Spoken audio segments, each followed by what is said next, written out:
So hey guys, how are you all? Today we are gonna see, what if Harry Potter was evil emperor of Dark Asgard? Avengers series part 3 and last. This series had 3 parts. You can find playlist link in description. If you want early access of stories, join our Patreon. If you are new here, subscribe, either I will take your quirk. Also, as you know, I do not own this story. If you want to see original creator, then go to Space into Milky Way. LOL, joking, you can find it in description. Loki of Asgard hated sentiment. Life debts were about the height of sentimentality, and if he could escape this last attempt of fate to throw a noose around his neck, he would. But unfortunately, the debt was real. His magic screamed at him the instant the fragile mortal collapsed limply to the paving stones of Asgard's palace entry hall. Even as his idiotic brother yelled uselessly, Loki reflexively dropped the handle of the Tesseract's carrying case to catch the human before he gave himself another concussion. Imbeciles! Loki screamed silently behind his muzzle. I am surrounded by imbeciles. With the magic-suppressing cuffs and collar, Loki couldn't do much to either assess or rejuvenate the human, but he had his 5 senses and they worked well enough. He felt dreadfully clumsy as he was forced to use his bound hands to check the man's neck for a pulse, and then hold his knuckles above the human's nose to feel his breath. All this took a few seconds, and by that time, Thor was kneeling on the other side of the human mage. His large hand gently touched the human's throat for a pulse, and Loki rolled his eyes at the panic. He's alive, Thor sighed, glancing up at the god of mischief sitting on his heels across from him. I could have told you that. Oaf, Loki thought peevishly, cursing the muzzle on his mouth for the 100th time. Of course Snape was still alive. The mage was likely just overwhelmed by the Tesseract's energy, especially so soon after he was nearly consumed by it. If his hands were free, he could simply revive Snape with a quick burst of his own magic. He had used a bit to stabilize the human after the mental battle, and if he hadn't, the human might never have awoken. But Thor was an oaf, as usual. Can you do something for him, brother? I wish you'd stop calling me that, Loki silently seethed. And no, I can't. In case your small brain missed it, I'm wearing magic-suppressing cuffs which you, in your brilliance, gave me to wear. So no, I can't do anything. He had to content himself with a scornful scowl and an angry shake of his head. Part of him longed to reach up and claw at his muzzle to remind his idiot once-brother to get it off.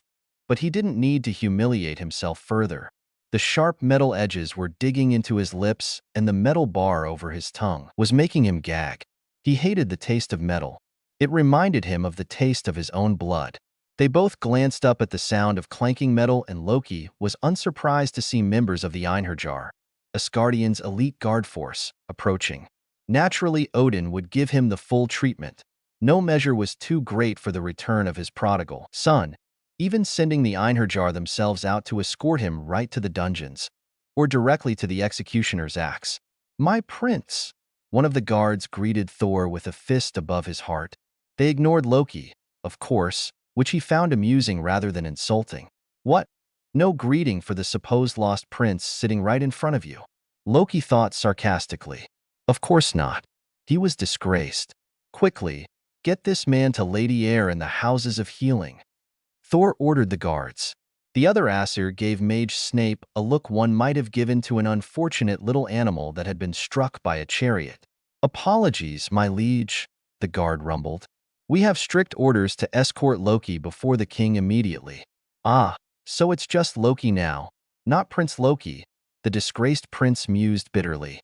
And after a farce of a trial, Odin will simply send his embarrassing Jotun changeling off to the block and forget about him. No doubt. That was quick, Thor mused. Heimdall advised us of your imminent arrival, the guard explained tonelessly. The king is aware of all that has transpired on Midgard, and knew the moment you would return. Wonder what torturous death our beloved All-Father has cooked up for me, Loki thought, wishing he could smirk. But the device clamped on his mouth was digging into his lips painfully, and he tried to move them as little as possible. Thor looked conflicted. He had the Tesseract to take care of, an unconscious mage on the floor, and of course, his oh-so-beloved brother about to be sent off to the block. Decisions, decisions. What is most important to you, Golden Prince? Perhaps fortunately for Thor's tender conscience, The human on the ground suddenly twitched and groaned, one of his long, pale hands coming up to press against his lower chest where he could likely feel the burn of his abused magical core. So, the shock didn't last too long, or else he's just as stubborn as every mortal I've had the misfortune to tangle with in the last week and a half.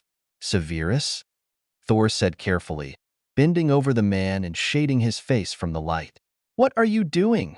The mage grunted, opening his dark, almost black, eyes a sliver and glaring up at the beaming Asgardian prince hovering over him. Your Highness, an Einherjar interrupted respectfully. The king is waiting for Loki. Yes, yes, fine, Thor said, waving his hand distractedly. Oh, wait.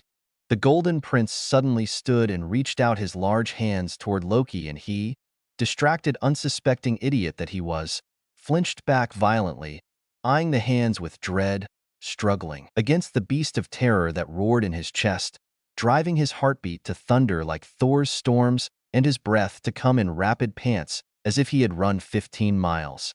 The hands belonged to them, and they were going to inflict pain. They always did. Suddenly, he felt a warm hand grab his arm and he flinched, blinking rapidly as the shadows of nameless fear fled. The human was sitting up, glaring at him in a peculiarly piercing fashion, and holding his arm just above his shackled wrist. Thor was still standing awkwardly in front of them both, looking hurt and bewildered. Crouch down, Thor, the human ordered him in a stern tone, though his voice was rasping very badly. Had he been this hoarse when they fought in Stark's tower? His voice had been remarkably smooth and velvety when they had conversed during the mind battle. Thor looked even more bewildered by the human's orders, but he obeyed, amazingly, dropping onto one knee and hunching down as much as his bulk would let him. You were making him nervous, the mage went on in a dismissive tone. Tell him what you're doing, and don't make sudden movements like that again unless you want him to fear you. Loki shot a murderous scowl at the man and angrily shook his hand off. Stupid mortal. As if he feared Thor. Brother? Thor said carefully. Loki turned the full force of his glare on the man he once called brother. I'm not your brother, stupid oaf, so stop calling me that. He silently seethed. I did not mean to threaten you, Thor explained hurriedly. I only wish to remove the muzzle. Will you let me? Loki did not stop scowling, but he jerked his head in a nod and jutted his chin defiantly. He did not flinch at the touch of Thor's rough fingers, covered in calluses, along his neck. Though the prince was being remarkably gentle, for Thor anyway, Loki still couldn't help but stiffen in anticipation of pain. The last time Thor had taken it off, he'd been tired and frustrated and had pinched him with the mechanism. Not that Loki was complaining, of course. He deserved to be treated like the liar and traitor he was. The muzzle gone, Loki was suddenly overwhelmed with the urge to lick his chapped lips and open his mouth in a wide yawn that would make his jaw crack. It had been so long since Thor had been allowed by the shield guards to remove that thing he'd feared it might become a permanent part of his face. He didn't, of course, give in to either of those urges. He simply got to his feet and turned to the guards, dismissing Thor and the human to whom he owed a stupid life debt. I believe I have an appointment with the All-Father? Loki addressed the Einherjar silkily, glad that his voice was still roughly the same as it had always been. The guards grasped his arms without undue ceremony and pulled him along, none too gently. Loki kept his head up, he was a king, and he would stand like one, and didn't look to the right or left, let alone behind. He knew Thor would be hurt to be forgotten so quickly. You see, once brother? That's how it feels, but he cared not. The All-Father waited for no man, or traitor. The guards herded Loki, once Prince of Asgard, through the royal palace, and he pretended not to notice their firm hands on his elbows, or the fact that he was being led along the less used passages of the royal house. They met no one but a few other guards and a serving maid, but they knew their duties and ignored him. Of course, Odin wouldn't want to parade his failure of a son before the populace of Asgard. Loki absently wondered if the old liar would have told the people of his younger son's true heritage by now. Likely not, he concluded. Such a thing would reflect badly on Odin himself. So too, the rest of Asgard, he was dead, at least, if he trusted Thor's word for it. Did you mourn? He had asked his once brother. "We thought you dead," Thor had shouted, seeming genuinely anguished. Thor couldn't lie to save his own life, so he probably actually had thought him dead. But Loki had a hard time believing that Heimdall and Odin truly believed him dead. While it was unlikely the gatekeeper of Asgard was actually able to see things very clearly outside the Nine Realms, it was unthinkable that he wouldn't have seen something at least. If anything, Frigga at least might have begged him to look for her son. Or maybe she hadn't. Maybe she was glad to be rid of her troublesome adopted charge at last. How many times when he was a child had she sighed over his antics and his attitude? "Loki, what is going to become of you?" she would ask sadly. "This is what has become of me," Loki replied to her in his own mind. "Are you proud of me now?" Suddenly, they arrived at the throne room. Loki drew in a deep breath and clenched his fists. Despite his efforts at nonchalance and boredom, he really, truly didn't want to face Odin again. Not after the last time he'd seen the old man's face. Falling, tumbling, ice cold, darkness all around, death closing in, welcoming it, but still falling, falling, forever falling. Loki ground his teeth together and shoved the haunting memories aside. He needed to be a prince right now. He would not bow in defeat, nor would he bend his knee and beg for mercy. He had lived through that once already, and it was more than enough. Odin was not his father, nor his king, and he would not abase himself. He already knew that no matter what he did, he would be a disgrace and a disappointment, and Odin would never be proud of him or love him. He had been such a child to imagine that the old man had actually picked him up out of the snow out of love. The All-Father had brought him home as a war trophy, a tool to be shaped and used, the first link of a chain that would bind Jotunheim to Asgard forever. He had been a fool to believe that if he'd only made his father proud, he would have his love. No, the pride and the love always went to Thor. The Golden One, the perfect prince, the ideal Asgardian. Odin had nothing to spare for his skinny, dark-haired, changeling child who toddled along in his brother's golden shadow. Loki was, and always had been, a disappointment. He despised large weapons, instead preferring to use small knives and cunning and magic to win fights. He had eschewed typical Asgardian exploits, drinking, eating, fighting, to fill his mind with learning and better his powers. He had been hiding in the libraries while Thor was getting drunk with his friends. He had been playing pranks on the entire royal court of Asgard while Thor was out in the Nine Realms gaining glory for himself. Loki was dubbed the god of lies and the god of mischief by the Asgardians and Midgardians too, when he would have much preferred to be the god of magic or something. Honestly, his signature skills were not just lying and mischief. The guards suddenly pushed Loki through the great golden doors of Asgard's throne room, shaking him from his musings.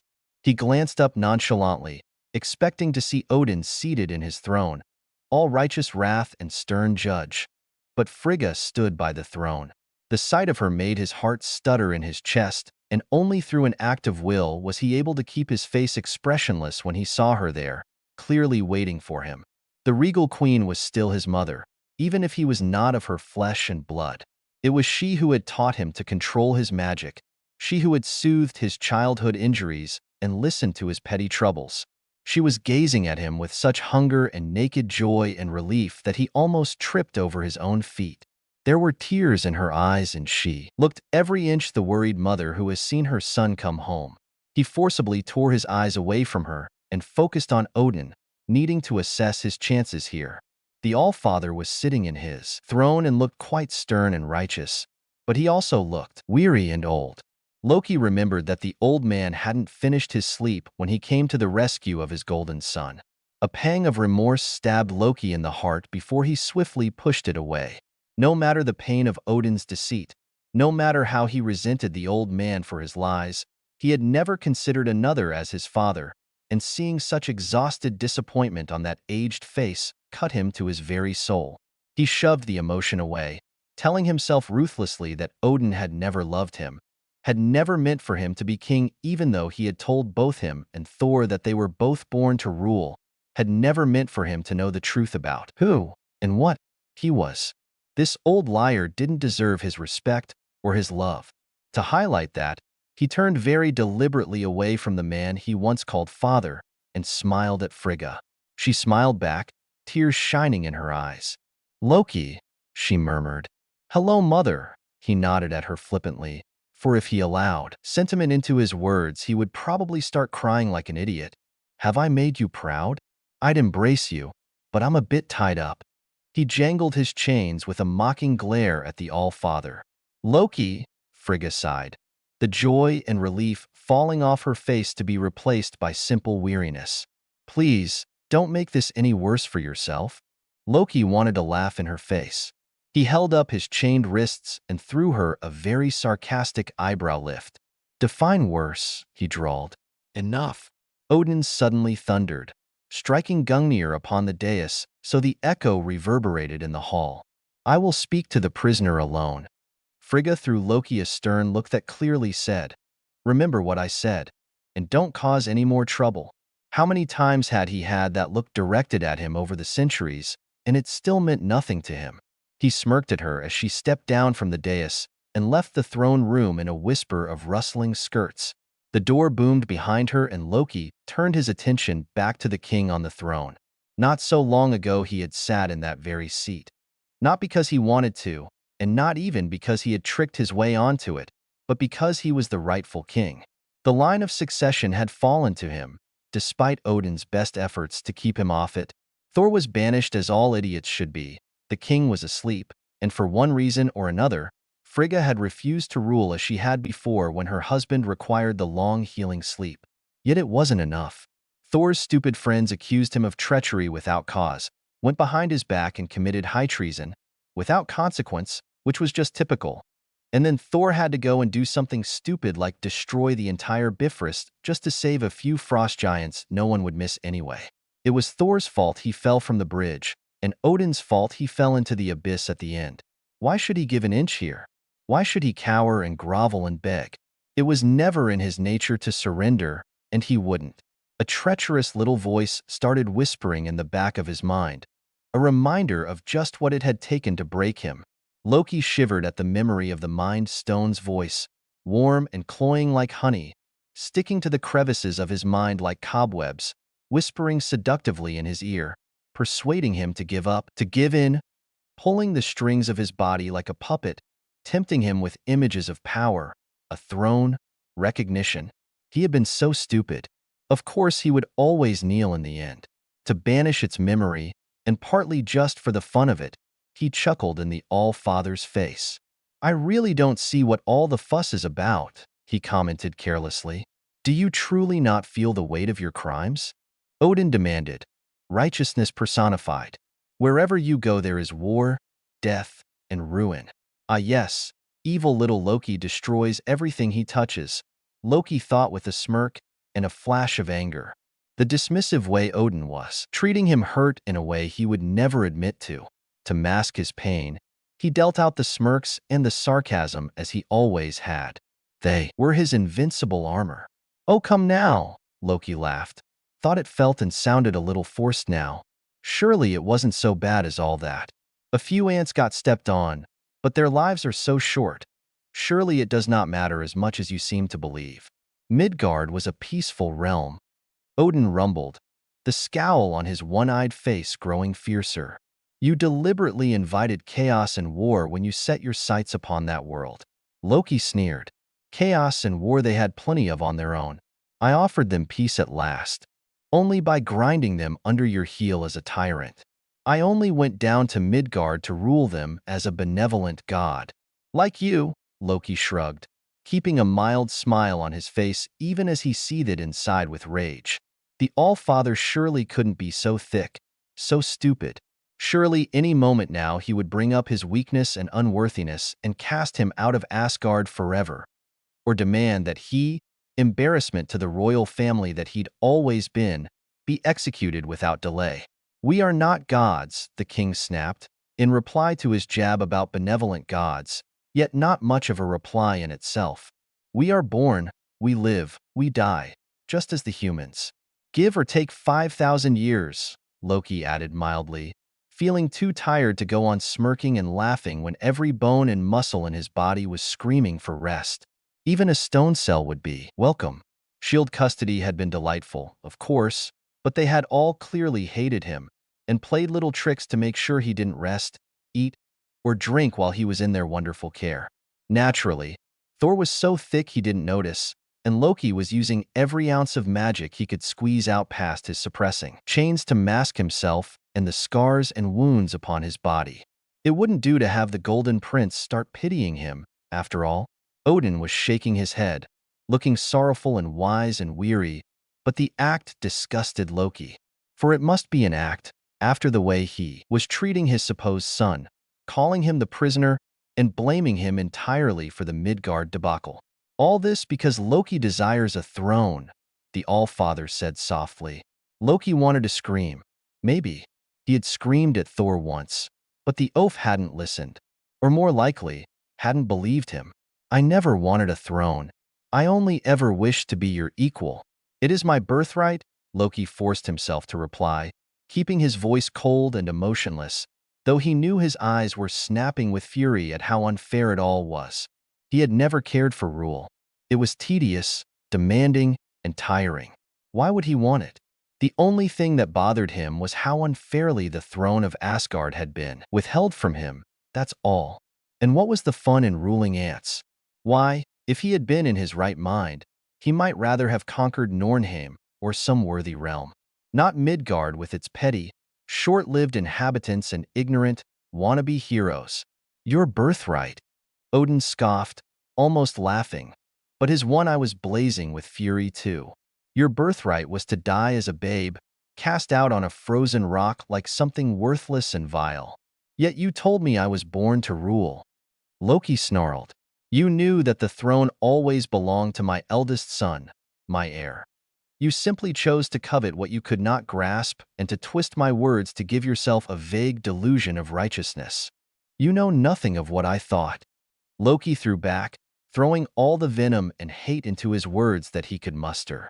If I had not saved you as a child and taken you to myself, you would not be here to hate me now, the old king sighed, looking disappointed and stressed once again. You have rejected what is good and sought what is evil, and that, Loki, is not my fault, but yours. Good? Evil? Loki snarled, half laughing at the ludicrous image of Odin actually believing in any good or evil that wasn't his own. Odin, what is good? He demanded. You decimate entire worlds for the good of Asgard and slaughter millions. Yet when I throw a tantrum on some backwater realm and crush a few insignificant ants, I'm evil? Pray show me the logic here, because I am not seeing it. Enough, Odin roared. You are an arrogant, cruel, and treacherous fiend, and yet you reason like a child. You fill your head with imagined slights and grievances and cling to them like a starving man clings to bread. You hate and you destroy and you refuse to see how Frigga and I have loved you as our own, have raised you, and attempted to civilize you. You would throw it all in our faces. And for what? A backwater realm populated by ants, as you have so eloquently stated. Loki glared at the All-Father until his anger drained, leaving resigned weariness. Why did he even bother? Well, he said with what flippancy he could muster. If I'm for the axe, then for mercy's sake, just swing it. He paused to smirk mockingly. It's not that I don't like our little talks, of course. I don't love them. You have Frigga to thank for your head, the All-Father spoke severely. But you will never see her again. You are to spend the rest of your days in the dungeons unless you choose to abase yourself and do penance for your crimes. Penance? Loki smiled. Or torture. I'm sorry, is there a difference? After the last punishment I had at your oh-so-loving hands. If you want torture, then you may have it, Odin growled, his anger vibrating powerfully in the room. But I would be careful what I wish, for were I in your place. Loki smiled coldly and cruelly, hating Odin more and more with each passing second. Oh, he wouldn't be in prison forever. He was the god of mischief. An opportunity for escape would come soon enough, and Odin must know this. He must have some other plan for his wayward little foundling. And what of your true son? Loki asked in a mocking tone, deliberately changing the subject. You'll make that witless oaf king while I rot in chains? I, who alone have had a taste of what it is to rule. Thor must first undo the damage you have wrought by your treachery, the king of Asgard declared solemnly. When peace has been returned to the Nine Worlds, then yes, Thor will be king. And if you are as stubborn as I know you to be, you will still be languishing in prison, too proud and too stupid to admit your faults and attempt to right them. I did nothing you wouldn't have done, Loki quipped with a poisonous smile. Guards! Odin shouted, ignoring Loki's attempt to bait him further. Apparently, he had humored his little changeling child enough for one lifetime. The Einherjar came forward, faces as impassive as ever, but they looked gravely dissatisfied. Oh, did they expect his head to roll today? Too bad. He was still going to be around to make mischief, cause chaos, and produce panic. Just like usual. Loki inclined his head toward the impassive man on the throne in farewell, still managing to make the respectful gesture a mocking one in its haughtiness. He wanted to say something, give Odin some last parting shot, but he couldn't. He was suddenly afraid.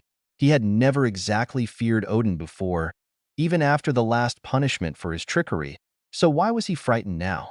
Surely the dungeons of Asgard would be far more comfortable than the cells of Thanos. And maybe in a few years his pride would wane to the point where he could manage a silver-tongued web of lies in order to escape his confinement.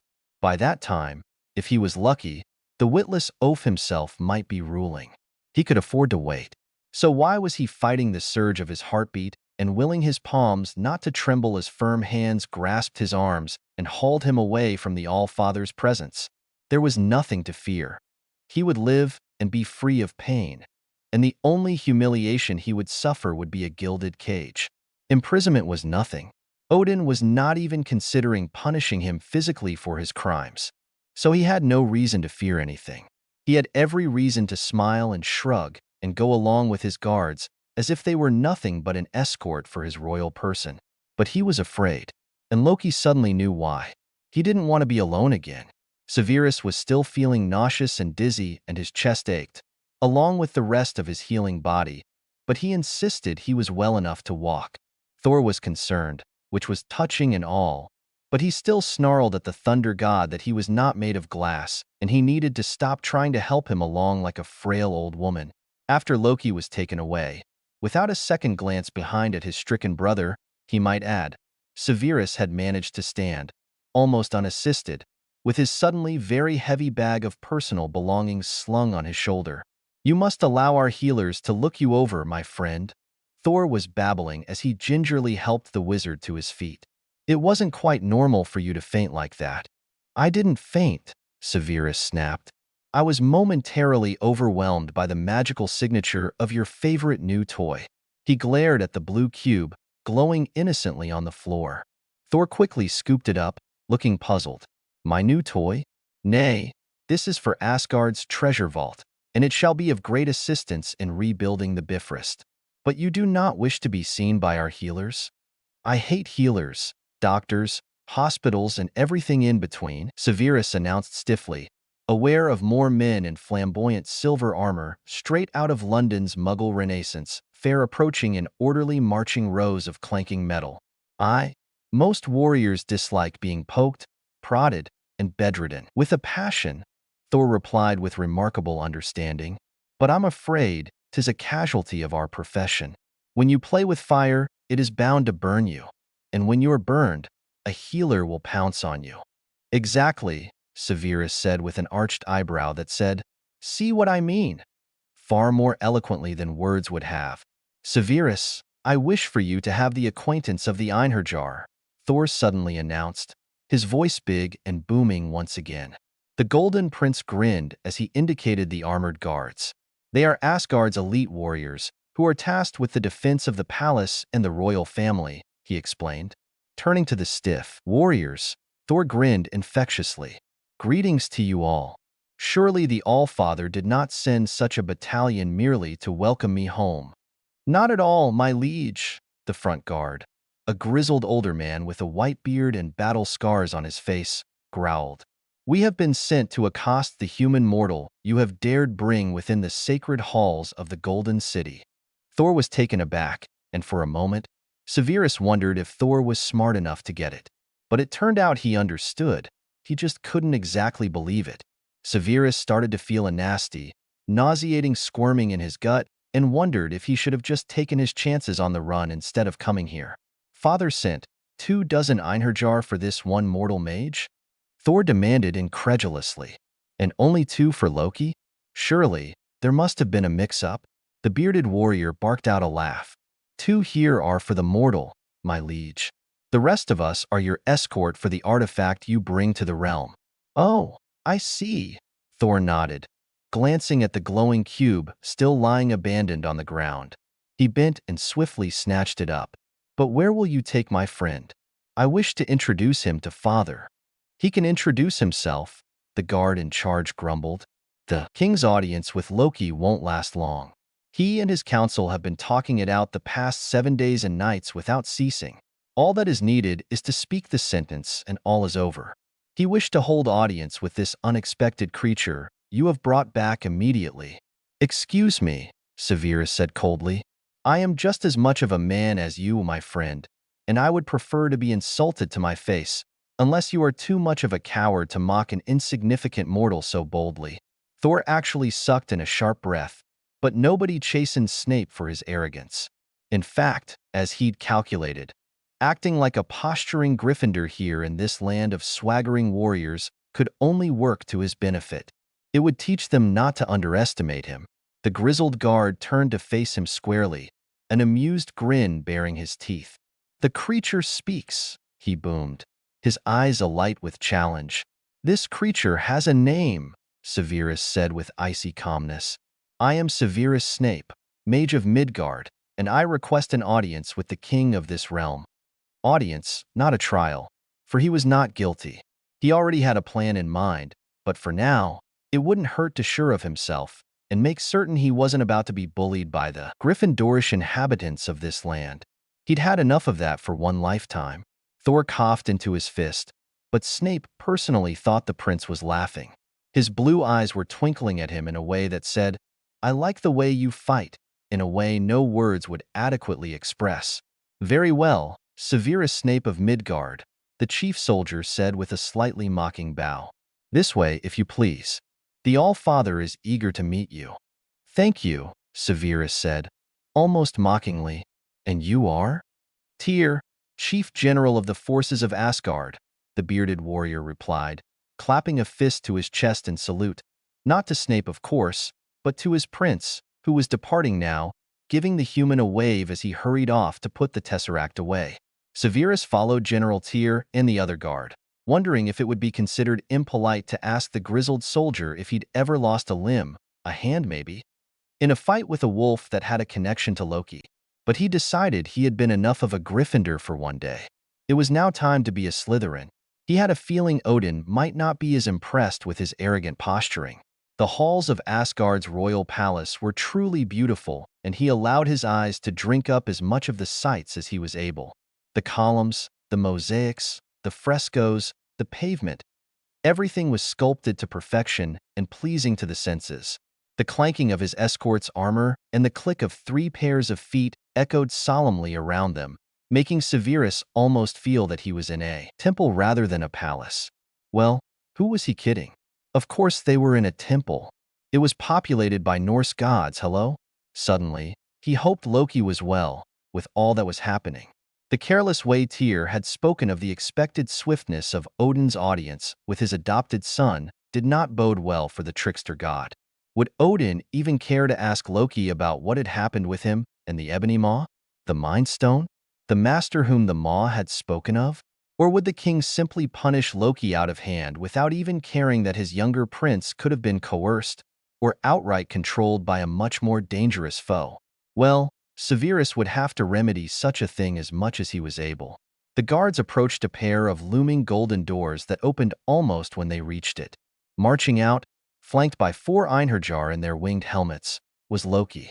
He was still in chains, his face looked unhealthily pale, and his green eyes were fever-bright. Severus frowned upon seeing him, but he didn't exactly look like the sort of man who had been sentenced to death or torture, so he was probably just getting locked up for now. He felt both relieved and annoyed. He was honestly tired already of sticking his neck out for that arrogant bastard. If I manage to convince the All-Father to reduce your sentence, Loki, Severus found himself drawling. Before he'd even made a conscious decision to say anything, I hope you'll be grateful. I always repay my debts, Snape, Loki sneered, his green eyes flashing dangerously. I should hope so, Severus said coolly, completely unimpressed by either the sneer or the scowl. Because you're racking up quite the paycheck with me. Loki threw him a murderous scowl, but Severus didn't miss the spark of hope in his eyes as he did so, which was quickly masked by contempt. Just as he thought then, Severus sighed silently. Loki was a Slytherin, through and through. Right down to his love of the color green.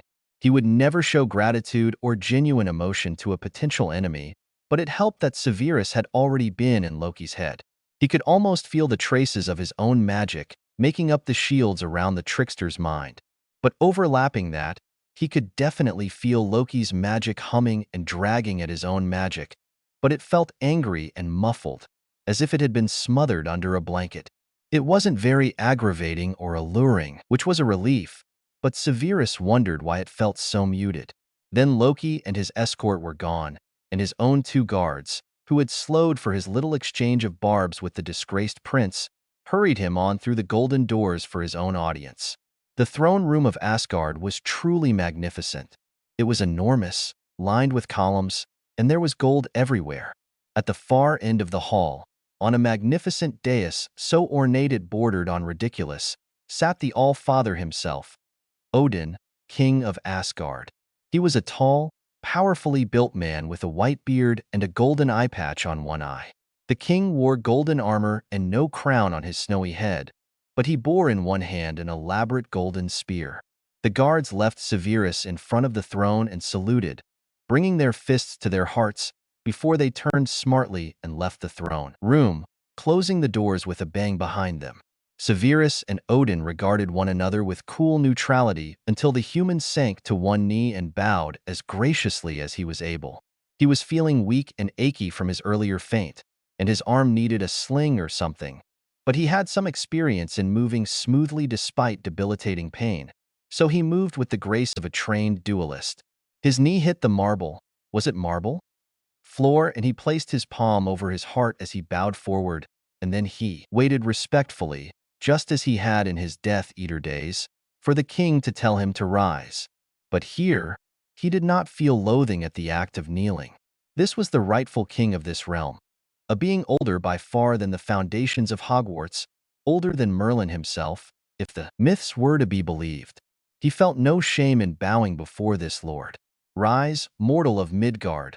Odin's voice suddenly broke the silence. He had a pleasing voice, mellow and kindly, but stern and implacable as well.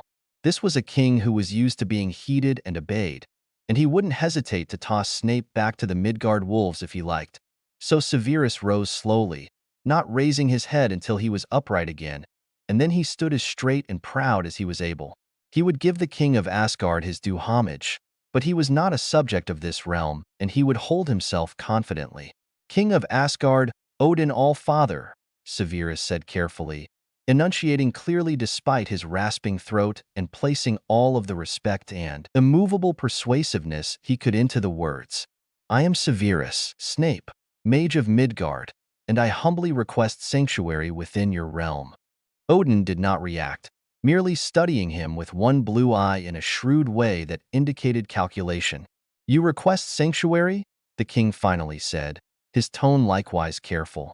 Explain yourself.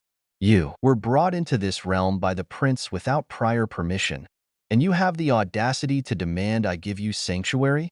Mighty king, I am hunted by my own people, Severus explained, keeping his tone as respectful as possible and speaking in a cadence that sounded more appropriate to whatever age the Asgardians were stuck in. Tony Stark's sarcastic voice asked him in his head if these people stepped out of a Shakespeare re-enactment. Mentally shaking the annoying thought away, Severus went on. They wish to see me pay for the lives of their sons and daughters lost in the last war between us mages. Though I am not quite innocent of all crimes, I was a soldier in the fight and I was never the traitor they think me to be. But until their frenzy dies down, my life is in danger on Midgard. I request permission to remain in Asgard until it is safe for me to return home. I see, Odin said slowly. And you have no other reason for following my son to this realm? Which one, King of Asgard? Severus asked boldly. Odin's eye narrowed minutely, but a spark of interest suddenly appeared in the blue depths. Ah, I'm not just a stupid mortal anymore, am I? Severus thought drily. It was easy enough to see what was going on here. It was a tale as old as time.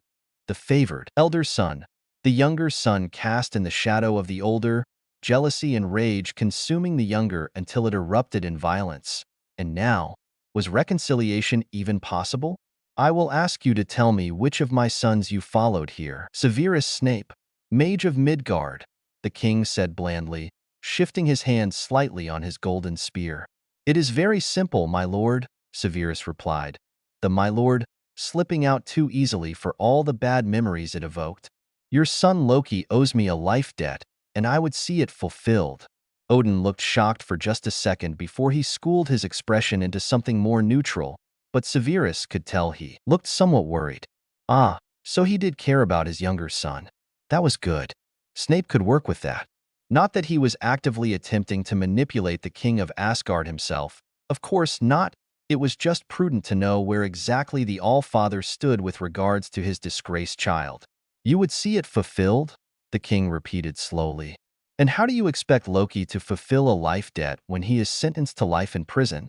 Severus felt his heart stutter, and he must have had shock bleeding over his features as well before he immediately seized control of himself once again. Forgive me, my lord, Severus said drily, but I may have misheard you. Do you mean to say that Loki is being imprisoned for life because of the regrettable events on Earth? The incredulous way he said it made Odin look strangely uncertain for a second or two. You do not agree with this? I do not believe in locking up the innocent in place of the guilty, Severus replied in a dry tone. He waited for the king to demand what he meant, but there was silence. You must not presume to know what I must do, Odin finally sighed, looking old and weary and sad.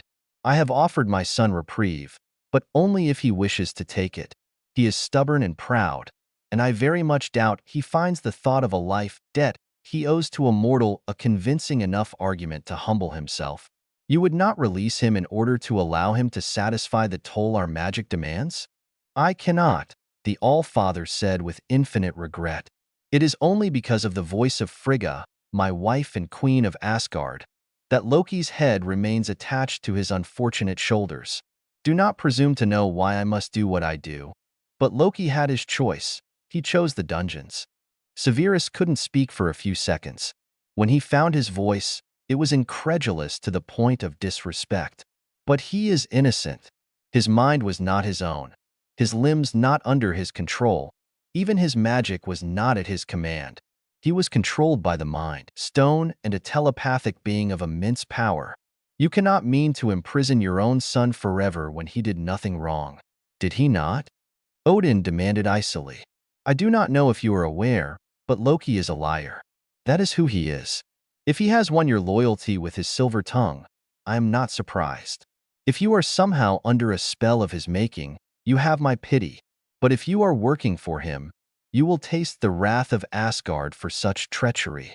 I am in my right mind, Severus said impatiently. I fought Loki almost to the death in the last moments of the battle on Earth. I am not working for him or under his control, and he did not even have time to speak to me beyond battle taunts, let alone seduce me with his tongue. I know what I have seen, and I have concluded that Loki is a victim here, the same as those on Earth were. Loki can easily make any situation look as if he were the victim, Odin said coldly. I know that he allied with the Chitauri and with their foul master to conquer the realm you call Earth. Whether he did so willingly or not, that he alone knows, and he will not give us the truth. Even if he did, you wouldn't believe him, would you? Severus asked, amazed at how calm his voice was. He was angry and bewildered, and reasoning with this implacable king was worse than trying to figure out if Dumbledore was sane or not. I was inside his head, his very soul, Severus said more quietly. I saw the true Loki.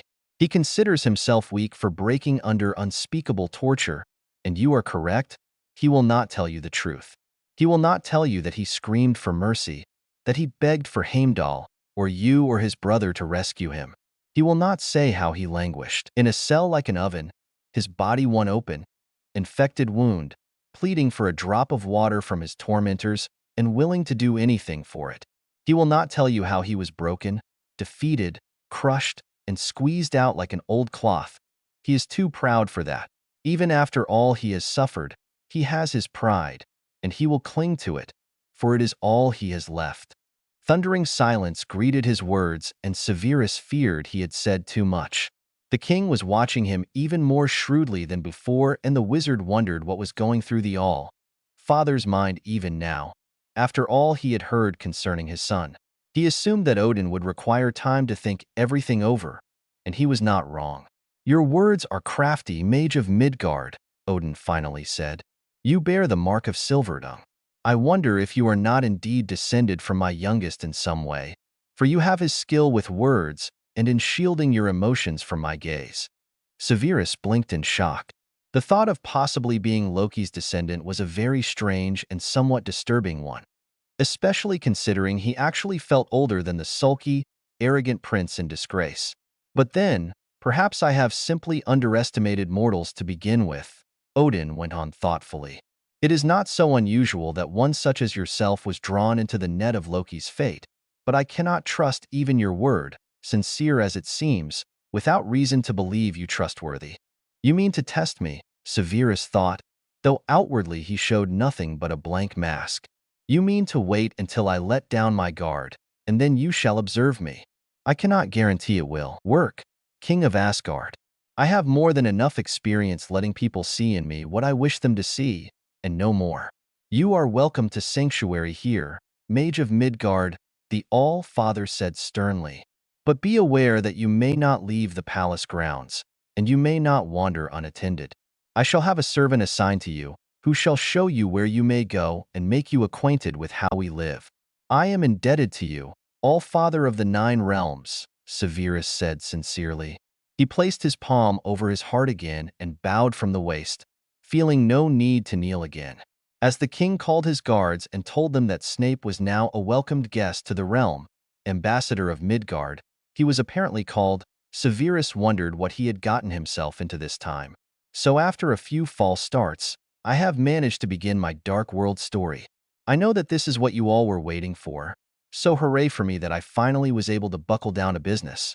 In later chapters, I'm getting frustrated because I just can't get Severus to do what I want, but I will smooth it out eventually. I've got 3 stories now to flip-flop between when I'm getting stuck, so writer's block won't keep me down for long. Thank you all, and I love your reviews so much I do a happy dance when I see one pop up. Hint, hint, wink, wink, winky face." Chapter 2. Healing Through Inner. Rated T. Angsty Inner Monologue. Nuff said. Chapter 2. Healing Through Inner Monologues. Loki glanced up as he heard the unmistakable clanking of the main dungeon doors opening. His cell was actually rather close to the dungeon stairs, and thanks to some unknown benefactor, mother, probably, his cell was more comfortable than he had expected. He had an actual bed, although it was narrow and small, a chair and some books. The entire cell was surrounded by an energy field to contain his magic, but he could perform some bits inside the cell, which was a small mercy. The first day he had been locked up, he had spent most of his time in a healing trance to begin mending the worst of his injuries. Then a healer had come, saying he had orders to check him over. Loki knew that it must be Thor still trying to take care of him, after the way he had nagged that Midgardian doctor into tending his more recent injuries a week ago. Loki was more annoyed than anything, and told the healer where he could go. The middle-aged man went off in a huff, and Loki wasn't bothered again. That was some days ago now, and the only contact he'd had was the guard who brought him food twice a day. The food wasn't bad, and he'd certainly had worse, but he didn't have much of an appetite. Loki was resting on his bed, wincing as some of his other hurts finished healing. His magic was still bruised and torn from a year of abuse and overuse, and he was straining it already, healing organ and nerve damage, which was delicate work. Healing in general was difficult, and he was no healer. He was more of a battle mage, so his own repertoire of healing magic was crude at best. What he did have was experience from the year before, when he had been forced to twist his magic in ways he never had before to keep himself from going insane from pain. His hands were trembling now, but the tremors would die down as the nerves corrected themselves, guided by his magic. All he wanted to do was sleep, but the dungeon door was clanking and he groaned inwardly. He wasn't sure he had enough energy for an illusion, but he managed it, masking his true form, huddled and trembling with pain and fever on the bed. It would pass by morning, and portraying himself as he wished he were. His strong, healthy self was sitting in the chair, calmly reading a book. Loki shut his eyes and drifted into his illusion. It was a strange sensation, looking out of eyes that did not really exist.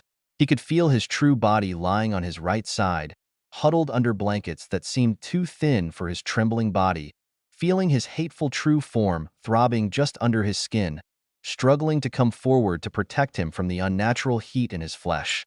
But he kept it at bay and concentrated on his illusion, and that effort helped him to forget the burning twinges in his nerves and muscles. It turned out he didn't have a visitor. It was just a group of guards with a line of chained prisoners. They looked ragged, filthy, and sullen, and Loki watched them in boredom, though his illusion calmly ignored them. The men wore scraps of armor and ragged remnants of colorful garments, and from that alone, Loki deduced that they were pirates. Likely they would be either executed or interrogated in the lower dungeons, and he would never see them again.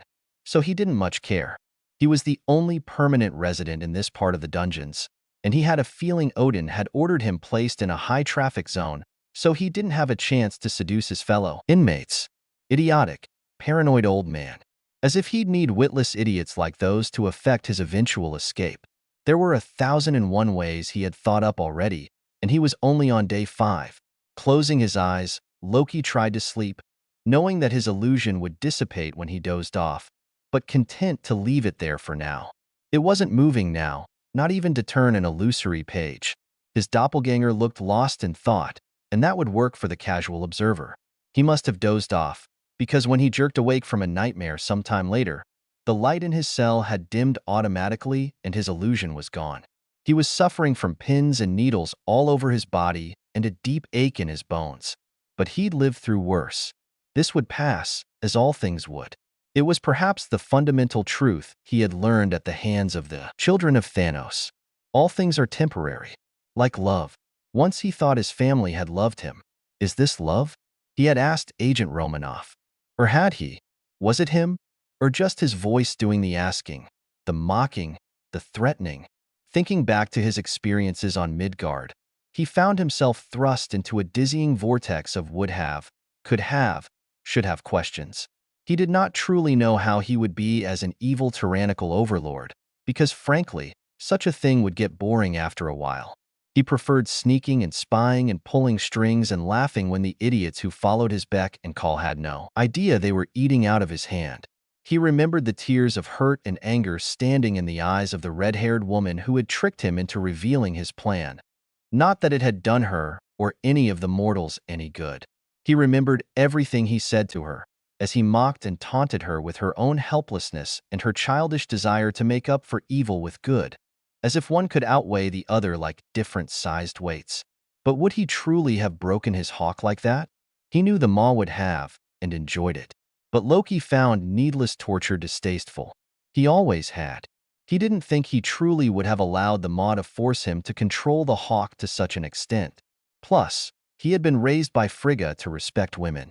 If he had forced the hawk to kill the pretty woman who reeked of death, it would have been quick, not slow, intimate, and in every way that would hurt most. And he certainly would not have woken the hawk to see his good work. He couldn't afford to lose such a man anyway.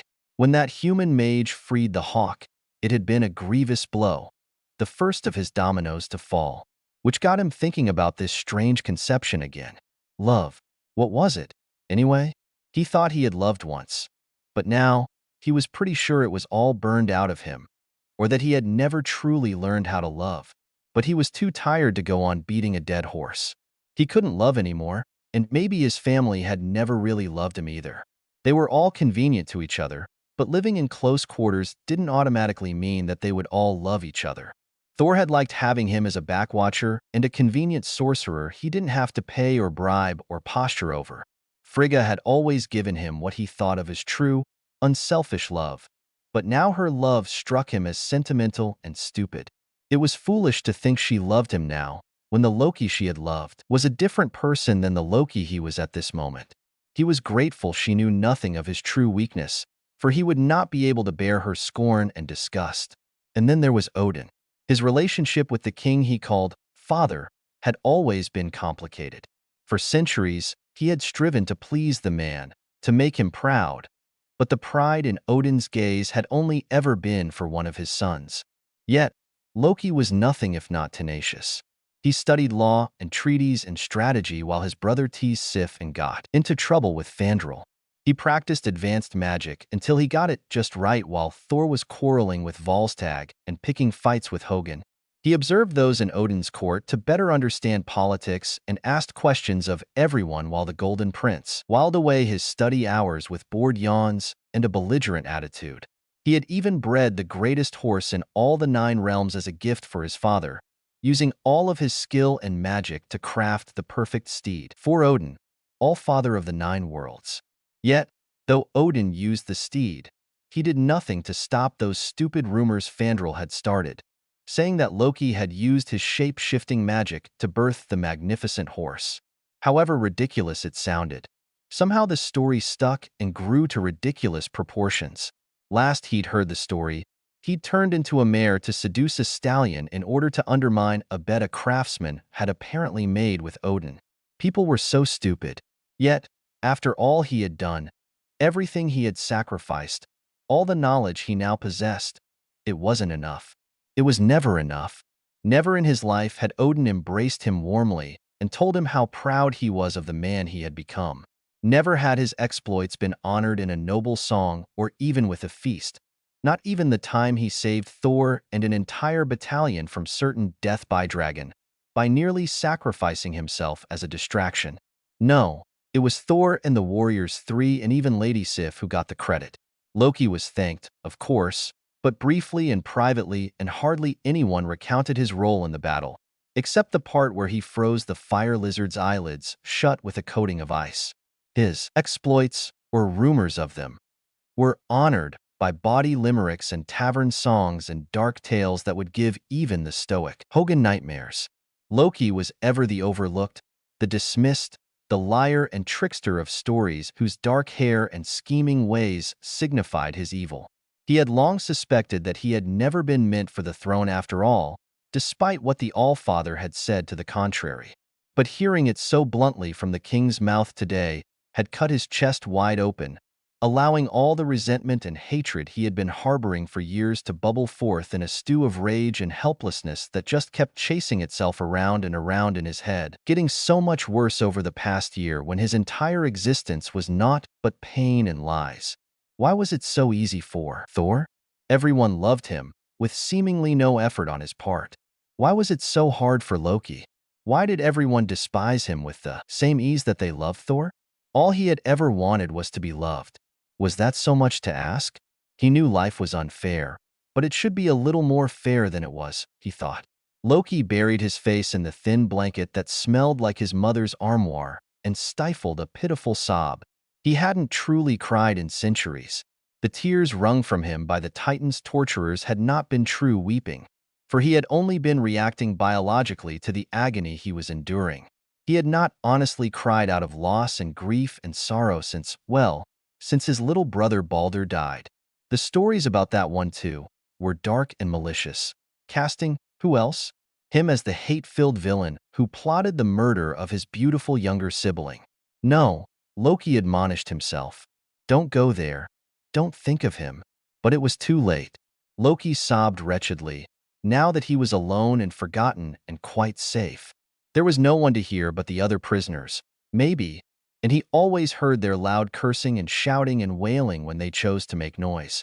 If they heard his quiet weeping at all, they wouldn't care, and they wouldn't even know who it was that cried alone in the darkness.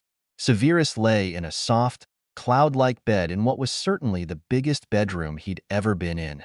He watched the sunlight move across the room and sighed, feeling rather bored, but he was too tired to do much even if there was something to do. He was still healing from the Battle of New York, and on account of his exhausted magical core, the fatigue was persistent and debilitating. He had just woken from another long nap, but he was too comfortable to think about getting up yet. After finishing his audience with All-Father Odin, he had spent some time in the Houses of Healing, which were attached to Asgard's royal palace. He had been amazed at the bizarre mix of technology and magic that surrounded him here in Asgard. There didn't seem to be a distinction between the two. Magic was commonplace here, although not every Asgardian could actually perform magic. There were runes built into everything, and every rune was powered by the energy from Asgard's core. At least that was how his personal maidservant explained it to him. There were runes on the taps in the bathroom that worked amazingly like Muggle motion sensing technology, runes for the lights that worked like the touch lamp Lily's family had in their living room, runes for the heat and cool air that worked when tapped. It was mind-boggling. He couldn't even understand most of the runes, and he had 2 Newt degrees in ancient runes. At any rate, although he was kept resting most of the time, he wasn't completely without things to do. He could sit on the balcony which overlooked a magnificent city of gold and white, or he could stop his maid for chats. She was polite and intelligent, and gave off an air of being a girl of 17 or 18, though she gravely informed him she was over 600 years of age when he asked. Apparently, Asgardians lived a lot longer than humans. He wasn't too surprised, really. After all, humans had stories about Asgard and the 9 worlds that stretched back 2,000 years or more. He asked for books once, and she smiled strangely before she brought him a couple from the royal library. The wizard understood at once why she had seemed amused at his request. He couldn't read them. His maid then tried to explain how Alltongue worked, since all the Asgardians he had spoken to so far appeared to be conversing in English. She demonstrated by calling another servant girl in and speaking only to her.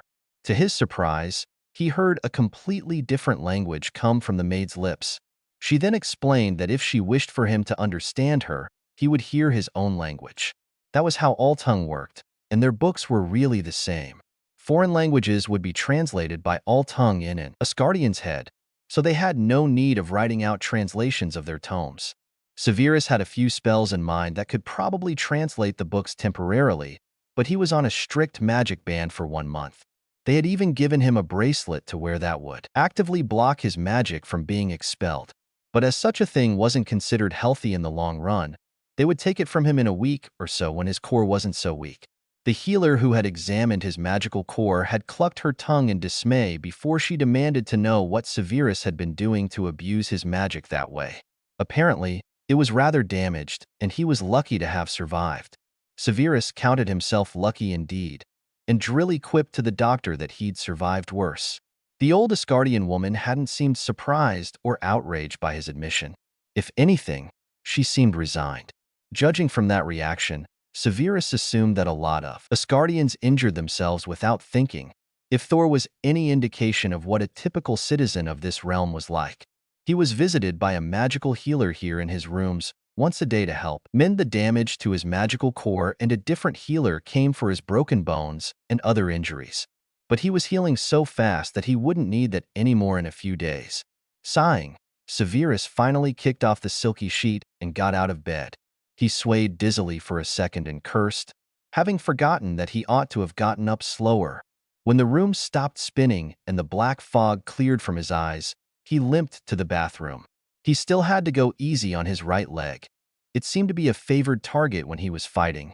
Old curse scars had flared up after Loki hit it with something vicious in the last few minutes of their fight, and the magical healer was working at smoothing over the damage as much as he could. She grumbled about how primitive Midgardian healing magic was when Severus tried to explain how Poppy had fixed it, and the wizard had to agree with her. Asgardian healing was much more advanced than anything humans had come up with, magical or muggle. His arm was already out of its cast, and while still tender and healing, the bone was mended enough that he only had to wear it in a sling if he chose to take a walk or something, accompanied by his faithful maid, of course. The bathroom attached to his bedroom was very nice, and everything was familiar enough. The tub was sunken into the floor like a pool, and was quite easily even bigger than the prefect's bath at Hogwarts, The toilet looked much like Earth's contraptions of the same name, and the sink, while much bigger than Severus was used to and slightly curved for easier access, was just the same as any bathroom he'd ever been in. There were no knobs or levers for anything, though. It was all runes carved into the wall. When he waved a hand over them, he could feel a slight tingle on his skin right before the magic activated. He had always been sensitive to magical energies, part of the reason he had been so good with potions and inventing spells. Here on Asgard, he could literally feel the heartbeat of the realm through his feet. Stepping back into his bedroom, Severus changed into some fresh clothes. Asgardian garb was complicated, but remarkably comfortable, and dropped into a chair near the balcony. Lacy white curtains blew gently in the evening breeze, and he could see a raven perched on the marble balustrade of the balcony. There always seemed to be a couple of ravens that hung around this particular room, and Severus found himself watching them, more out of boredom than anything else. He didn't really like ravens. He didn't like birds in general, actually. But these ravens were not really obnoxious. They came around a few times a day, hopped about, caught a few times, watched him curiously if he was out on the balcony, and then disappeared. Sometimes they came together, and sometimes it was just one, but by now Severus could see that they were a pair. Whether they were mates or just neighbors, he couldn't say. The current raven hopped off the marble railing and stood still, watching him with beady black eyes and grooming its feathers. "I don't think you'll find anything to eat there, foolish bird," Severus said aloud. It was silly, talking to a bird, but he was bored and locked up in here, and his maid wouldn't be back until she brought his supper. The raven cawed at him and flapped its wings as it hopped up on the curved bench that sat off to the side of the balcony. "I personally don't see why you insist on pestering me every day," Severus told the blackbird. "I am not going to start tossing scraps for you as a reward for your persistence." The raven cawed derisively and gave him a very penetrating look, for a bird anyway. "No, don't look at me like that," Severus scolded. "I have a heart of stone, and I hate birds. Giving me sad looks isn't going to make an ounce of difference in your plight, Raven." The bird turned and nibbled at its feathers, musing them before preening them back into place, as sleek and shiny as before, if not more so. Severus sighed and stretched out his feet. His right calf twinged painfully as he stretched it, and he winced as he relaxed the muscles. His healers weren't quite finished healing him, and he wished they'd hurry up and get it done. If it was pain they were worried about, he could handle it. But they were stubborn, and he supposed there was a kind of serene patience that would come to a woman after nearly 5,000 years of life. His healer grumbled good-naturedly and let out long-suffering sighs when she went over Severus' dozens of scars, but she was a remarkably patient woman, serene and kind and not overly talkative. Some of the treatments these Asgardian healers were giving him were actually smoothing over his old scars, completely erasing them or at least fading them so that they were unnoticeable. It was a queer kind of relief to know that the faint lines on his back from his father's belt he had carried since he was a child no longer existed. The same went for every other scar he'd still borne from non-magical injuries throughout his life. The magical scars were trickier, but the healers were doing their best to smooth those over as well. The old healer even claimed they could get rid of the dark mark if Severus wanted it gone. If he wanted it gone? He had stared into the old woman's serene blue eyes, completely without any words to say. He had carried this mark of shame on his arm since he was 17.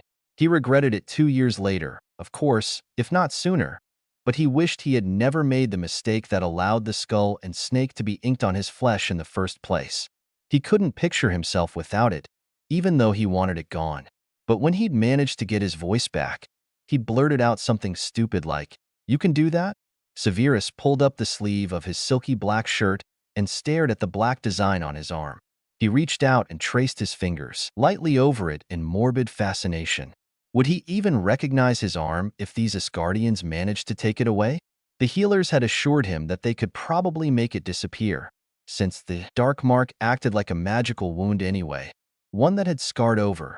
But Severus still had doubts. The Dark Lord had meant for his mark to be permanent. Surely it wouldn't be so easy. But he knew that he shouldn't worry about it right now. The healers were currently working on the ugly scars on his throat from the snakebite. Since Nagini had been magical, The scars from her fangs had not vanished while the healers were smoothing over the non-magical scars. They were working on his magical scars one at a time to make sure they were healed properly and all that. He was actually impressed at how dedicated these healers were to their work. They truly seemed to take pride in it. Also, he had only ever seen women healers. He hadn't asked the maid about that yet, but he would. Was it a profession that was solely women's work in this world? Or had he simply not seen any male healers yet? Sighing again, Severus yanked his sleeve back down and looked up. The raven was staring at him again, having finished preening itself. The impression of intelligence in its black eyes was rather creepy. "You are disturbing little creature," Severus muttered at it. "Don't you have a mate somewhere? Are you so bored that you must spend all your time spying on me?" Getting up from his chair, Severus stepped out onto the balcony. With a squawk, the raven leapt off the bench and flew off, circling down to the courtyards of Asgard's royal palace. Severus watched it go with a frown as he wondered if indeed the raven was spying on him. It could be an animagus, as tales of warriors who could turn into bears had come down from the Norse. But he thought it rather unlikely, since there were actually two different ravens that came around. Maybe there had been something in Norse mythology about ravens, but right now it was slipping his mind. Maybe he could ask his maid if there was anything special about the ravens. He heard the soft sound of the door to his bedroom opening. His bedroom was only a small part of the spacious quarters he had been given in the guest wing of Asgard's palace. There was another door in the bathroom that led to a common room, and his bedroom door led there as well. "Sir," the maid's voice called out. She had tried calling him Master Right when she'd been assigned to him, but he demanded she call him Sir instead if she had to call him something. "On the balcony, Saen," Severus called out.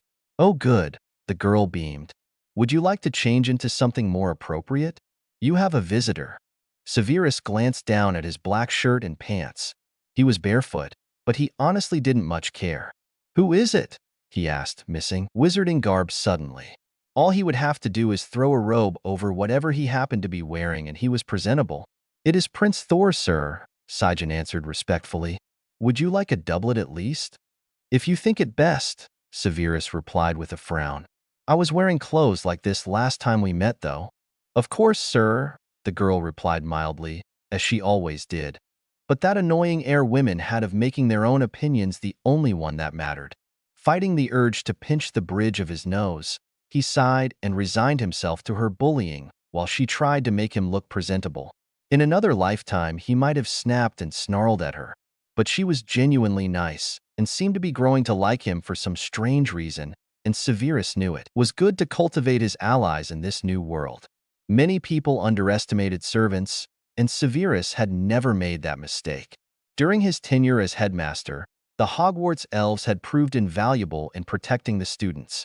It was on account of those overlooked creatures that not a single student died during that horrific year under the Caros. Saen opened the wardrobe and drew out a black vest-like garment with silver buttons and decorations and some socks and boots. Reluctantly, he allowed the girl to help him, since she knew the little tricks behind the small silver buttons on the doublet and the boots, and in less than 5 minutes, she declared him presentable. The common room outside his bedroom was very large, and he hadn't really used it in the 5 days he'd been here already. There was a private dining area off to the side, a large sitting area in the middle, another balcony on the right-hand wall, and a shallow fire pit in the very center of the room. It was in the midst of the sitting area, which was positioned in a sunken spot with steps leading down to the low sofas and sitting cushions. There were benches along the walls, potted plants, torches that were ignited with runes, and some curtains across the balcony. It was a very nice room, but too big and too open for his tastes. The roof was far too high up in his opinion. Thor had been sitting on one of the low seats near the fire pit, but he jumped to his feet when Severus came in. The prince was dressed more casually than his armor and red cape, but red and gold still seemed to be his royal colors. He smiled broadly, looking genuinely pleased to see the wizard. "Severus, my friend?" Thor boomed, opening his arms in welcome. "How fare you? The healers tell me you are recovering physically, and far better than they hoped." "I am well," Severus answered mildly. He sidestepped Thor, not sure if the huge Asgardian was going to drag him into a friendly hug that would re-break his ribs, and he sat down on one of the low sofas. "I wondered if anyone would visit me at all," he commented as he sat.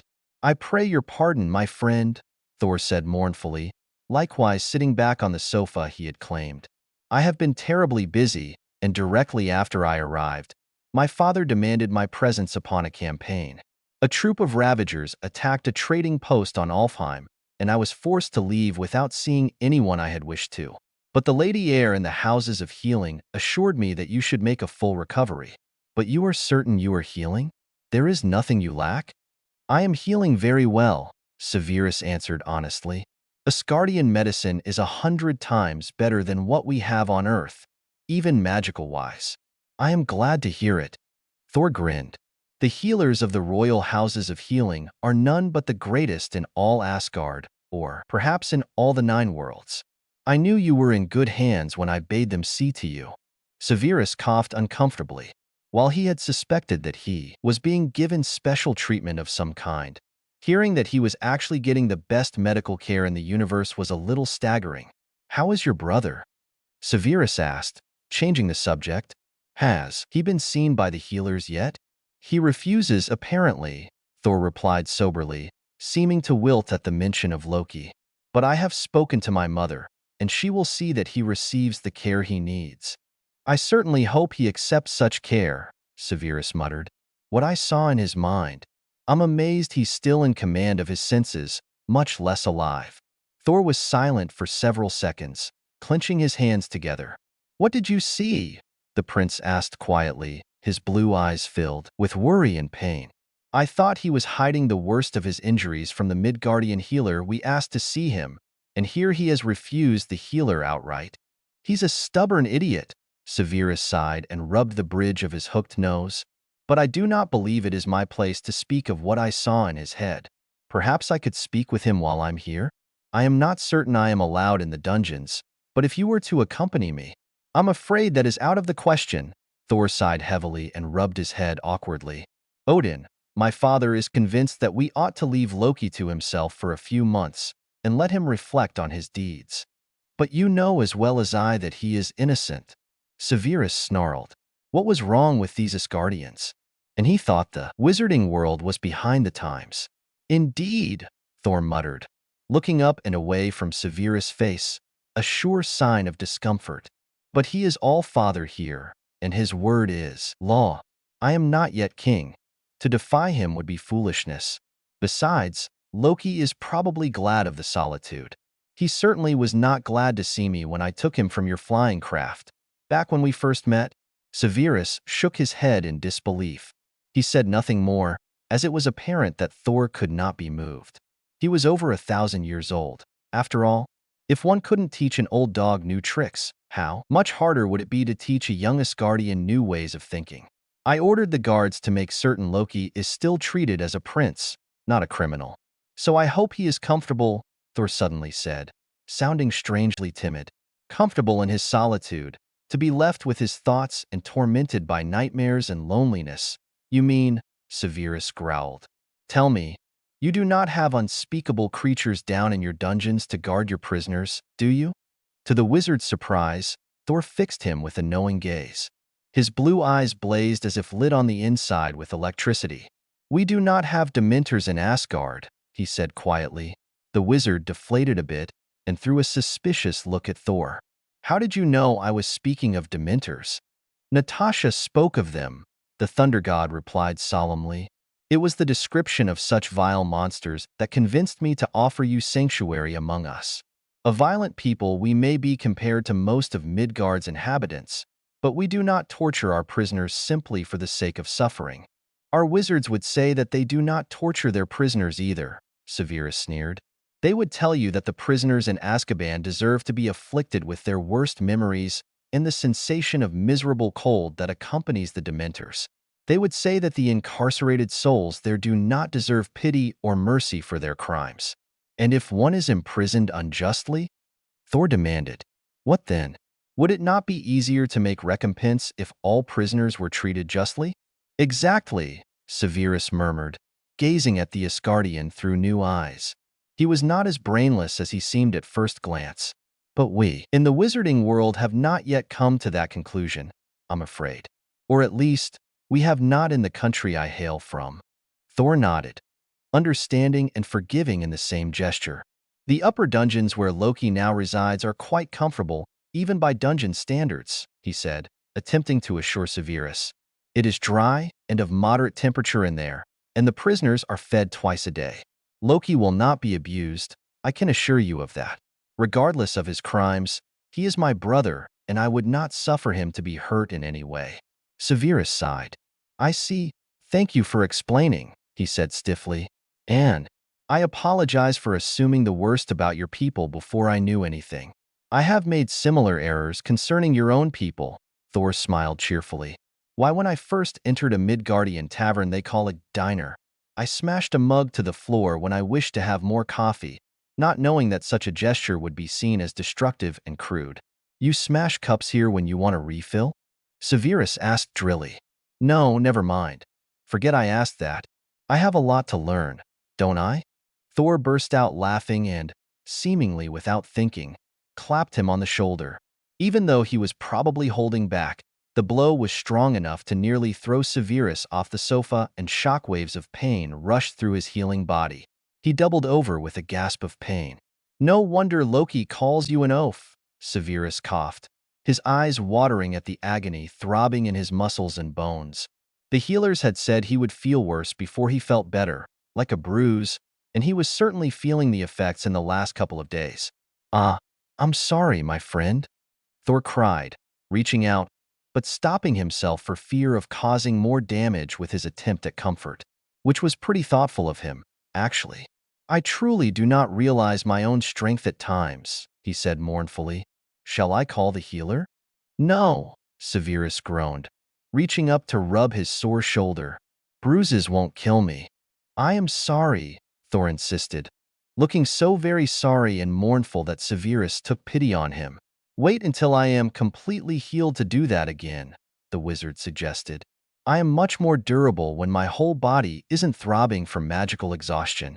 Thor laughed and almost clapped him on the shoulder again before Severus very obviously shrank back, glowering at the big hand poised to give him a friendly smack. They exchanged a few more pleasantries, until Thor's brow suddenly furrowed and he rubbed one of the gauntlets on his arms. He excused himself and said goodbye before Severus could even wonder about the strange behavior.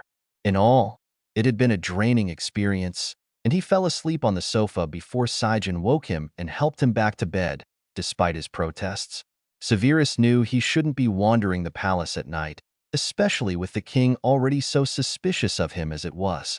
But he couldn't sleep, and the confines of his room suddenly seemed claustrophobic. He was used to sleeping in the open air or in flimsy huts with paper-thin walls, through which he could hear the hum of traffic, various shouts and cries, and the fighting of alley cats and dogs. Here, it wasn't exactly too quiet, but the silence was a bit unnerving when one awoke from a nightmare. He had often paced the halls of Hogwarts when dreams drove him from bed in the night, and he was out the door of his quarters before he even fully woke up and remembered where he was. This wasn't his domain, and he could easily get into trouble for this. But the mere thought of returning to bed with the dream still so fresh in his mind made him break out in cold sweat.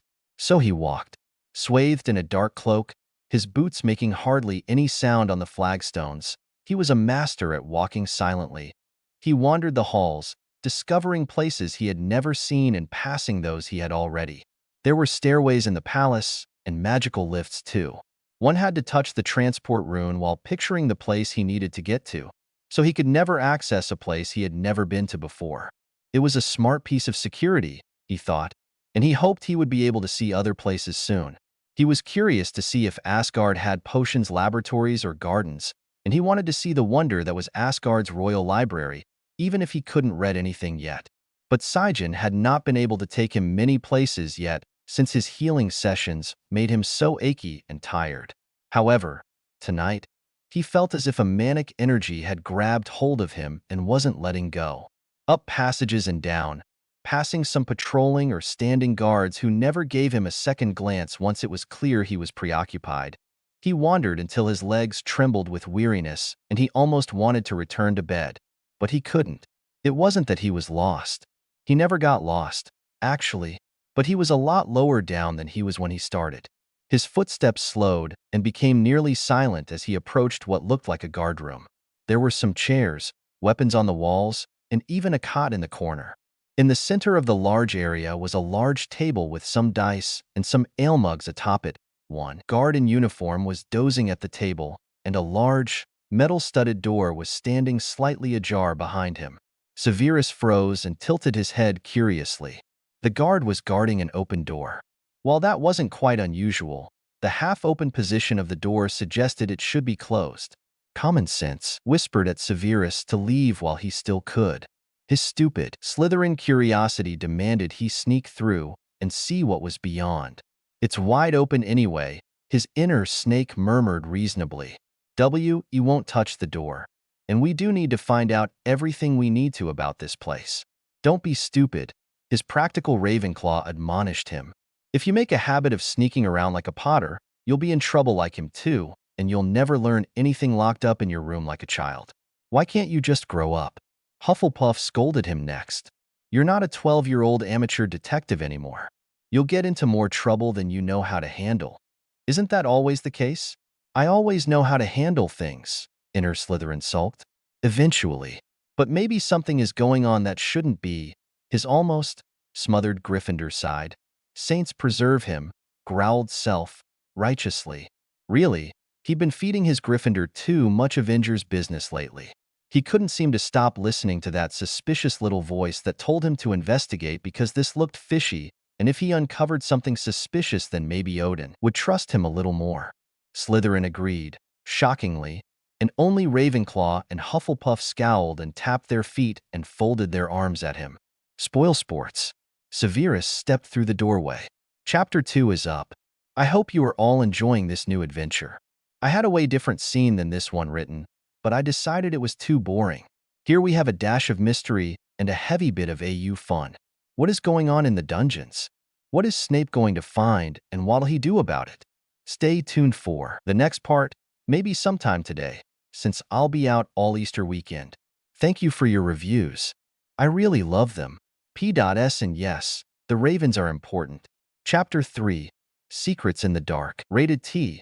Some prisoner abuse witnessed. Chapter 3, Secrets in the Dark. The door was slightly ajar, but the space between the doorjamb and the actual door was more than big enough for a skinny human to slip through without even touching either side. Severus found himself at the top of a stone stair. The air was cool, but not cold, and it was very slightly humid, but not damp. It felt like a good cellar, not the dungeons he assumed these were.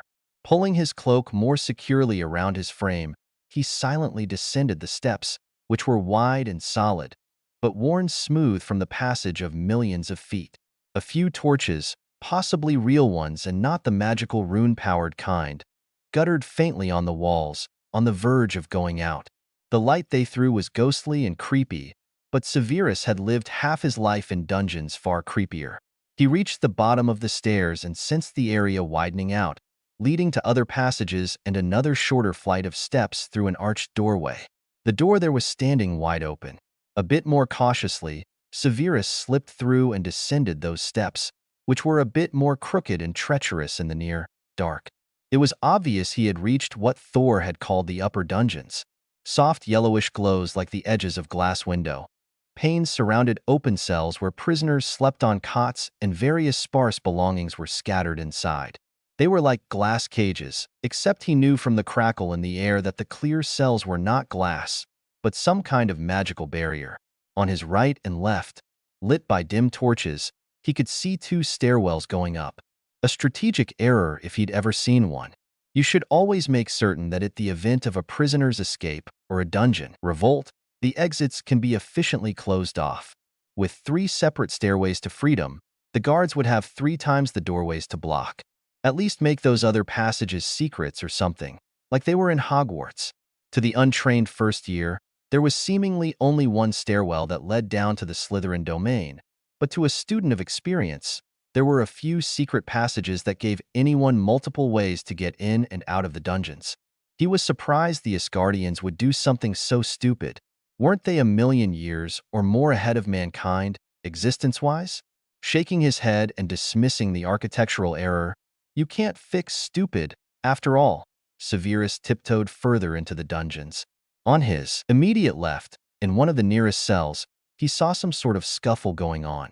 Three men wearing what looked like the same kind of armor as the sleeping guard upstairs were attempting to pin a thin, tall man to the ground and force-feed him something. There wasn't much noise, just the grunts and occasional muttered orders from one of the men as they struggled.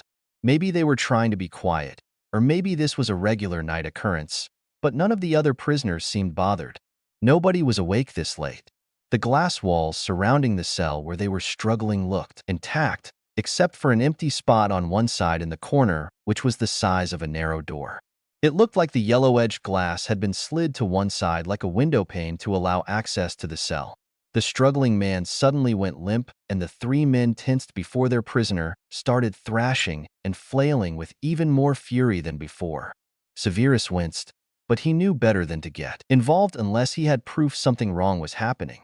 The man wasn't pleading for help, though his Slytherin told him that if this was a regular thing, he probably had called before and now it was a waste of time. And the guards weren't being too rough with him, though his Hufflepuff pointed out that the way they kept trying to pin his torso and legs down with their boots was leaving bruises for sure. He stood in the shadows and watched until the men finally let the prisoner go.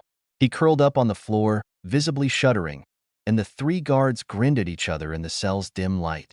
"I thought you said this would be fun," one of them said in winded voice. "I'm bruised from arm to shoulder from his head. Norn's alive. He still fights like a demon," another man panted, limping to the sliver of door. "When is this supposed to truly work, Sven?"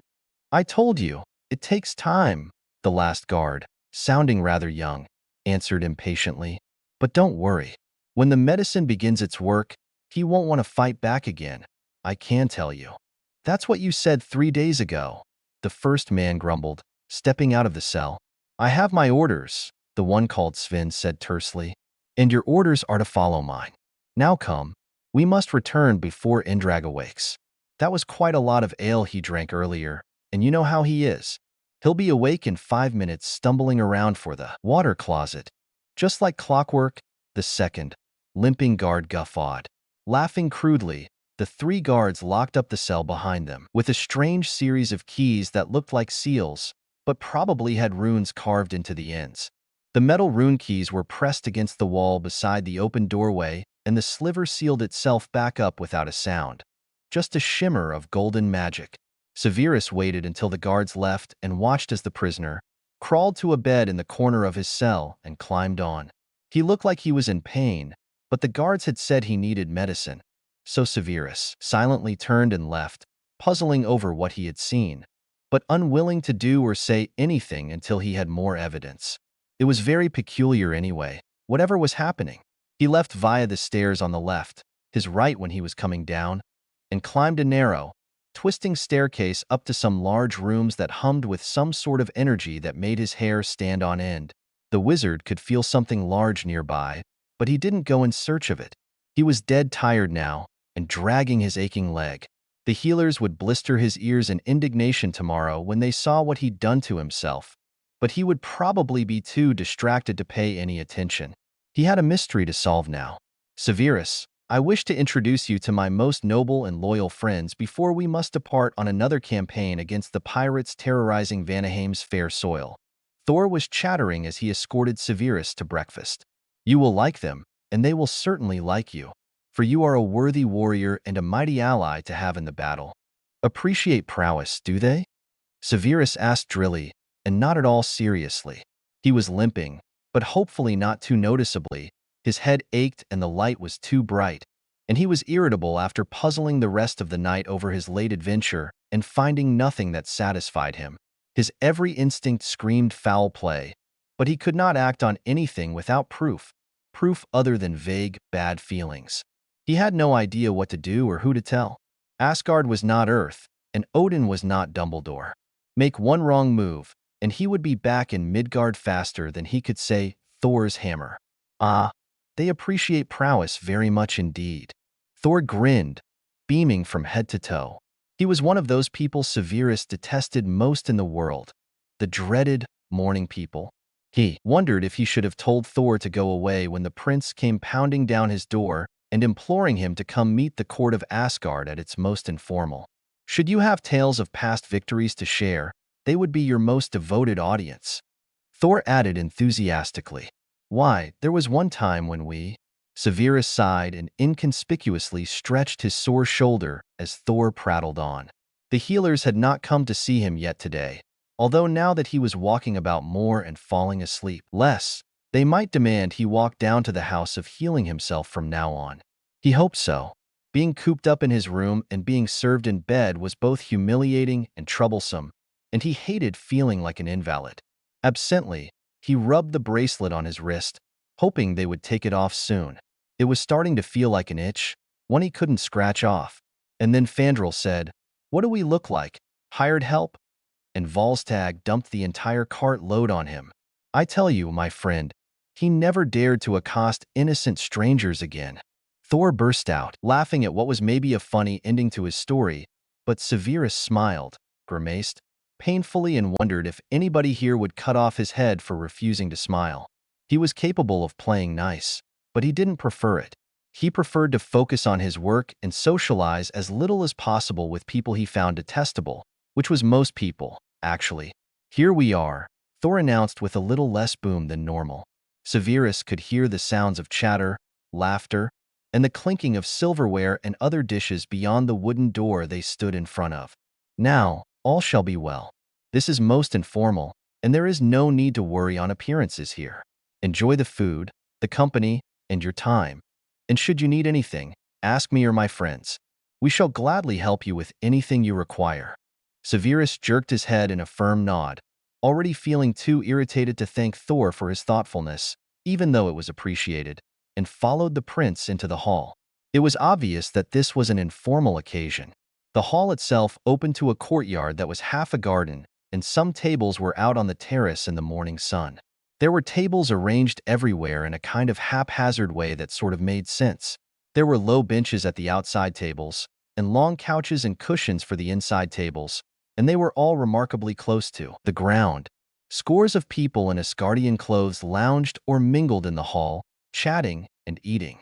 A few people collected food and left, eating as they walked, and one portly man in chain mail threw a goblet on the ground with a clang, demanding another in a jovial voice.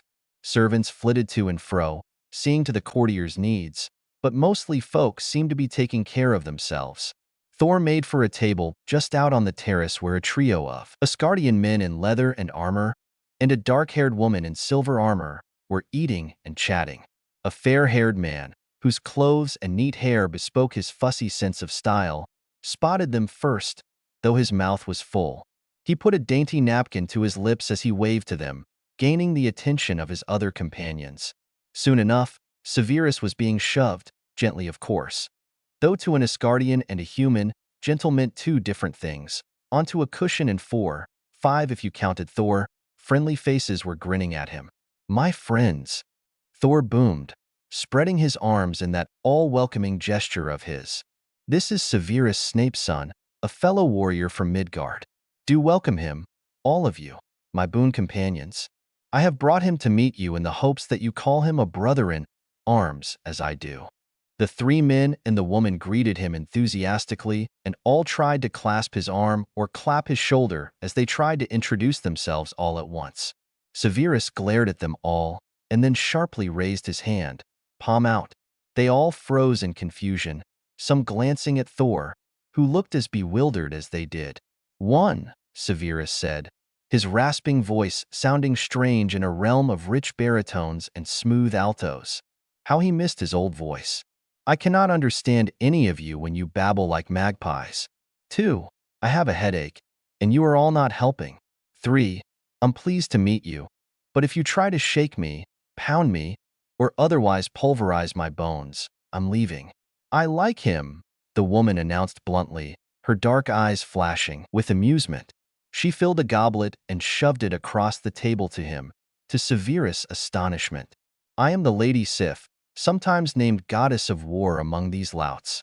Severus' eyebrows went up at that. "I am honored to make your acquaintance, my lady," he said solemnly, truly meaning every word. I am Volstagg, a large, red-haired Asgardian who was built like a Viking warrior grinned at him from the opposite side of the table. Sometimes called the Svelte, he added, puffing out his chest but only succeeding in making his large belly stick out more prominently. By who else but himself? Lady Sif muttered, sending the entire table, sans Severus, into gales of hearty laughter. I am known as Fandral the Dashing, the fussy-looking blonde man said next, thrusting out his hand for a normal handshake. Severus gave it a wry look before thrusting his hand into it, feeling like he was about to be crushed and pulverized. But to his surprise, Fandral's grip was almost dainty and just as fussy as the rest of him, and there was no fear of his hand being smashed into oblivion. And I am Hogan, the last man murmured, giving him a polite head nod. He was dark where the others were fair, and his black hair was pulled up in a knot at the top of his head that made Severus think of Mongolian archers. Hogan the what again? Severus asked drily. He didn't quite understand the gales of laughter that followed in which Thor was the loudest, but he smiled painfully and helped himself to some grapes while the Thunder God and his friends finished laughing. I am just Hogan, Severus Snape's son, the Mongol grinned. And I am just Severus, the wizard replied, struggling to keep his teeth from clenching. Snape was not my father's first name, but I have no wish to be connected with that man. But I am a potion, master and a professor, should you wish to give me a title. There followed some very excited oohing and ahhing, until the Lady Sif spoke up and asked if he made potions as a hobby or as a job, and Severus explained about being a teacher of the subject for years. Though, when he mentioned that he taught girls and boys at a magical institution, a mage school, he caught Fandral, Volstagg, and even Hogan exchanging loaded looks and eyebrow twitches. They were not any less friendly, but Severus felt as if a chasm had appeared between them, and he had no idea what it was or how deep it lay. They did not ask him to tell battle stories, which, he supposed, was the strangest thing of all if what Thor told him had been true. Breakfast finished in under an hour, and then Thor and his friends had to prepare for their next campaign to keep the Nine Worlds safe. They said goodbye. Lady Sif shook his hand. Thor gave him directions to the houses of healing, and they parted ways. And Severus hadn't been able to use his opening as potions master to ask about medicines that might be given to sick prisoners in the dead of night by 3 guards who did not wish the 4th of their number to know about it. It felt like a bad start to the day, and Severus still had a headache. What have you been doing to it? Lady Helga huffed at him, just as he knew she would. You have been overexerting yourself. I was only walking, Severus replied in an attempt to be nonchalant, fighting the feeling he had always gotten in Madame Pomfrey's presence. Faced with strong older women, he really couldn't, or wouldn't, fight back. He would seethe and gripe, silently, and submit like a lamb to everything they demanded, until their backs were turned, that is. How many times had Poppy caught him sneaking out of the infirmary when she had specifically told him to lie down and rest? I said a little walking is fine, Lady Helga grumbled, pushing him onto his back so she could get a better look at his aching leg. Running around the whole palace like a child? Not fine. I couldn't sleep, Severus growled, fighting the urge to flinch away as she waved her hand and vanished his trouser leg so she could see the damage. He was a little ticklish, so he focused on something else while her deft, wrinkly hands prodded the tight muscle on his calf. That's what they all say, Lady Helga sighed. Turn over, please. Grumbling that he wasn't 5 years old, Severus obediently rolled onto his stomach and tried to relax while she went on poking his leg. She suddenly pinched him and he jerked, half sitting up and glaring at her. What was that? He snapped.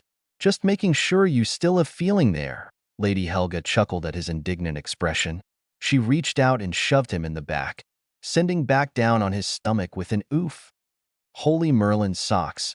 Even the women in Asgard were stronger than he was. Well, I have feeling there, Severus snarled, feeling irritated and beaten down, and he wanted to find somewhere he could feel the wind on his face and grass underfoot. He was going stir-crazy here. Obviously, Lady Helga murmured, smoothing her gentle hands from his knee to his ankle and pushing healing magic into it. Severus' eyes slid shut. His whole body went limp, and he sighed as all the tension rushed out of his bones and muscles, and he fell into a weird floating sensation. It was the effect her magic had on him, and according to their Asgardian rules, that meant their magical cores were a good match. They were similar enough that his body responded enthusiastically to her work, and the healing went much quicker that way. Feels good, Lady Helga said, a smirk in her voice. Oh, shut up, Severus grumbled, his eyes still shut. Hurry up and fix my leg so I can run around all night again. The healer tut-tutted, but in that way that said she just couldn't catch a break. She went on with her work. His other healer checked his arm and declared it healed enough to swing a light sword, and Severus endured just a few more minutes of Lady Helga's fussing before she sent him on his way with a cheery, "See you back here tomorrow morning, and don't be late this time." Feeling even more irritated than before, Severus stalked out of the houses of healing before he remembered to ask about his bracelet. Oh well, he sighed. He could stand it for another day or two anyway. The itch it caused wasn't bad yet. He wandered until he bumped into Saen, completely by accident. One of the guards was flirting with her, but she clearly didn't like it. The Einherjar looked nearly twice her age, and his lecherous leer made Severus' blood boil. She was trapped between a statue and a wall, and she dared not try and dart free with the guards standing right there. Luckily, Severus wasn't a spy for half his life for nothing. He stopped and crossed his arms as if he was impatient and vexed, rather than furious. "Saen," he barked sharply. The girl jumped, and the guard actually looked slightly startled. "I thought I asked you to wash the gray tunic yesterday." "Why yesterday, sir?" Saen quavered. "Yesterday, you airheaded girl," Severus went on, fixing both her and the guard with the power of his glare until the poor child looked ready to burst into tears. "It is in the wardrobe," he said, with a look that was slightly less harsh. "Go get it and don't forget again, understand?" "Why yes, sir, right away," she stammered. Picking up her basket of washing, the girl fled, leaving the guard smirking. "That's how you treat him," he said admiringly. "Norns, I wish I was in your place, sir. Why if I was, I'd dash." "You'd what?" Severus rasped in a low voice, now very close to the guard, and the gray-haired man looked as if he didn't know how the wizard had done it. But after a lifetime of terrorizing children, he was more than good enough at the game to intimidate cowards. The man, despite having an inch or two on the human, shrank a bit at the maniacal fury blazing in his dark eyes. "Let me warn you this once, and once only, my good man. What did you say your name was again?" "Why, Jan," the guard spluttered. "Well, Jan," Severus drawled, using his hoarse, ruined voice to his best ability.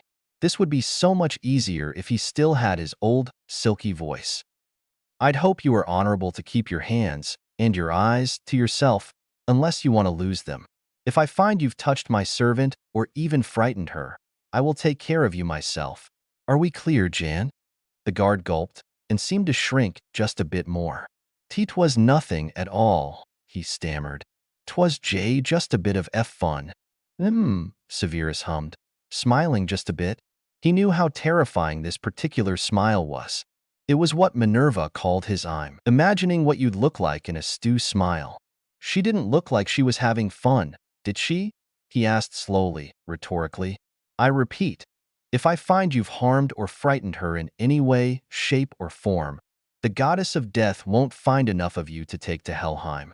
With that, Severus straightened his Asgardian tunic and marched away, finding himself missing the billowing folds of his teaching robes. But maybe Saen could help him with that. Jan the guard didn't even twitch as Severus left the vicinity, and the wizard smiled to himself as he turned the corner. A real smile. "I've still got it. Saen?" Severus called softly as he re-entered his chambers. It was hard to make his voice sound anything but raspy and grumpy, but he did his best. He heard a squeak in the bedroom, the slam of the wardrobe, and then there she was in the doorway, wringing her hands and trying in vain to stop the tears that kept dripping down her blotchy face. "I am sorry, master," she sobbed, squeezing and twisting her hands together in such a contortion that Severus eyed them uneasily, wondering if she would dislocate a finger. "I can't find the tunic," and I've looked everywhere and She looked up at him, her porcelain blue eyes filled with fear and dread. Swear I'll find it, or make you a new one, master. Please, please don't have me be beaten. Beaten, Severus shouted, making the poor girl flinch and fall to her knees, almost dissolving in a puddle of her tears. Or why you'll beat me yourself, master? The girl whimpered, wrapping her arms around herself and shivering pathetically. I am sorry, Stop, just stop this. Severus sighed and rubbed his hands over his face. What a day, he groaned. I should have just gone back to sleep last night. With another heavy sigh, he marched over to her and, painfully, lowered himself to the floor next to her. I hope you're helping me up when we're done here, he grunted. I'm not as young as I used to be. You're not old, Saen protested quietly, her voice clogged and hollow from her tears. Thanks, Severus arched an eyebrow at her. But what I really should be saying is, I apologize. The girl jerked in surprise. She still looked as wary and frightened as a young doe, with those big eyes and trembling lips. Severus focused his gaze on a tapestry on the opposite wall, many feet away, and rambled on. I did not mean to frighten you. I was merely setting up. I needed to terrorize that guard, and if he saw me being kind to you and then nasty to him, he might complain that I am being improper or something. I don't know. Anyway, I'm better at acting cruel than kind. Do you understand? I had to get you away from there so I could threaten him properly, and I couldn't simply tell you to go get tea and cookies in the kitchen until you feel better. It would have ruined the show. Saen was staring at him with huge eyes. You saved me, she whispered. I thought that's what it maybe was. A tear dripped down her face, and she didn't notice it. Her blue eyes and red-spotted face was so filled with awe and wonder that Severus knew he'd been forgiven. Yes, Severus answered simply. And if that lecherous pig, or any man for that matter, begins to harass or frighten you, I order you to tell me so I can arrange their facial features. Agreed? To his shock, the girl pounced on him, laughing and crying at the same time while she hugged the breath out of him. Coughing for air, he patted her shoulders and gave her a meaningful shove when she didn't get the hint. You did that for me? I mean, you do that for me? I don't know how to thank you, sir. I really don't. My father is dead and I have no brothers to defend my honor, and ever since Prince Loki. Her face fell and seemed to pale under the blotches that her tears had left. Prince Loki? Severus demanded. Ever since he what? Did he hurt you? What? Saen gasped, looking both shocked and hurt. Prince Loki? Never. He would never take advantage of a woman like that. Never? Severus repeated drily, wondering suddenly how many stories of Loki's, exploits had been true in the myths. He used to protect me, Saen explained, shivering at the memory. He would do it like you. He would fool the men into thinking he was in a mood, or something, and distract them long enough for me to flee. Then the prince put magic around me that told him if a man touched me with intent to well, you know? She was blushing fiercely. He liked knowing who it was, he said. That way he knew who to keep me away from. The spell would also make my skin too hot for them to touch, or they'd get blistered. You would get that hot? Severus asked, incredulous. Were all Asgardians this tough? It never bothered me, the girl said calmly. They would only think they were being burned. It was all in the mind, Prince Loki said. The men learned to keep their hands off anyway. She stopped and drew in a shaky breath. But, well, the rumors started getting around that he and I. She covered her face with her hands and sniffled pitifully. I am sorry, Severus said awkwardly. I had no idea he would be so kind. He finished in his head. Clearly there were more sides to Loki than he had guessed.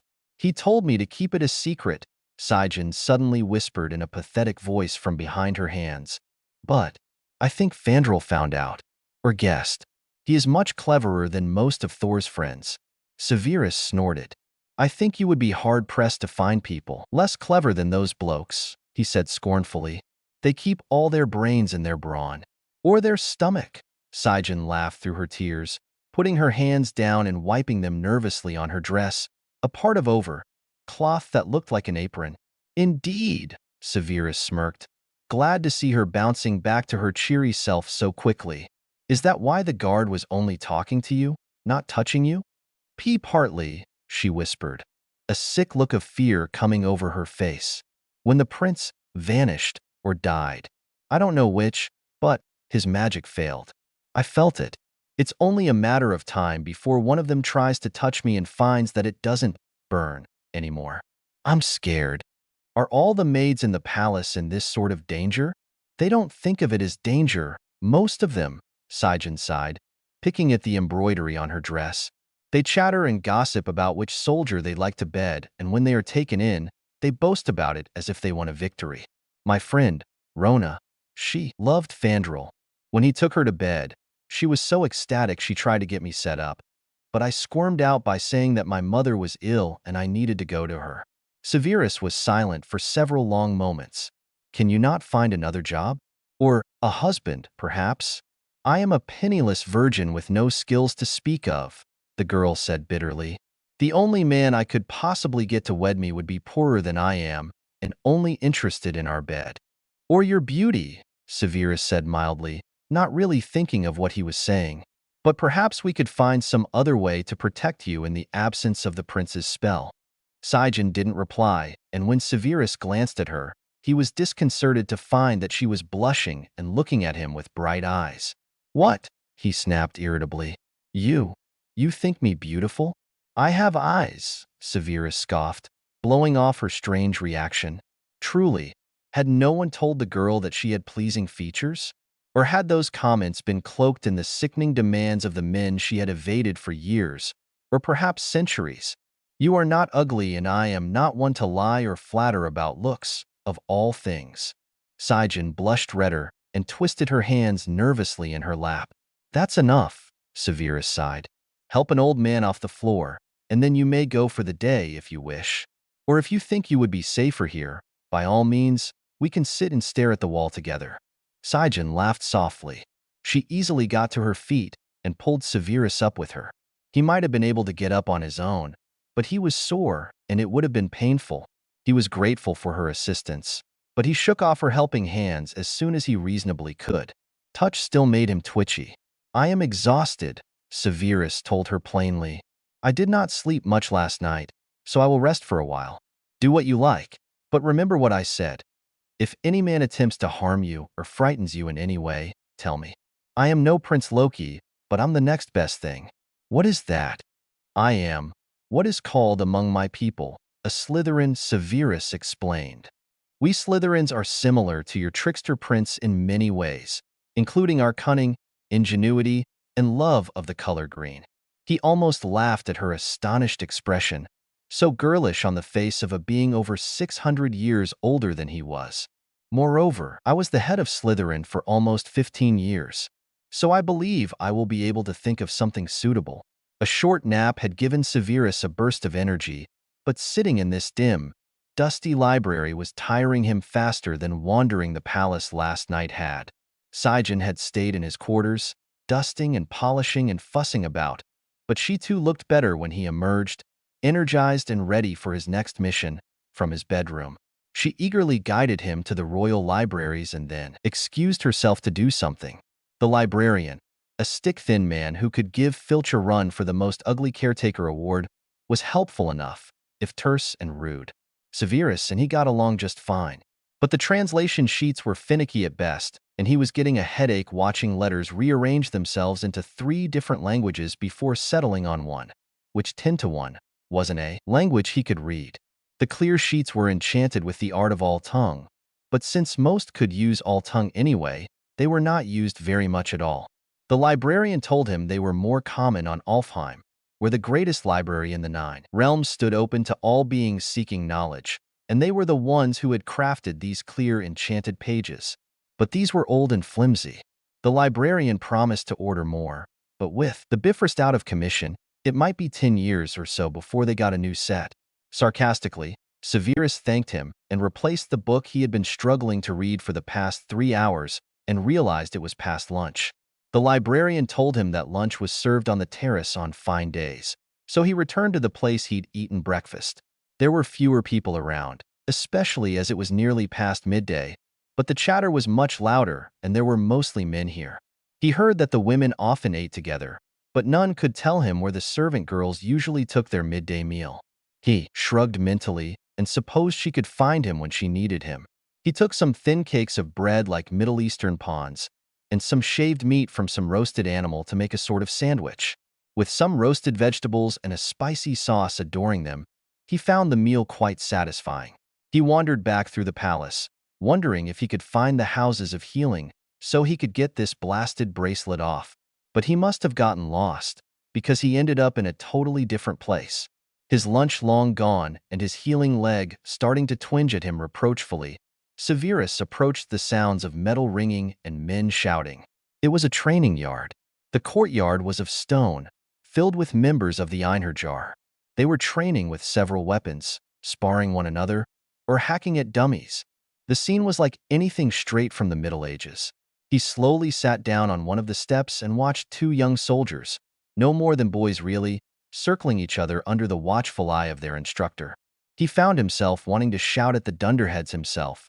"Watch your feet, stupid boy," was one of the many phrases dancing through his mind, and he only refrained because he didn't want to be noticed or kicked out. This might prove useful. Men rotated in and out. The courtyard practically emptied at one point, and then a whole group of them came in and suited up for practice. Severus sat and watched. He snuck through the columns on the edge of the area a few times to the fountain where the men got their water, and slipped out to find a water closet a few less times, but otherwise, he watched the men drilling. He soon saw that there were very few Einherjar who could fight well in close quarters. They preferred devastating sweeping strokes that made use of their mighty strength, but a well-aimed arrow or a knife, or spell, could lodge in their unprotected sides in an instant. Their shields were big, but clumsy. Their armor was bulky and had many gaps. Severus ticked off their weaknesses like a general surveying an attack, and shook his head. Wizards had a multitude of spells and were not bound by things like armor, since most wouldn't stand up to a good curse anyway. Common dueling robes had guards against common hexes and weak spells, and were much easier to maneuver in. He could run circles around these slow-moving tortoises who defended the All-Father's palace. Thinking about wizard magic made him start thinking about Asgardian magic. He wondered if Asgard had a mage branch to the army. Now that he would not mind watching, and it would fill in a lot of gaps left by the straightforward approach of these Einherjar. Wizards on Earth had protections like rotating shields and reflecting shields, and even some shields that could stop physical attacks. He thought back to the magic he had done in New York and was struck all at once by how unnatural that had been. Wandless magic was supposed to be difficult to master, next to impossible, and while he almost had been consumed and killed by it near the end, he had still found great ease in cutting and exploding and blowing aside the Chitauri by the scores, and he had even had enough left over to summon a storm of destructive magic as he battled Loki alone. So what was it that had filled him, acted as a focus, and channeled his magical core into his arms so that he could cast battle spells with ease in a war zone? The Tesseract. That had to be it.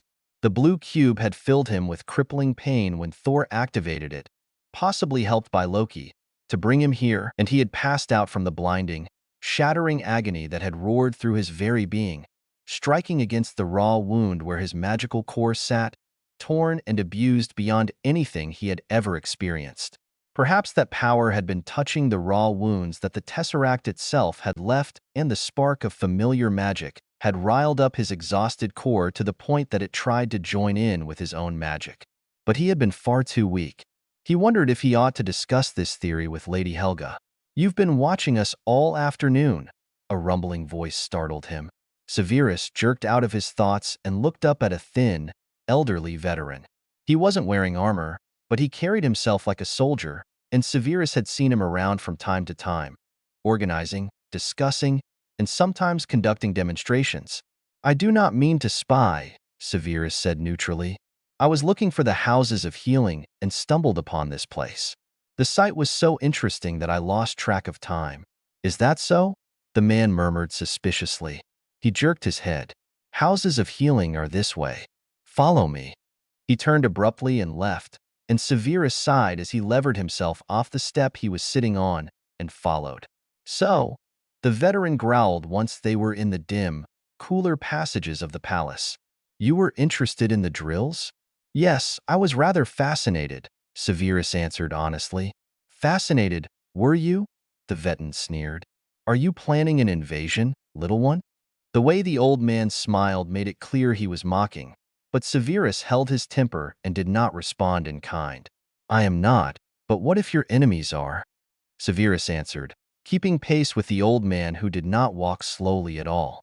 Severus was glad the healer had worked on his leg today, as it began to twinge from the exercise. There are so many weaknesses in your soldiers' forms, weaponry, methods. I don't know where to begin. They fight as if everyone they face is going to fight as they do. They are stagnant.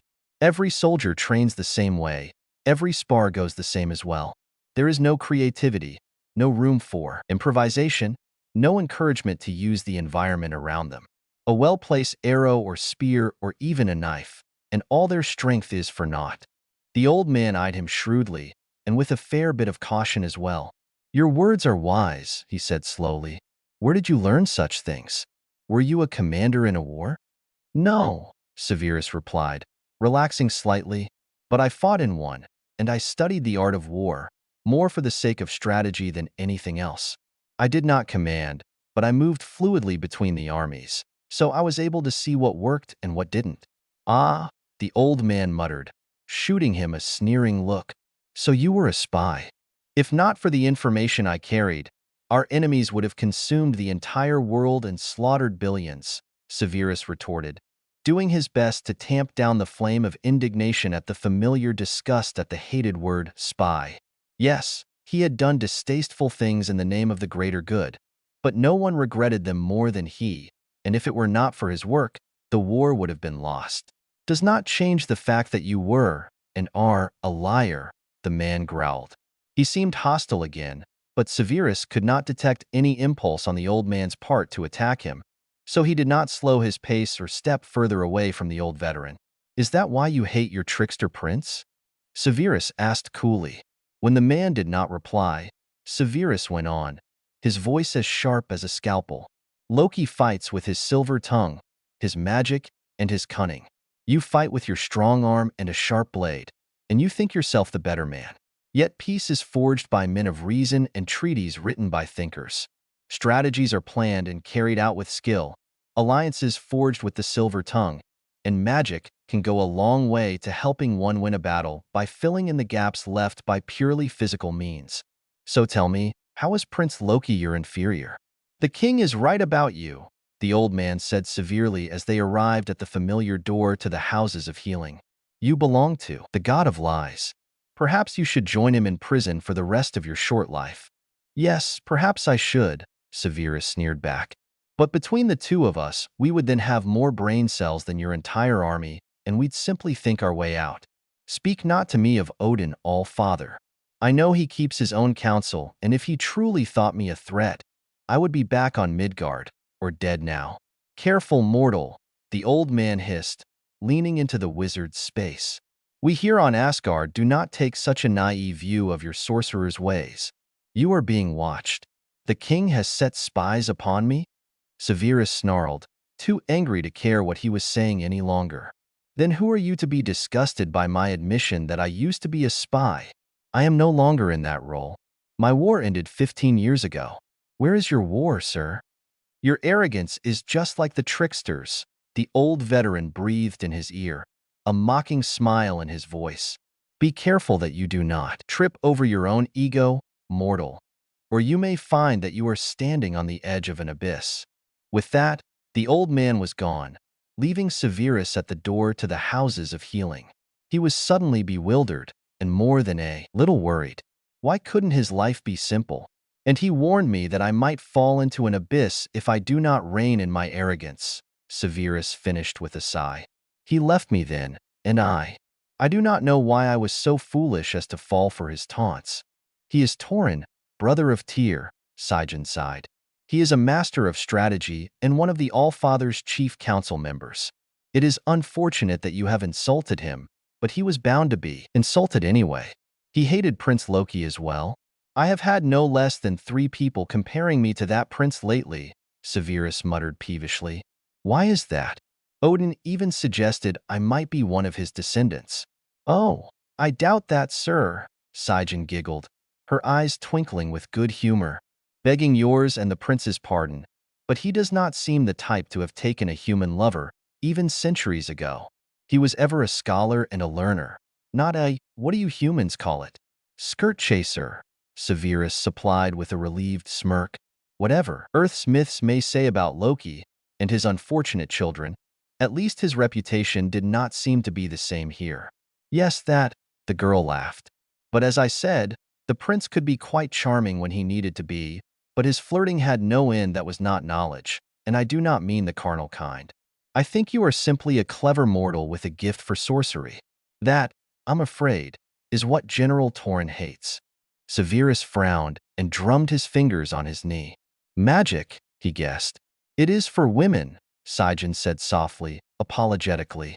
Magic is not seen as manly or honorable.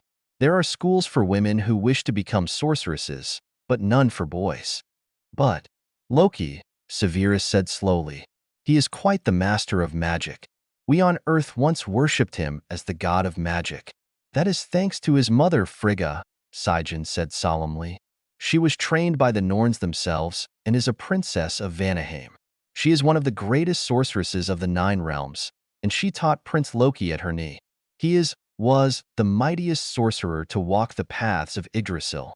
She sighed and fell silent, lost in thoughts of the past. Severus glanced at the woman, noting the brightness of her eyes, the faint flush to her cheeks, and suddenly realized that she had a crush on Loki. She'd probably been nursing it for hundreds of years, and yet, she still acted like a little girl with her first attraction. How odd. And she still believed him dead. Interesting. Had Odin refused to announce that his younger son was home? I have not had the pleasure of meeting the queen yet, Severus said slowly. Would there be any way to gain an audience with her? It depends, Saen said carefully, coming out of her daydream with an embarrassed blush. She may wish to meet you, or she may not particularly care.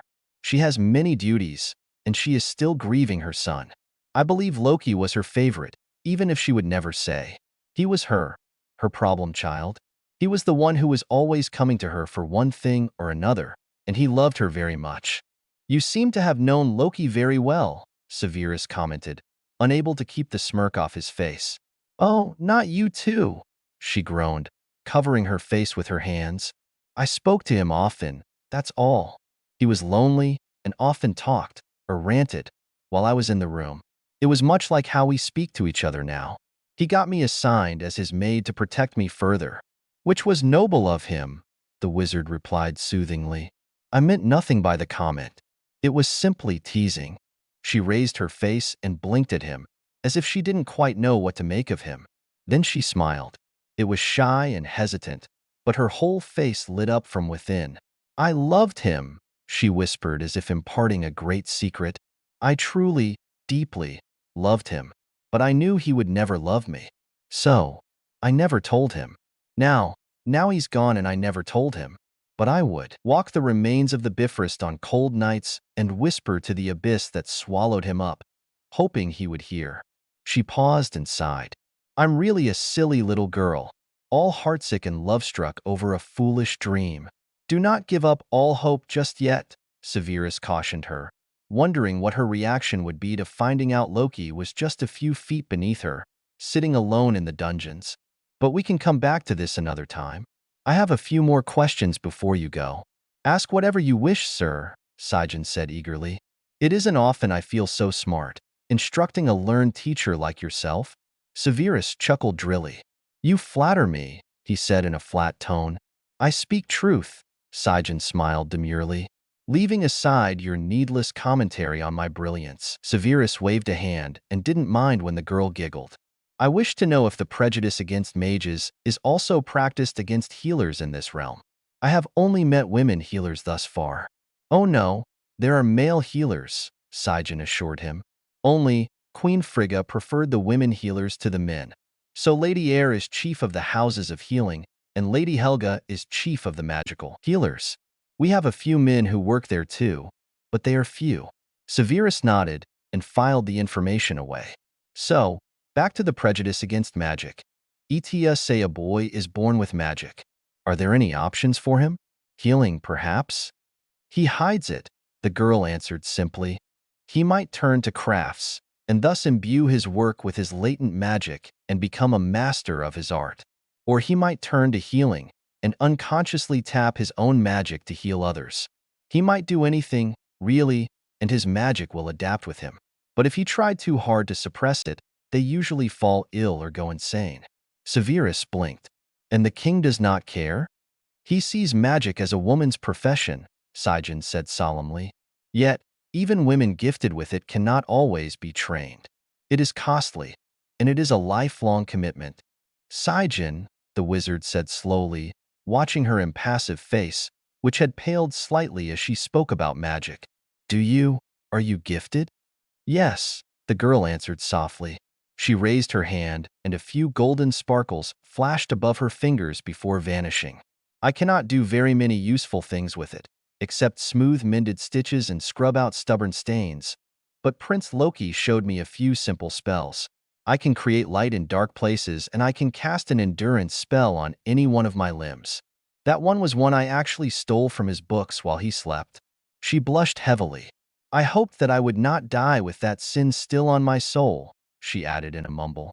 An unusual spell, Severus murmured, his forehead furrowed in thought.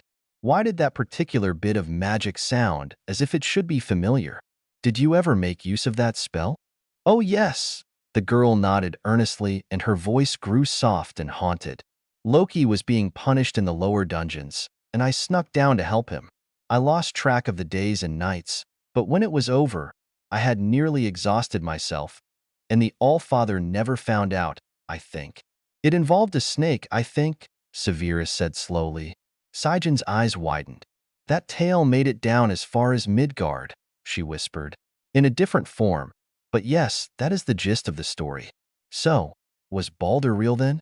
Hush, Saen gasped, tears blinding her eyes. Loki bade me in, never to speak of him. Severus nodded, though he was more puzzled than ever. Very well, we shall not speak of him. But my last question to you is, what sort of medicine do the prisoners in the upper dungeons receive from their guards? What? Saen blinked in confusion. Oh, you must be mistaken, sir. Guards never act as healer except in the direst emergencies. There are healers who are assigned to the health of prisoners. And the healers dress as normal? Even at night? Of course. Saen's face turned shrewd. Sir, I sense that you are, as they say, fishing. Have you seen something suspicious? Guards dosing a prisoner in the middle of the night? Perhaps? Perhaps. Saen was silent for several long moments. This bodes ill, she said quietly. Prisoners who are being punished are taken to the lower dungeons. Those in the upper are to be treated fairly and autonomously. They may not be harmed or manhandled unless strictly necessary to the safety of themselves or others. So, what these guards are doing is improper. Most improper, Saen agreed. Tell me everything, and then we must go to the queen about this. She will take it to the king's attention. So Severus started talking. He told her about his midnight adventure and the passages he had explored.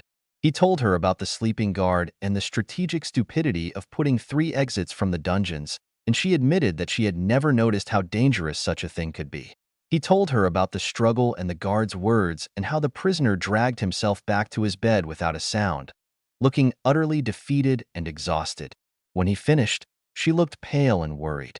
I will put a word in the ear of Frigga's maidservant, Saen said solemnly. If the queen wishes to meet with you, she will send word. But if 3 days pass and you have not been summoned, I would suggest that we gather more evidence. Severus snapped. You're not running around the palace alone at night with criminals on the loose, sir, Saen said with a devilish smirk. I am not dragging you on my nighttime adventures. What if you were hurt? Or blamed?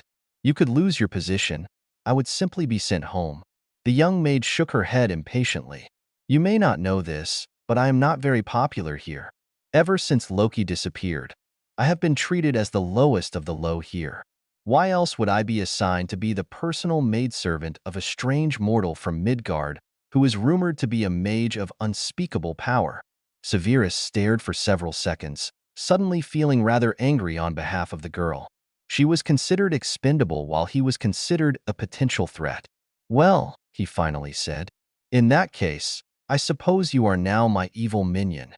Saen smiled happily, and her eyes glinted with mischief. The potions master suddenly wondered if this was what Loki had seen in the girl, because he was starting to think he might be a little in over his own head here. And as promised, Chapter 3 before Easter. This is literally all I have written of this story at the moment, and I'll have to churn out some more when I have time. Hope you enjoy it. Chapter 4, All-Father. Rated T. Chapter 4, All-Father. Night came almost too quickly. Saen was gone, and Severus was left alone in his chambers. A few times, he contemplated wandering the palace again, but each time he thought to poke his head out of his chambers, there was a guard nearby. He had the sneaking feeling that he was being watched more closely, perhaps as a direct result of his careless conversation with General Torrent. He cursed his stupidity more than once, but there was now nothing he could do about it. Severus could fume all he wanted, but he was, after all, a stranger here, and had not exactly been invited in the first place. He knew that he had been lucky to be given the amount of freedom that he had. Since he was unable to slip out of his chambers unnoticed that night, Severus had to content himself with pacing in the open air of his balcony, thinking about various things, and wondering why the ravens still seemed to have nothing better to do than watch him. He wished he had read more Norse mythology, but it had not exactly been an interest of his. He might have read some of the myths out of boredom or idle curiosity as a young boy, but with so many other things to occupy his time, reading frivolous nonsense like mythology had not been at the top of his priorities. Of course, now that he knew that the Norse myths at least were not actually frivolous nonsense, he bitterly regretted not taking more of an interest in the stories. He glared at the ravens in the light of Asgard's moons and tried not to mutter to himself too much. The birds were really starting to unnerve him. He was pretty sure that they were spies of some sort, absently fiddling with the silver band on his wrist that was preventing him from using his magic. He craned his neck, trying to distract himself with the incredible night sky here. He did not know why. Asgard's night looked so strange compared to Earth's. Here he could see galaxies, nebulas, 2 brilliant moons, and more stars than he ever knew existed. He could even see a streak on the horizon that might have been the Milky Way, seen from a different point of view. He could even see other worlds scattered across the night. Vague, distorted shapes, like planets viewed through a telescope. Despite never having been very interested in astronomy, although knowledge of the stars and moon phases was important in gathering potion ingredients, being here on Asgard, he could gaze for hours on the wonders of the alien sky. After some time, Severus let out a long breath and rubbed the crick out of his neck as he sat down on the white stone railing of the balcony. One of the ravens hopped up close to him and he half-heartedly swatted at it. "I know you're up to something," he muttered at the sleek black bird. "What do you think you'll find?" The raven cawed and hopped to the side, gazing off at something else. "Do you spy for Odin?" I wonder if animagi exist among Asgardians?" This time, the raven did not seem to respond.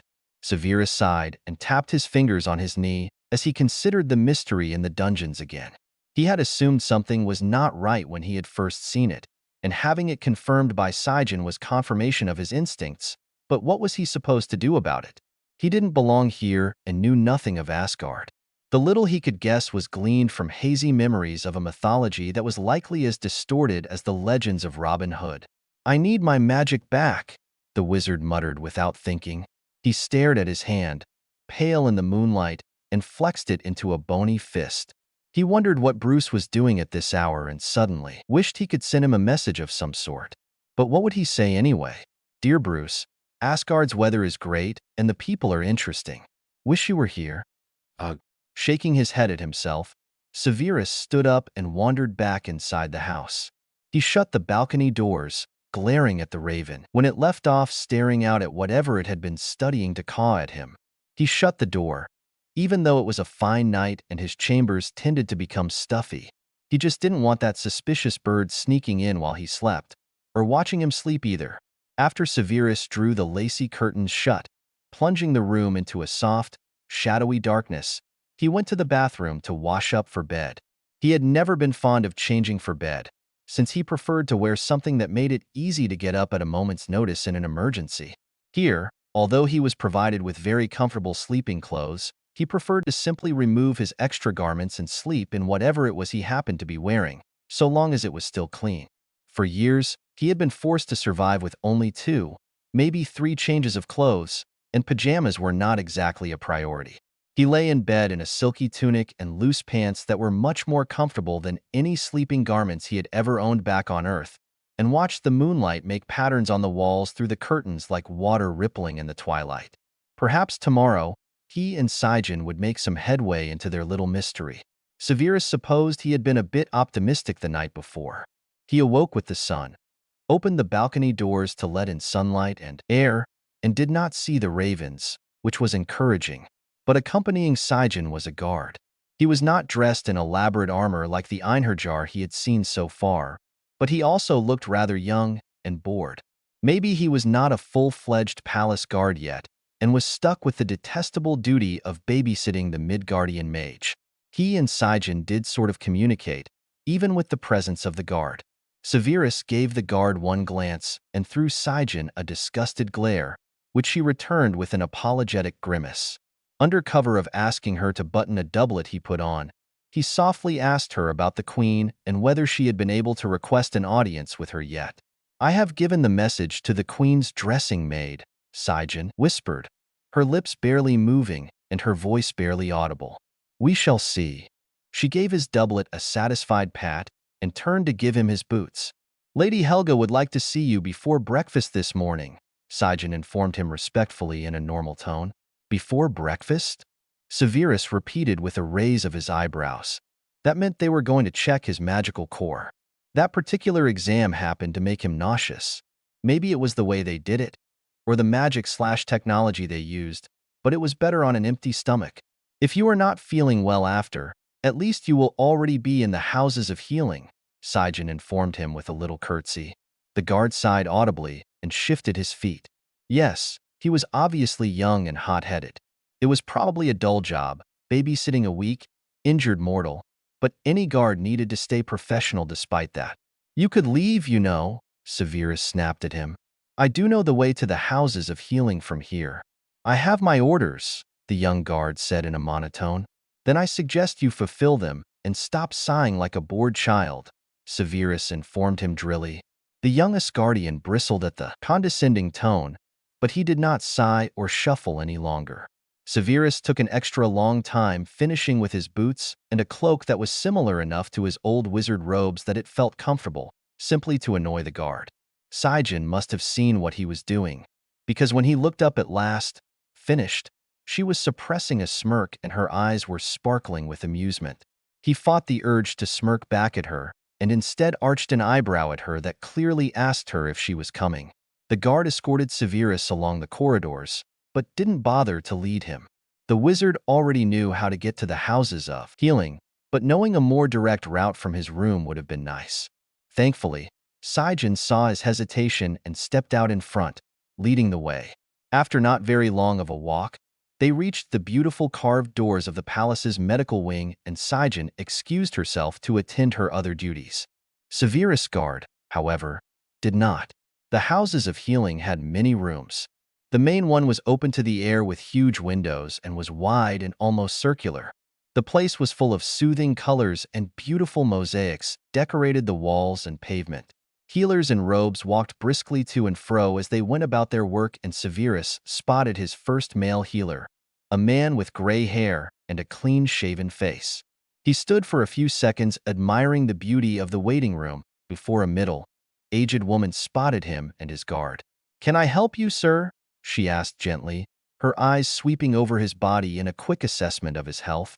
"I am here to see Lady Helga," Severus replied, much as he had yesterday when he had come. "Oh, of course." The healer smiled and gave him a quick curtsy. "She is expecting you, Severus Snape. If you will follow me?" She turned briskly and Severus followed her, or moved to. His guard was still shadowing him. Turning to the young man in annoyance, he turned the full force of his glare on the guard.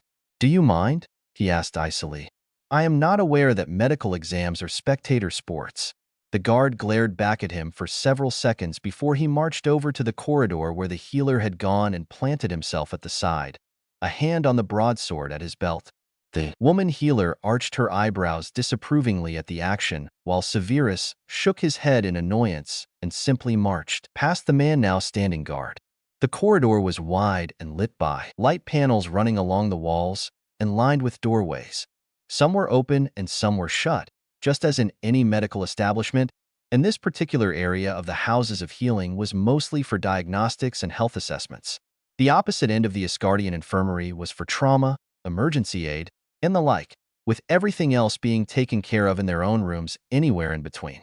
Severus was glad that these houses of healing were at least quieter and better organized than St. Mungo's had been, and some Muggle hospitals he had seen as well. Lady Helga was indeed waiting for him in the same room he had visited last time, and his guide, Ilsa, smiled and curtsied before she returned to whatever it was she had been doing before, leaving Severus with his healer in the cozy exam room. "You're early today," Helga greeted him with a friendly smile, getting up from a chair where she had been perusing data on some sort of projected screen that had been floating in front of her. He wondered what sort of technology that might be, as it did not seem like magic. He did not respond to her comment and instead busied himself with removing his doublet. Despite his ploy with Saen earlier, he really did get frustrated with all the buckles and buttons Asgardians were so fond of on their clothes and appreciated the help. He couldn't wait to get his magic back. Dressing with it would be so much easier. "As I'm sure you have guessed," Lady Helga announced, setting out a few things on the small table by the exam bed. "I shall be examining your magical core again today. Then we'll see if you can take that bracelet off anytime soon." "That would be helpful," Severus muttered. He tossed his doublet and then his tunic on the end of the bed before he sat down. The old woman took the bracelet off his wrist, pressing a small silver disc to its clasp like a key of some sort. When it popped off, Severus flexed his hand and sighed, hoping that his core had stabilized by now. Feeling the hum of his magic again was a welcome sensation, even though he did feel an ache deep in his chest, which he knew was not a good sign.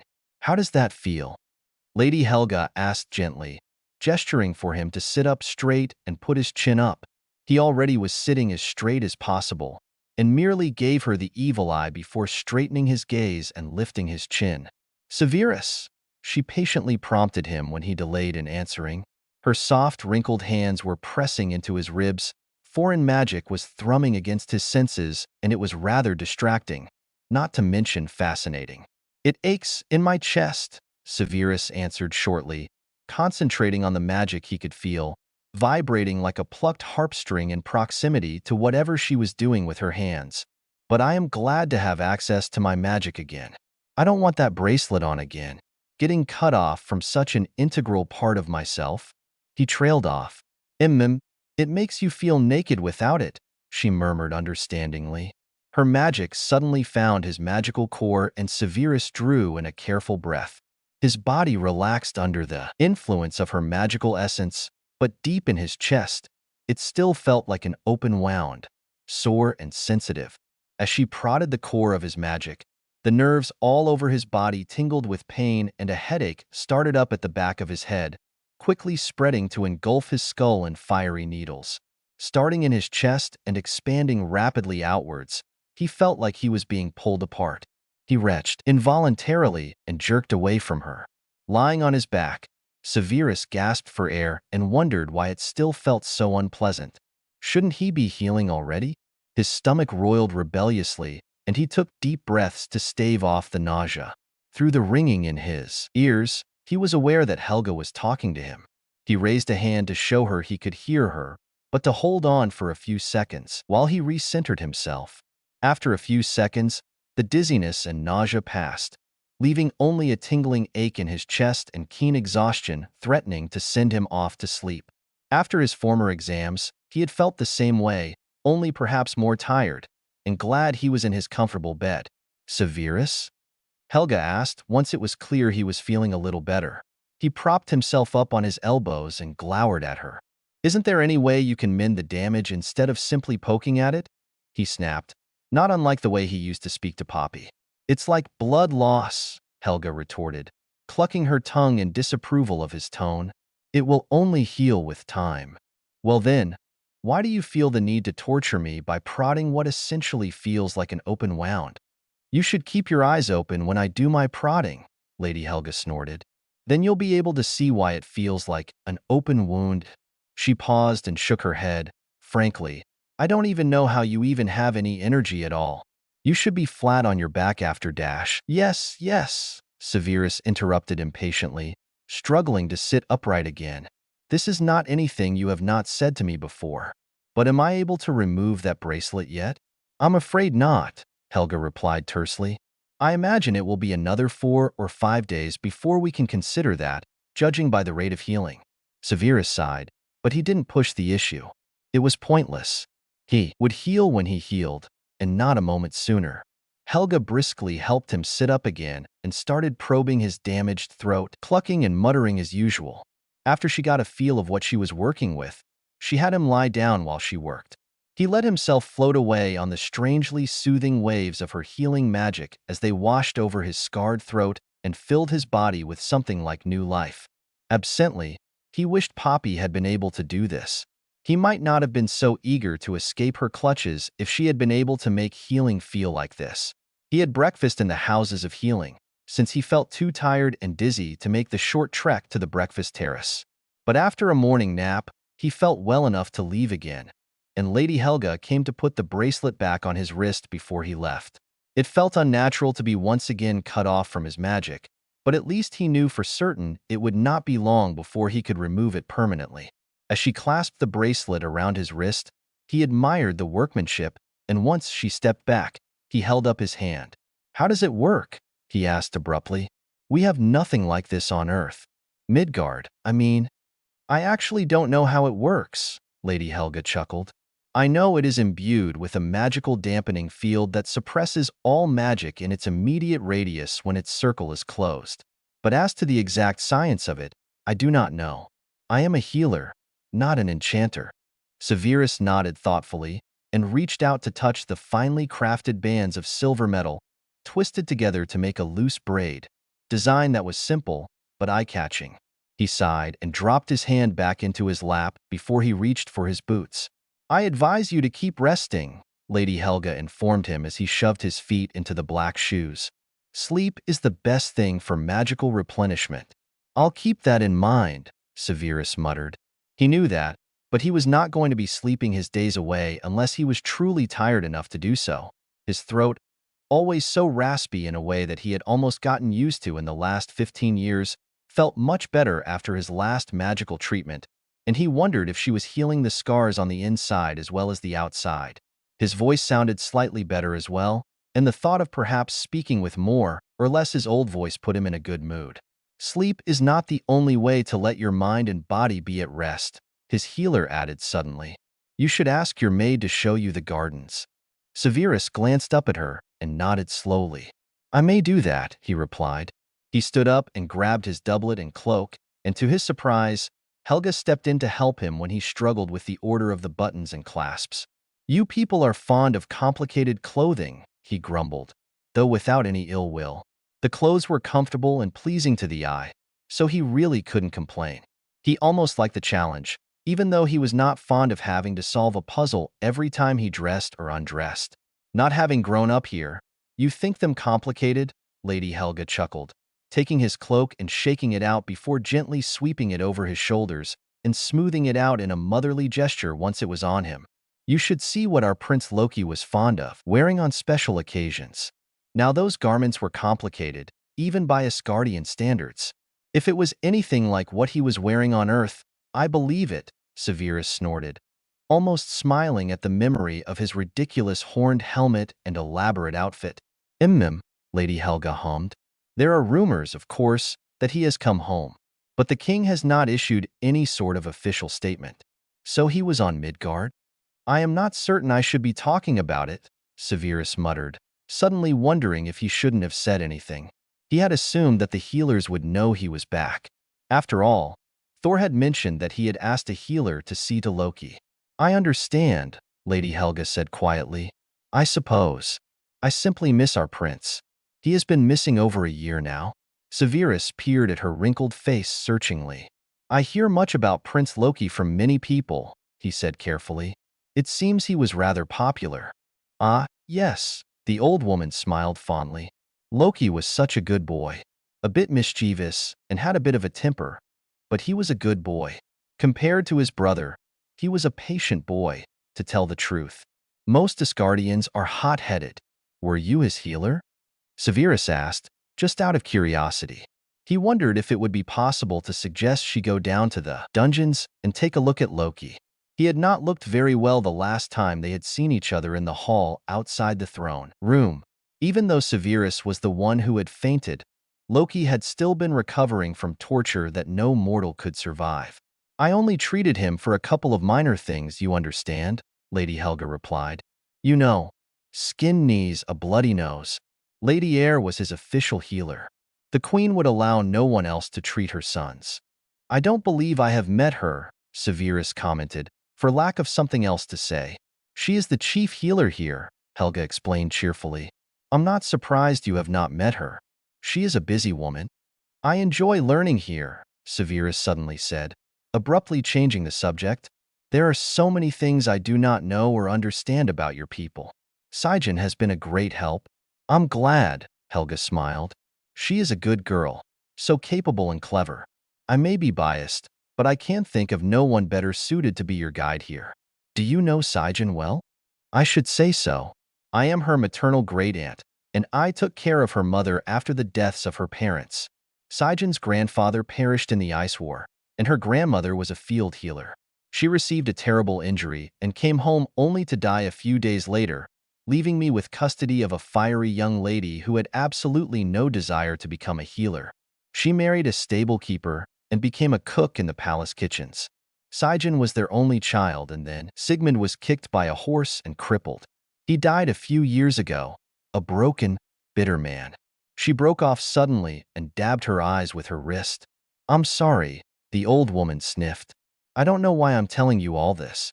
You do so remind me of one of my sons, you know? He is a tutor and has some magic of his own, but Asgard discourages our men from pursuing magical training. So I've heard, Severus muttered. Thank you for your aid in the conversation. I will see you tomorrow, I suppose? Yes, you will. But Ifa and I will only be going over the scars and lingering injuries, so you may stop for breakfast first, if you wish. Severus nodded to show that he had heard and left the room. He was preoccupied with his thoughts, and so was rather startled when a guard suddenly moved to follow him once he stepped out the door. He glared at the young-looking man who was dressed the same as his earlier escort, but was most certainly not the same soldier. He shook his head in exasperation and ignored his shadow as he sought out the terrace for lunch. The day passed slowly. Severus went to the library after lunch for a while and gave himself a headache trying to use the clear translation sheets. He fiddled with his bracelet and wished his magical core would hurry up and fix itself so he could try a simple translating spell. Some of the books he had read in the libraries in Africa and India had been in foreign languages, and his wantless translation spells had worked on them well enough. He found his mind wandering after an hour, and he stared out the window he sat near. The view was different from the one he had from his balcony. Here he could see what looked like the wall and main gate of Asgard, and a long bridge sticking straight out toward the edge of the realm. On the very edge of the horizon, the sky was dark, almost twilight, and he could see the water pouring over an abyss. He stood up and went closer to the window, looking down over a city of golden spires and shingled roofs. He had not thought very much about the main population of Asgard. Not everyone was royalty or a servant, and Asgard consisted of more than the royal family. His gaze returned to the bridge sticking out of the city like a broken rod and remembered what Saen had told him about the Bifrost. Racking his brain for the word, he found it. It was some sort of rainbow bridge in Asgard, in the myths. Here, the bridge thing certainly sparkled in all colors of the rainbow, but it looked solid enough, even though it abruptly cut off not too far from the black abyss of space. Was Asgard even a planet? He wondered. He turned to his silent guard, who was being much more polite and professional than the put-out youngster of this morning. How large is Asgard? He asked abruptly. It does not look much bigger than a large city. You see only the edge, the guard returned just as brusquely. Asgard is the smallest of the 9 realms, but it is not very small. Not in the way you think. Beyond the city is a vast realm of mountains, farms, and woods. Severus arched an eyebrow, slightly surprised, but still mystified. But most realms are planets, are they not? He asked. The guard frowned. I do not know this word, he said slowly. Planets. Midgard is round, Severus said, demonstrating with his hands. Are not most realms like that? Ah, the guard smiled. You are correct. Asgard is not exactly like that. It is slightly curved. The man cupped his hands as if resting on top of a round ball. Once on a time, it was like all the other realms, but a catastrophe nearly destroyed our realm many, many years ago. King Buri, founder of our modern Asgard, managed to affix half the world in the crown of Yggdrasil, or so the tales say. We are anchored in place and safe, but our realm does not work exactly the same as others. Severus nodded slowly, fascinated and intrigued. How would such a world have sunrises and sunsets, or seasons, or even weather? This realm should be a dead rock floating in space, yet Asgard flourished somehow. Magic? Science? A combination of the two? If I may, the guard said carefully. Why do you ask? I have never heard of a world that would even work that way, Severus answered slowly. I don't understand how it functions. It intrigues me. I am a man who likes to find answers. Is that the Bifrost? He pointed out the window. The guard didn't even need to come closer. What's left of it? He answered grimly. What exactly happened to it? Thor informed me that it was destroyed, and my maid referenced it. But what destroyed it? It looks splintered at the end, like a branch that was torn away. Prince Thor destroyed it. We all know that, the guard replied, looking suddenly embarrassed. Forgive me, I do not mean to speak badly of His Highness. Naturally, Severus smiled encouragingly, but I am certain he had a good reason. His reasons have not been disclosed, but most of us believe that Prince Loki, who was king by proxy at the time, attempted to misuse the Bifrost and Prince Thor tried to stop him. And in the process, the bridge was destroyed and Loki fell into the abyss, Severus finished, his mind whirling with questions. I imagine so, the guard muttered, shuffling his feet. I do not wish for you to get in trouble for telling me these things, Severus suddenly said, realizing that perhaps the young guard wasn't supposed to be talking to him. It is common knowledge, the soldier replied with an awkward grimace. And you're bored, Severus finished. I don't suppose you could simply leave me in peace? Orders. Ah, of course. Severus turned back to the window and observed the view for a while longer. He lost interest after a few minutes and decided to return the books he had been struggling with to their shelves. The old librarian ignored them while Severus, followed by his guard, slipped silently out of the library. Where are the gardens? Severus asked his shadow. The gardens are this way, the guard replied, gesturing with his head and turning down a different passage Severus had never been down. They descended some staircases and passed through beautiful halls. Severus was suddenly glad he was wearing Asgardian fashions as they began to pass officials and other important-looking people. There were more guards and servants in this part of the palace, and some gave his shadow-turned guide a glance or nod of greeting. Severus was used to being the tall one in a castle, or anywhere, really. But the Asgardians, even the women, were mostly taller than he was. It was rather obvious that he was not one of them, and he received more than one curious glance. Severus turned his most impressive scowl upon them, and they did not speak to him, instead averting their eyes and hurrying on their way. It was an admirable skill of his, that he could repel curiosity simply by his glower alone. He almost wanted to snigger. Was there no one here in Asgard who had experienced the power of a glare? The guard pushed open a light door, and they stepped out into a beautiful courtyard. Somewhere beyond the walls he could hear noises from a city. Animals, chatter, rattling of wheels and clanging of a nearby blacksmith filtered into the lovely terrace. They left the terrace and Severus stopped in stunned amazement at the archway into the gardens. These are the palace gardens, his guard explained. They're open to any visitor or guest of the royal family. The private gardens, obviously, require direct invitations.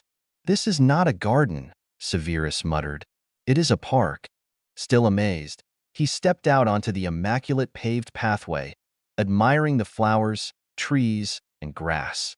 There were statues, a golden fountain, and bushes cut into incredible shapes. He did not recognize most of the plants, but when he did see something familiar, he almost wanted to point it out to his guard like a child. He loved gardens and had to resist the urge to yank off his boots and run through the velvety grass in bare feet. How long had it been since he had been in a place so lush and gorgeous, so filled with life and color and tender care? He took a deep breath and instead just walked, admiring the sights like a mature adult, rather than running his mouth off with questions his guard surely wouldn't be able to answer. After walking for some time, he stopped at a beautiful bench in the midst of carefully pruned rose bushes and lovely, unfamiliar trees. He sat down, realizing too late that the bench was made for people taller than he, and he felt rather young and small as he sat, his toes barely touching the pavement. He closed his eyes and tilted his face to the golden light that filtered through the leaves and breathed in the fresh air and the scent of roses. It was paradise. "I would not mind coming here when I'm dead," he commented aloud without opening his eyes. The guard chuckled. "I'm told some of you in Midgard thought this realm was part of Valhalla. Is it?" Severus asked curiously, opening his eyes and noting that the guard looked like he was in a good mood. "No, Valhalla was another realm. It was Asgard's moon."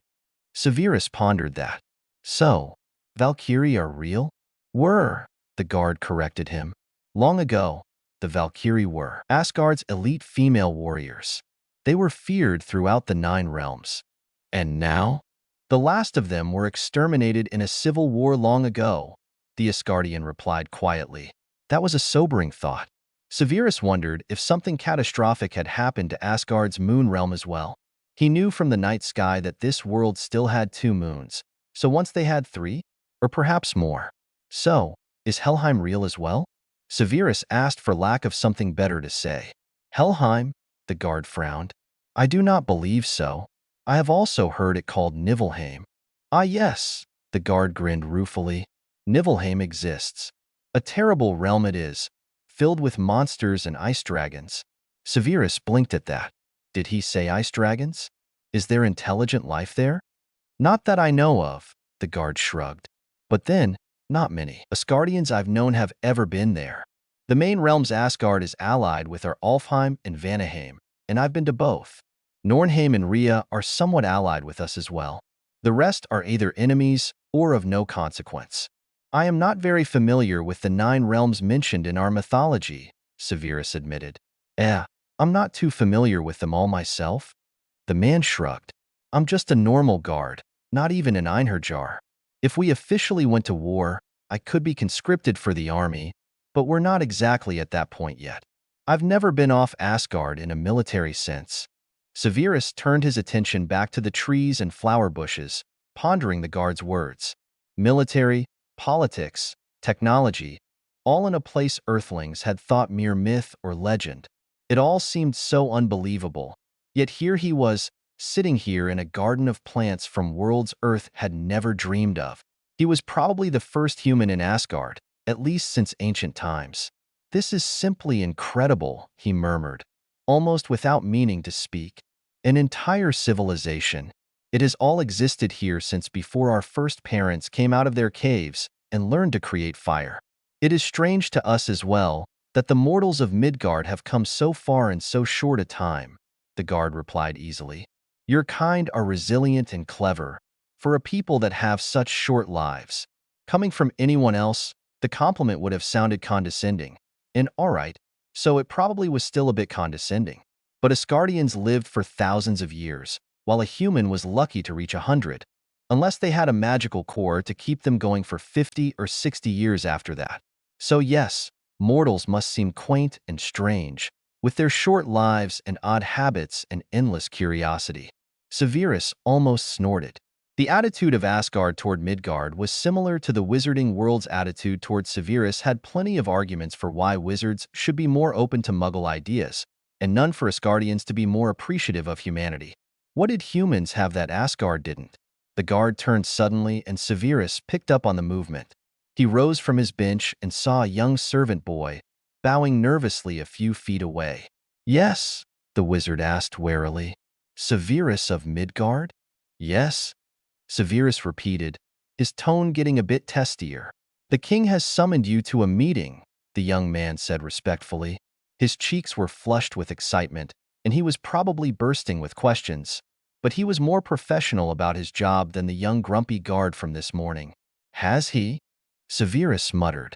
He wondered if it would be a wise idea to talk to the king about the oddities in the dungeons. Perhaps if it came up. "I am to escort you there, my lord," the boy said, puffing up his chest proudly. Severus wondered if this was the most important message the kid had ever delivered. Irritating as it was, Severus was a little amused by the boy's enthusiasm. "Call me lord one more time, and I'll wring your neck," Severus growled, but not with any real malice. "You may call me sir, or Snape, or Severus, or Mr. Snape." The boy's face flushed with chagrin, and he gave a hasty bow. "As you wish, my sir." "Apologies, sir." Severus sighed and gestured for the boy to lead the way. The guard followed silently behind, and the boy strode along the garden paths at a brisk pace. Severus was glad his ribs were healed and his leg wasn't hurting today, so he kept up easily with the servant. When they entered the palace, they went up a wide spiral staircase and through a few wide, airy hallways. They stopped in front of a guarded, ornate door that was unfamiliar, and Severus felt secretly relieved that he wouldn't be conducting this interview in the throne room again. The servant bowed to the guards, and one of them rapped on the door before pushing it open. "Wait here, sir," the young man said respectfully before he slipped through the golden door. "Where are we?" Severus asked his guard, glancing at him. "This is the All-Father's office," the soldier replied. "He often conducts private meetings here." "More comfortable, I expect." Severus nodded. That made sense. No one in their right mind would do everything in a huge throne room. Only the most important things. The door opened again, and the servant boy stepped out and bowed to Severus. Honestly, that was getting annoying.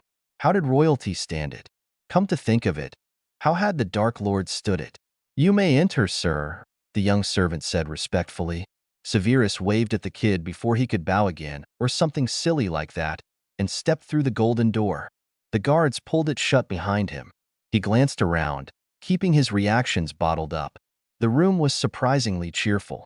It was not imposing or intimidating, the wealth was not ostentatious, and the decorations were quite tasteful.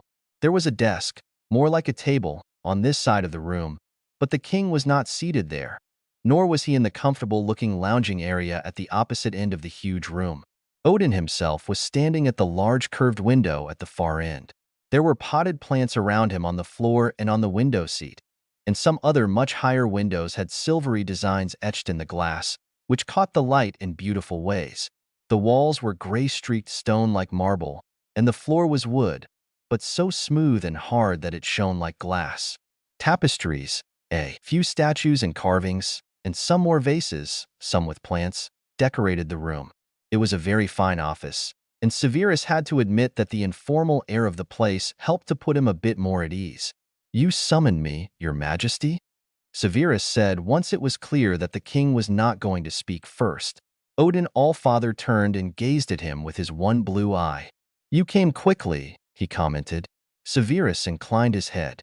"I was only in the gardens. It was not far." The king nodded and turned around fully. His kingly garb was gold and white, and his armor glinted in the sunlight from the window. His face was stern and implacable, but Severus could detect no hostility in his gaze. "I trust you are recovering?" Odin asked politely. Again Severus nodded once, though he couldn't resist raising an eyebrow in sardonic humor. "Your hospitality is most generous, but I trust you wish to speak to me on matters more important than what we deem small talk." Odin arched an eyebrow as well, and his blue eye twinkled with surprised amusement. "As a matter of fact, I do," the king replied. He gestured to the comfortable-looking seats. "Would you sit?" Severus followed the king of Asgard, rather surprised that the king seemed to be in such a mild mood today. He waited until Odin was seated before he sat down across from the king. Of course, he usually attempted to be the epitome of etiquette when in audience with a powerful man, After all, Odin waved a hand over the low table between them and drinks appeared. Severus nodded, somewhat impressed. Whether the drinks had been under an invisibility spell or had been conjured from somewhere, it was still a fine, casual show of magic. He took a glass as Odin gestured magnanimously for him to help himself, and he gazed critically at the pale amber liquid. It smelled somewhat like caramel, but sharper. "We call it hygge," the king informed him when he took a sip and blinked hard at the taste. "Do you wish for something a bit weaker?" "Perhaps that would be wise," Severus said reluctantly, putting the glass down. Much as he liked the flavor, the alcohol content was much higher than anything he'd ever drunk casually before. "The vintage is excellent, but if I drink the entire glass, I will be hopelessly drunk. And the taste makes it entirely too easy to do so." The king chuckled and gestured at a crystal decanter and a smaller glass while he sipped some hygge himself. "Try some Gilmer wine. It might be a bit more to your liking." Severus found the pale pink wine to be much better. The alcohol was still strong, but it wouldn't have him flat on the ground in one glass, at least. Having had some time to adjust, "What do you think of Asgard?" Odin asked, fixing him with that shrewd blue eye of his. "I am a bit overwhelmed," Severus replied honestly, resigning himself to a few more minutes of polite small talk. "Your magic and technology are far beyond anything I have ever encountered. Your very culture is both baffling and fascinating, and I was just learning not an hour ago that your realm is not even a planet, as Earth is. It is, how did the guard put it, anchored in the crown of Yggdrasil. How is that possible?" "It is a matter better explained by our best Earth mages," the king informed him, looking somewhat amused at his answer. "I could never hope to learn half of what I wish to learn here in one lifetime." Severus sighed with real regret, glancing at the wine in his hand. "I would not even know where to begin to ask the questions I have." He looked up at the king again and raised his glass with a wry smile. "As I said, overwhelmed. I have asked Saen to help you as much as you require," Odin informed him. "She is more knowledgeable about things than one would think, considering her status." "She once served Prince Loki, did she not?"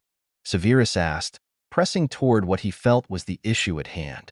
"That is one reason we assigned her to you, yes," the king replied, eyeing him shrewdly. "She does not know he lives, and I was unsure of what to tell her." Odin was silent for some seconds, seeming to weigh his words, weigh Severus too, from the way he was looking at him. "I have not announced that my son has returned," the king said slowly, "but I have not denied rumors to the contrary. Allow me to be honest with you, Severus of Midgard." "By all means," Severus agreed, sipping his wine. "I am a king with millions of subjects to think of, not to mention the realms which Asgard protects. Were Loki any other criminal, he would no longer live. This is the truth. But he is my son, and I want a reason to believe he is not changed. Not for the worse. You are the only one who has suggested that you have any sort of proof of Loki's innocence, one way or another." "Thor does not count?" Severus asked wryly. "He counts, of course," the king said wearily. "But you are not only unbiased, you are human. You are one of those who should view Loki as your foe, not a brother. Do we understand one another?" "Loki won't talk?" Severus guessed, though it wasn't much of a guess. "Not to me," the king said grimly. "He will not see a healer, he will not speak to his mother, and I have forbidden Thor from seeing him. They do not but fight of late." Severus tapped his fingers on his glass. "Not to sound callous, your majesty," he said carefully, "but I could have told you he would react this way. Meaning no great disrespect to your son, adopted or not. But Loki is as immature as some of the children I used to teach. He fears appearing weak, so he feigns strength. If he can find strength in being an evil warlord, then he believes he has no choice but to take that strength. What he does not know is that it takes strength to step out from behind his shield and face what has been done to him." Odin nodded thoughtfully. "Indeed. Now if only there was one who could tell my son such a thing, and he would heed it." The king shook his head and sighed. "I would do it if you wished me to," Severus volunteered. "As I said, I have dealt with children who thought strength lay in cruelty. Loki may not be so far gone, but his attitude is the same. I will not coddle him, nor will I react to his inevitable attempts to rile me. I would appreciate your efforts, Odin said, looking weary and sad. Severus thought of the parents he had met over the years who had spoken with him, appearing almost exactly the same. This was a father who loved his son, who grieved for him, who wanted so badly to believe the best of his boy, but feared he may have to believe the unbelievable, one way or another. Either his son had turned into an evil, twisted enemy, or he had been tortured, broken, and forced to be something, someone, he was not. It was heartbreaking. Slowly, the wizard leaned forward and put his glass down on the table. "Do you wish to hear what I know first?" he asked carefully. "I firmly believe your son did not truly want to rule Midgard, either as a benevolent god or a cruel warlord. I believe that he can be redeemed, that he can be healed. He is not far gone, but who knows how far he will fall if he is left alone for much longer." The king nodded slowly. "I thank you for your words, Severus of Midgard," he replied, his tone suddenly more formal and distant. "I brought you here for the express purpose of interrogating you about what transpired in your realm with Loki. But if you will volunteer such information, I see there will be no need for questioning." Severus inclined his head and took up his glass again. The king of Asgard was blunt and to the point, which was a relief. Years of deciphering Dumbledore's riddles had done nothing for his sanity, so it was refreshing to be able to speak so openly. Odin asked him about his past, and Severus spoke briefly of his background and how he met Bruce and became involved in the matter of S.H.I.E.L.D. and the Tesseract in the first place. Odin paid close attention as Severus described what Loki had done in Stuttgart and the strange effect of his magic. He stood in a crowd, with illusory copies of himself standing guard around the perimeter, Severus explained, looking up at the marbled wall as he dragged up the unpleasant memory. His voice, it was compelling. He spoke of how humanity must kneel, how we are no better than ants whose destiny and deepest desire is to be ruled. He spoke of the need to free us from freedom. "I hated listening to it," Severus confessed, looking back at the king, who looked grave and troubled. "There was magic pouring off him in waves that made me ill. Traces of dark magic in my body reacted to it, and it was not pleasant." "Have you mentioned this to the healer?" Odin interrupted. Severus nodded. He wasn't going to go into detail about his dark mark, since he hadn't really mentioned much about the wizarding war. They said they might be able to remove it anyway. "The healers here are healing much damage that was deemed permanent by my former healers," he replied. "Your healing seems to be progressing without undue trouble?" "It is," the wizard replied, reminded at once of the speed with which his broken arm and ribs had healed. He didn't even need to wrap his arm or hold it still anymore. "But my magical core is still damaged to the extent that I still am unable to use any magic. This is a bit of an annoyance, as I cannot use my translation spells on books I wish to read in your libraries. The strange clear papers they use instead of such spells are quite useless to me. I shall request a mage to enchant an object with the spell you have in mind," the king said thoughtfully. "Of course, you would have to cast it first, but only once. Then your core will be able to heal while the object will translate written words for you when you keep it near. You have my permission to speak with your maid about this matter. Saen will help you with inquiries." "Thank you, Your Majesty," Severus said, feeling a trifle overwhelmed by such generosity. "You are too kind. Truly." "Nonsense," Odin rumbled, looking grave and sad. "On behalf of the son who caused you such injury, Asgard owes you some recompense." Severus blinked in surprise, and then smiled. "Loki did not do this to me," he explained. "I did it to myself. Granted, I was fighting him, but I overspent myself. I am not trained to fight without a wand. Directing raw magic is dangerous.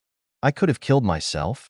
In fact, Loki may very well have saved my life by stopping me when he did." "How did he stop you?" Severus trailed off and tilted his head back, frowning as he tried to remember.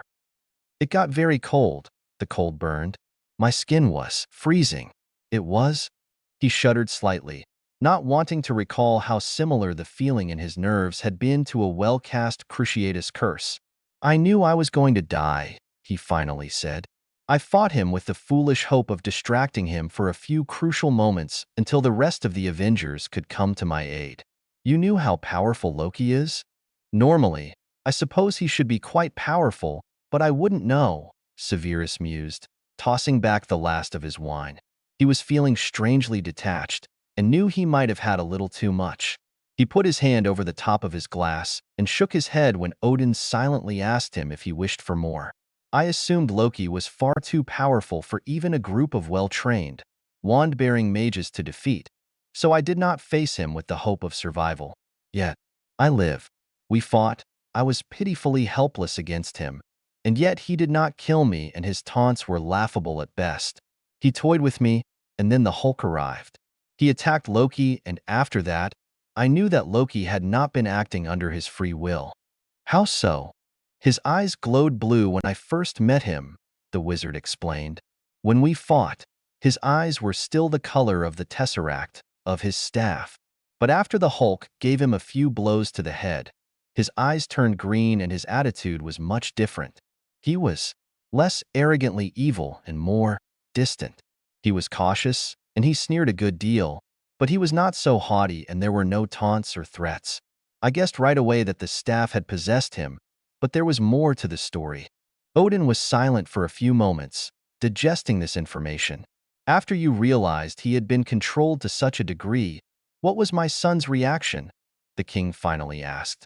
Loki feared being taken over by the scepter again, Severus replied.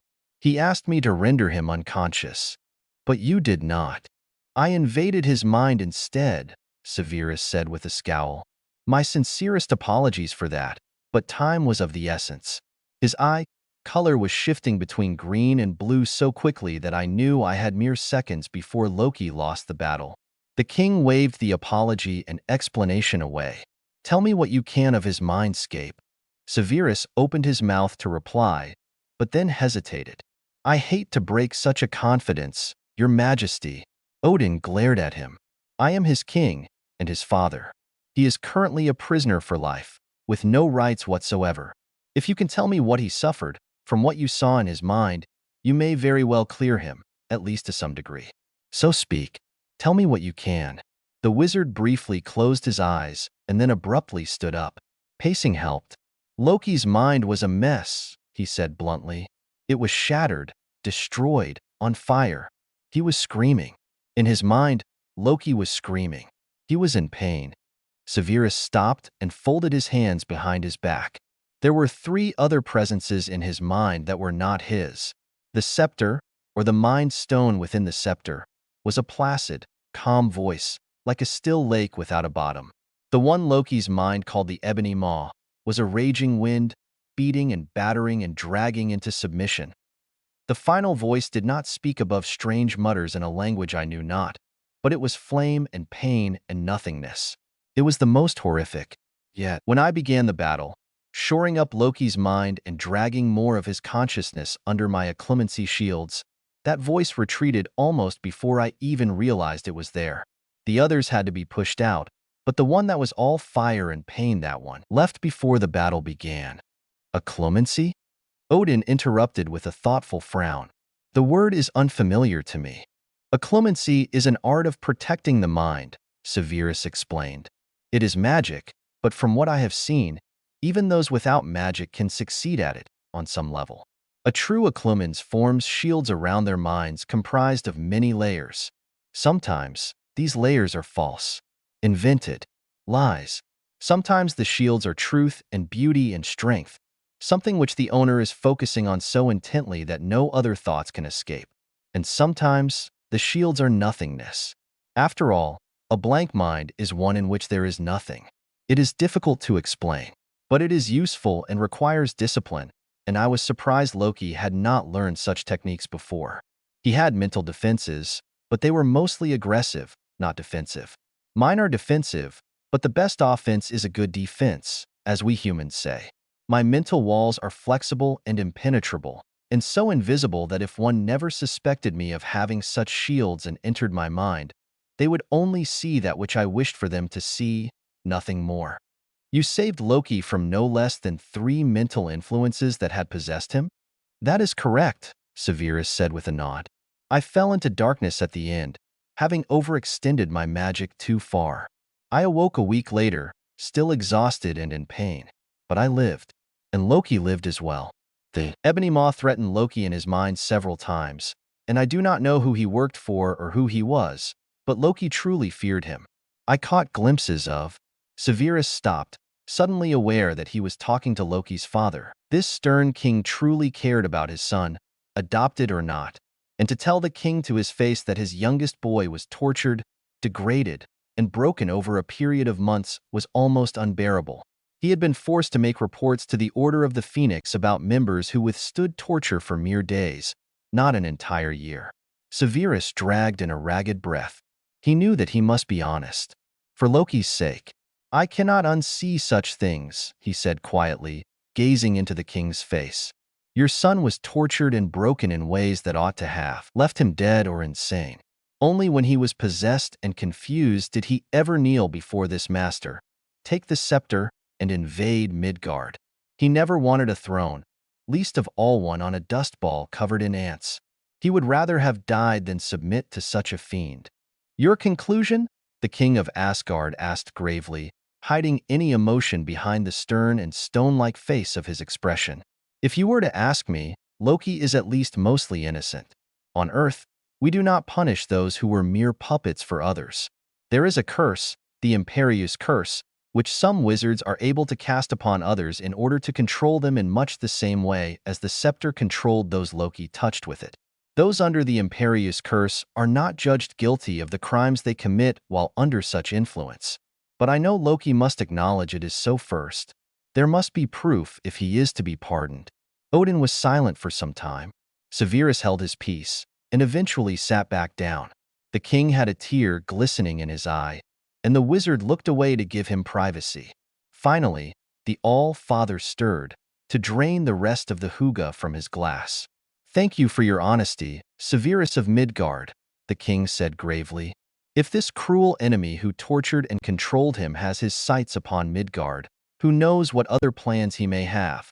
Loki is the only one who can reveal such things. Severus nodded grimly. I would suggest I speak with Loki as soon as possible, he drawled. I saw his memories and he knows that I know of what he has gone through. Besides, he does owe me. The king smiled, a light of hope burning in his single eye. So he does, Odin mused. So he does. Tell me, Mage of Midgard, when you insisted on remaining here in Asgard, were you planning this? I hoped to have the chance to learn the truth of what had happened. Nothing more, Severus replied firmly.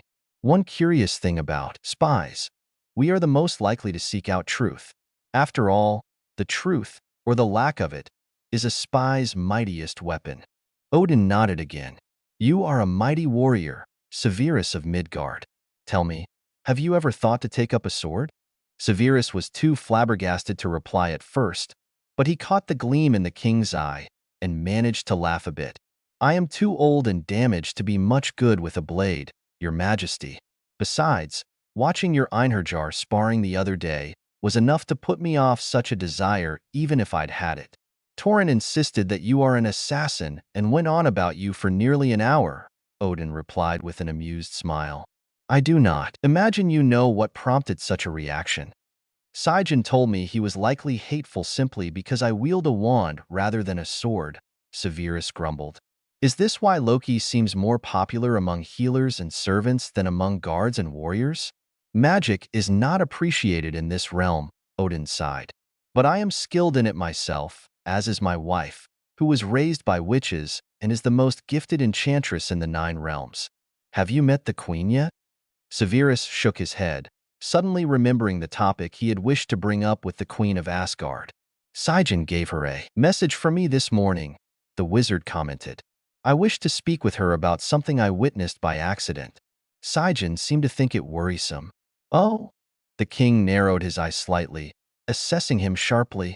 I apologize, but I could not sleep a few nights ago and wandered the palace corridors. I became turned around and found out I was in the dungeon area. While I was there, I witnessed 3 guards doing something suspicious. I left before they saw me, and I did not see the prisoner they had been. Severus trailed off and reorganized his thoughts. The guards spoke of medicine and how they hoped it would begin to work soon. But Sajan told me that soldiers do not give medicine or healing to prisoners unless in an emergency. The prisoner was struggling, but not screaming or crying out, and he was able to crawl away when they finished, so I simply did not know if it was serious or not. It disturbed me, and disturbed my maid. So? It is rather disturbing, and against all protocol, Odin agreed gravely. I will look into it. Meanwhile, when do you wish to see Loki? Today, if I am allowed, Severus replied, rising from his seat. Is now too soon? Not at all, the king agreed, rising as well and going ahead of the wizard to the exit.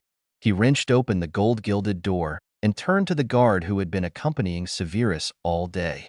Jorgen, the king called as the man and the Einherjar stiffened and saluted. Escort Severus of Midgard to the dungeons. He has permission to visit a prisoner for as long as he needs. Should he require privacy, you are to grant it to him. Understood? I hear and obey, my king, the guard murmured, clapping a fist to his chest and bowing. Odin turned to Severus and placed his hands on the wizard's shoulders. Severus froze in surprise. It was a strangely familiar, fatherly gesture, but he had no idea if Asgardians were typically this physical. I wish you success, the king of Asgard said gravely.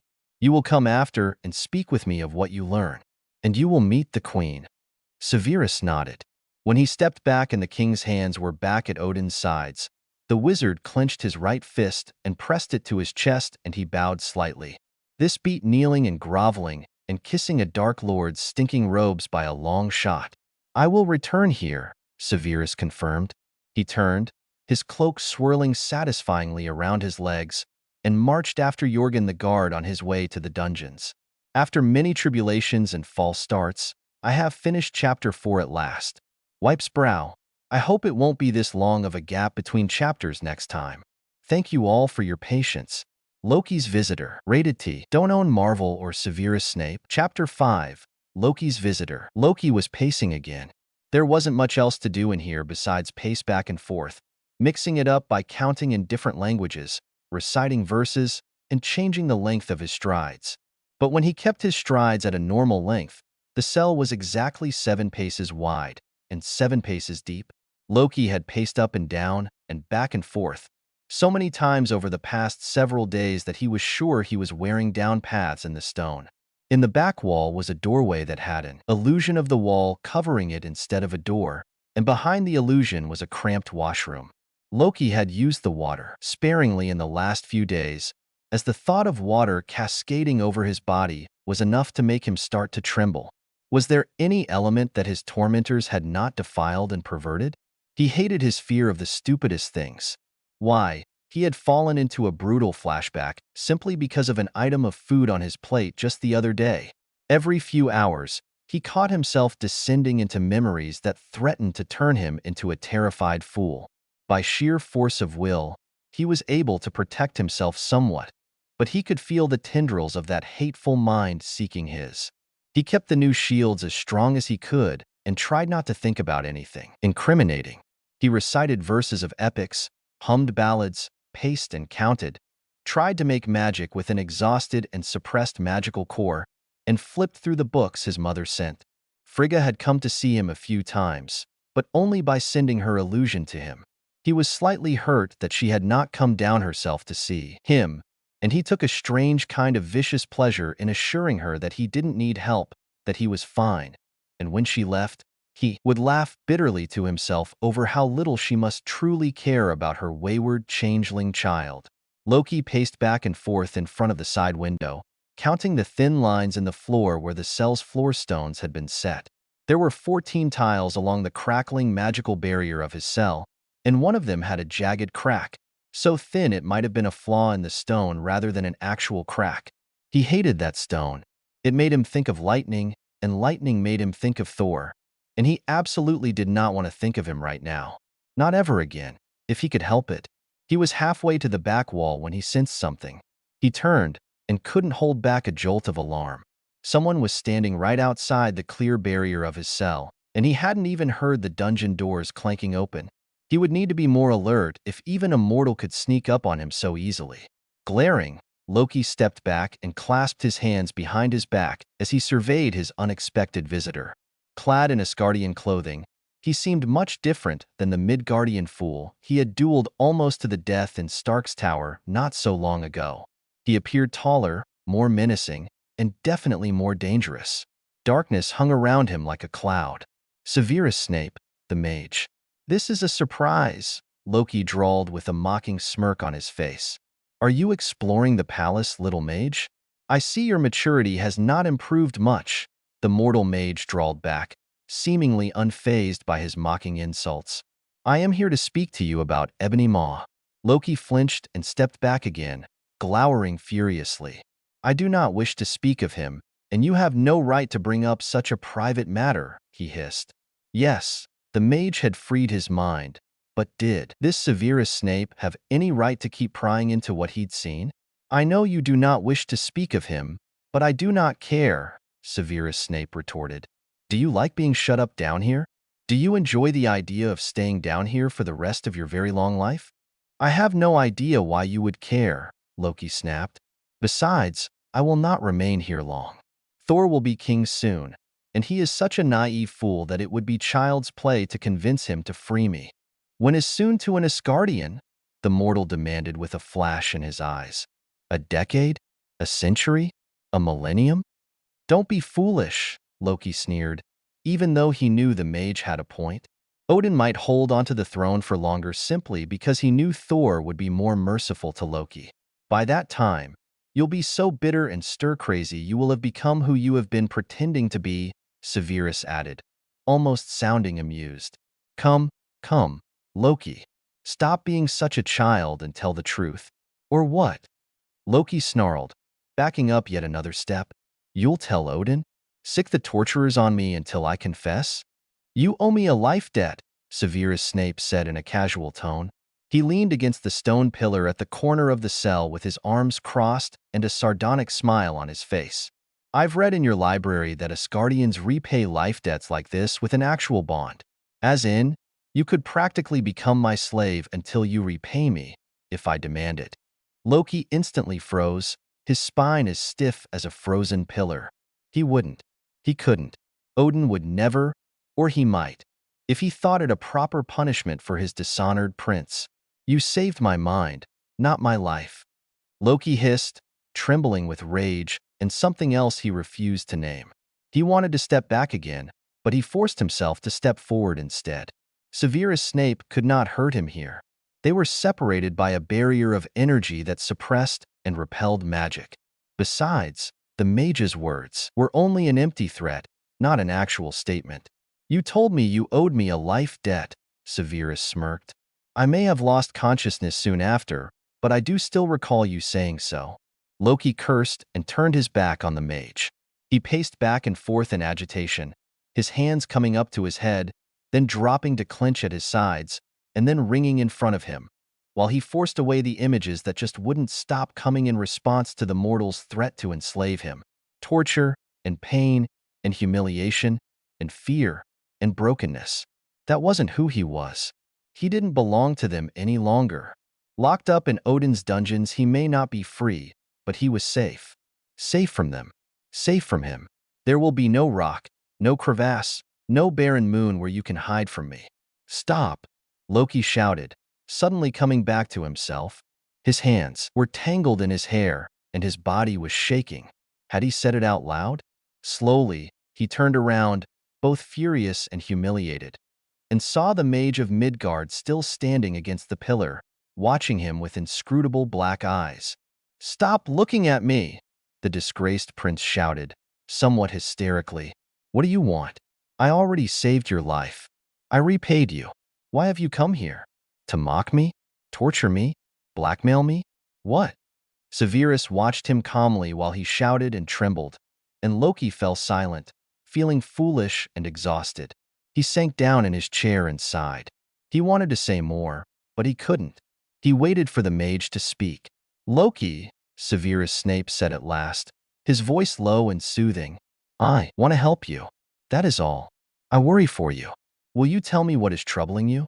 "You're a liar," Loki muttered tiredly, glaring at the mage in the shadows. You do not care about me, nor do you worry for me. The woman who calls herself my mother does not worry about me. So, why should you? You are nothing but a stranger to me, and you'll be dead in 50 years or less, while I shall linger on for another 4,000 if I am lucky." He stopped, realizing he was rambling. The words tended to pile up without anyone around to bestow them on. "You are right," Severus the mage chuckled darkly. "I care nothing for you. You mean nothing to me. But I am curious. Who is Ebony Maw? And the other one? The one who did not speak, but his presence caused you such pain. Who was he? And who did they serve?" Loki laughed softly and shook his head. "Don't think about it." He shoved the thoughts and images away and feigned amused indifference. "Ask me some easier questions," he replied. "I cannot answer those." Cannot. Severus Snape repeated with a smile in his voice. "Seeing as you cannot defend yourself against a clumsy legilimens such as myself, and I am the one who gave you your current mental defenses, what is to stop me from simply entering your head and taking what I want?" Loki felt the blood drain from his face. He shuddered and clenched his fists in his lap. He opened his mouth, but snapped it shut again. He had no real defenses of his own, and the other was currently bombarding his mind with things he would rather not focus on. His head had been pounding all day and all last night, and he had hardly been able to rest. If it weren't for the potion those guards forced down his throat every night when he woke up screaming, he wouldn't get any sleep at all. Although sleeping was more of a torture, the other could still reach him even without the scepter nearby, and his dreams were an excellent place to relive the horrors he had endured before. The potion silenced his screams, not his dreams. "Loki," Severus Snape suddenly said sharply, "look at me." Loki obeyed, feeling helpless against the sharp, commanding tone. He felt helpless, stripped raw, naked and exposed. He swallowed hard and forced himself to hold the dark gaze of the mage outside his cell. "No more illusions," the mage suddenly demanded, his voice soft and pitched low enough that the guards would not hear. "I need to get a proper look at you." Loki's heart jumped in his chest and cold sweat broke out. Was Severus Snape referring to his blue skin in the mindscape? Did this mage know his secret? Was the veiled command a threat? Desperate, Loki lunged out of his chair and threw himself on his knees in front of the barrier. He was careful not to touch it with his hands, but he raised them, forcing his bile down as he adopted the most pathetic, pleading face he could. "You cannot ask me to do such a thing," he whispered frantically. "Please, you must not betray my secret. I will answer your questions. Anything. But please do not force me to change." Severus Snape glared down at him, but his true feelings remained a mystery. Loki held his breath. He knew that threats and raving insults would only make things worse. Hopefully this mortal had a shred of compassion in his body and would not continue to insist on seeing the monster under his skin. Loki wasn't even sure he would be able to comply with such a request anyway. Before, he had to be forced into the actual change, each and every time. He was not a true shapeshifter, merely an illusionist. Severus sighed and leaned against the pillar again. "I know you were tortured," the mage murmured softly, seeming to be watching for eavesdroppers. Loki flinched but had no time to reply as Severus Snape went on.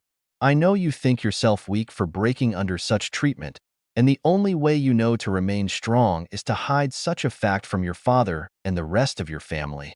"He is not my father," Loki snarled like an animal. "Well, he certainly loves you like one," Severus growled back, glaring at him. Loki tried to respond indignantly, but the mage cut him off with a sharp gesture and a furious glare.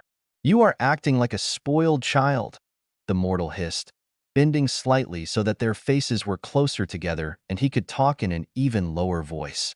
"I would have given anything, to have just one person love me the way your family loves you. My father beat me when he was drunk and hated me when he was sober. My mother was a weak coward who eventually killed herself because her life was too difficult. My best friend abandoned me when I insulted her. The man I served for a time turned out to be a psychopathic murderer, and my mentor turned out to be a manipulative madman who ordered me to euthanize him. You have no idea what you have. So stop whining like a child, gird your strength like a man, and stop wasting my time." Loki stared at the mortal incredulously, but said nothing. He wondered if he ought to feel insulted, chagrined, or angry, but then decided that confused was how he felt, so he shouldn't feel any other way. "Why are you here?" Loki demanded in a harsh whisper. "What do you want? I do not understand. Ever since I first saw you, you have been a mystery to me. Explain yourself." "I do not have to explain myself to you," Severus Snape sneered loftily. "But since you are being a stubborn brat, I will tell you this much. I know you are not a psychopathic, world-dominating tyrant because I have met one, and you are sadly underqualified. I also know that you did not invade Earth of your own free will, so you are not guilty of the crimes you committed there. But you must speak in your own defense, or my words will mean nothing, regardless of the torture I saw in your mind." Loki shuddered, both at the reminder that this mortal had been inside his head and now knew all of his most dreadful secrets, and at a fierce nudge from the other, attempting to re-establish their connection. His head throbbed horribly, and he struggled to get his mind onto something else. Reciting a silly child's rhyme in the back of his mind helped to tune out the roar of the awful memories, and he blinked painfully, hardly aware that he had started listing to the side. He was holding himself up by one trembling arm, and the other arm was wrapped around his aching ribs. Despite his magic, his body was not healing well at all, and the other was prodding at the awareness of such pain in his mind. It was maddening, and he had no idea how to properly maintain these strange new shields. "You need a healer," Severus suddenly commented, his tone completely neutral. "No, I do not," Loki hissed through clenched teeth. "I am capable of caring for myself." "Of course," the mage laughed softly. "You are doing such an incredible job of it." Loki growled like an angry dog, baring his teeth and everything. The mage merely laughed again. "You are the most irritating creature I have ever had the displeasure of meeting." Loki snarled furiously, for lack of anything truly intelligent to say. "I irritate most people," the mage replied with a strange smirk on his face. "It is something of a talent. Now that I've made my demands, will you oblige me?" "I don't understand what you want," Loki snapped, finally making it back to his feet and folding his arms protectively across his chest. "You wish for me to speak of things best left in the darkness of my mind. But what will you do with such information? Hunt them down, like some hero of old? I apologize for bursting your glory bubble, but that will be quite impossible, as apparently even Heimdall cannot see them, and they are so far outside the branches of Yggdrasil that the Bifrost would be useless to reach them. So what do you want?" "Truth," the mortal replied simply. "I want to see the true picture, and I want to see the true villain. You are nothing but a puppet whose strings have been cut. I want to know the puppeteers, and perhaps even the troop master. With that information, I will do many things, such as clear your name and hopefully gain you a pardon for one," Severus replied casually. Loki gaped for a few seconds before he regained the power of speech. "Why in the worlds would you do something like that? You know I am not safe to be around. I nearly killed you. I would hope that you would not prove my faith in you wrong by doing something foolish as soon as you are loose," Severus Snape drawled, one eyebrow raised in sarcasm. "What is it you want of me? Surely you are not doing this out of the goodness of your heart." Severus Snape visibly gritted his teeth. He was losing patience, which was good. Impatience bred stupidity, which bred mistakes. When had Loki himself forgotten that truth? He had been so impulsive lately. In fact, this entire conversation was running off his most impulsive answers. While Severus calmed himself, Loki cautiously stepped away and sat back down in his chair. He concentrated on counting by fives in the dwarven tongue, in his head, of course, and took a deep breath, calming his racing heart and trembling limbs. "I want cooperation," Severus finally replied. "I want you to stop being a stubborn idiot and let a healer look at you. I want you to tell me why you are in such pain, and why the guards are forcing things down your throat in the middle of the night." Loki sucked in a sharp breath, shocked yet again by what this mage knew. Was he even now reading through Loki's thoughts without his knowledge? He fought with conflicting desires, the one to throw himself forward, screaming and raging, and the other to feign ignorance and hope the mage would drop it. Instead, he decided to go along with it. After all, Severus Snape seemed stubborn enough to hold on to this. How in the world do you know about that? Loki demanded. I saw it. The mage replied easily. I was exploring, as you put it earlier. How childish, Loki sneered. Would you not be curious in a place you had never seen before? Loki did not reply to that. You don't know what they're giving me, do you? No, and I have a feeling they shouldn't be giving you anything but your meals. And why don't they simply slip it into my plate, if it's poison? Loki smirked, amused. I never suggested it was poison, Severus sneered right back. It is a draft meant to cause unconsciousness, Loki snapped. But it has been modified, I believe. Unconsciousness, Severus repeated. Why? I make too much noise at night. So sleep during the day. Loki gritted his teeth. I tried that, he muttered. They come whether I sleep in the day or the night. The dreams or the guards? Both. Severus Snape murmured thoughtfully, tapping his fingers together in front of his chin. How has the draft been modified? Loki shook his head impatiently. I have no idea, he snapped. Do I look like a healer or a brewmaster to you? No, Severus sneered with a smirk, but I happen to be both. Loki narrowed his eyes suspiciously. You? A healer? Of a sort, Severus Snape replied. But I am more of a potions master than a healer, and modified potions can be dangerous if not tested and evaluated by a master of the craft. Did the young guard modify it himself? I suppose so, but why should I care? Loki sighed, shutting his eyes and leaning back in his chair as the other rammed against his psyche again. He fought back, barely pushing the painful, burning touch away, and when he came back to himself, he was breathing harder and there was a tear on his cheek that had leaked from his eye. Raising both hands to rub his face and surreptitiously wipe the tear away, he wondered why this mage even cared. Why had he cared before when he entered Loki's mind and helped him to fight off Stone, the Maw, and the other? Loki, you must tell me what is wrong with you, the mortal outside his cell suddenly demanded. You are ill and in pain, and do not think I don't notice. Talk to me. I have a headache. Loki snapped back without raising his face. You're not my mother. Stop trying to fix me. Don't make me step in there, the mage growled in warning. I have refrained so far, in order to respect your personal space, but I will. Come in and see what the matter is with you if you do not speak. Threatening to come into my room, mother? Loki snarled mockingly, lowering his hands from his face. Severus Snape stared at him strangely for several seconds before he barked out a laugh and shook his head. Your father was right, the mortal growled. You're impossible when you're like this. Why are you speaking to Odin about me? Loki demanded furiously as he stood, knocking his chair to the floor with a clatter. He seemed to have forgotten to protest that the king of Asgard was not his father. Well, at least he speaks, the mortal mage sneered. The guards have orders to heed you if you call for me. I'll come back when you are in a mood more conducible to a conversation. Good day. Severus Snape turned on his heel and swept off toward the dungeon stairs, his cloak billowing around him like black wings. Loki watched him go, half of a mind to call him back. But he was too stubborn for his own good, really. Severus Snape's Asgardian cloak vanished from sight, and the guard slammed the heavy metal door at the top of the stairs. Loki growled loudly and kicked his chair across the room. His toes throbbed, but he felt marginally better. He would calm down, as the mage suggested, and then he would ask the guard who brought his meal tonight to tell Severus Snape that he wanted to talk.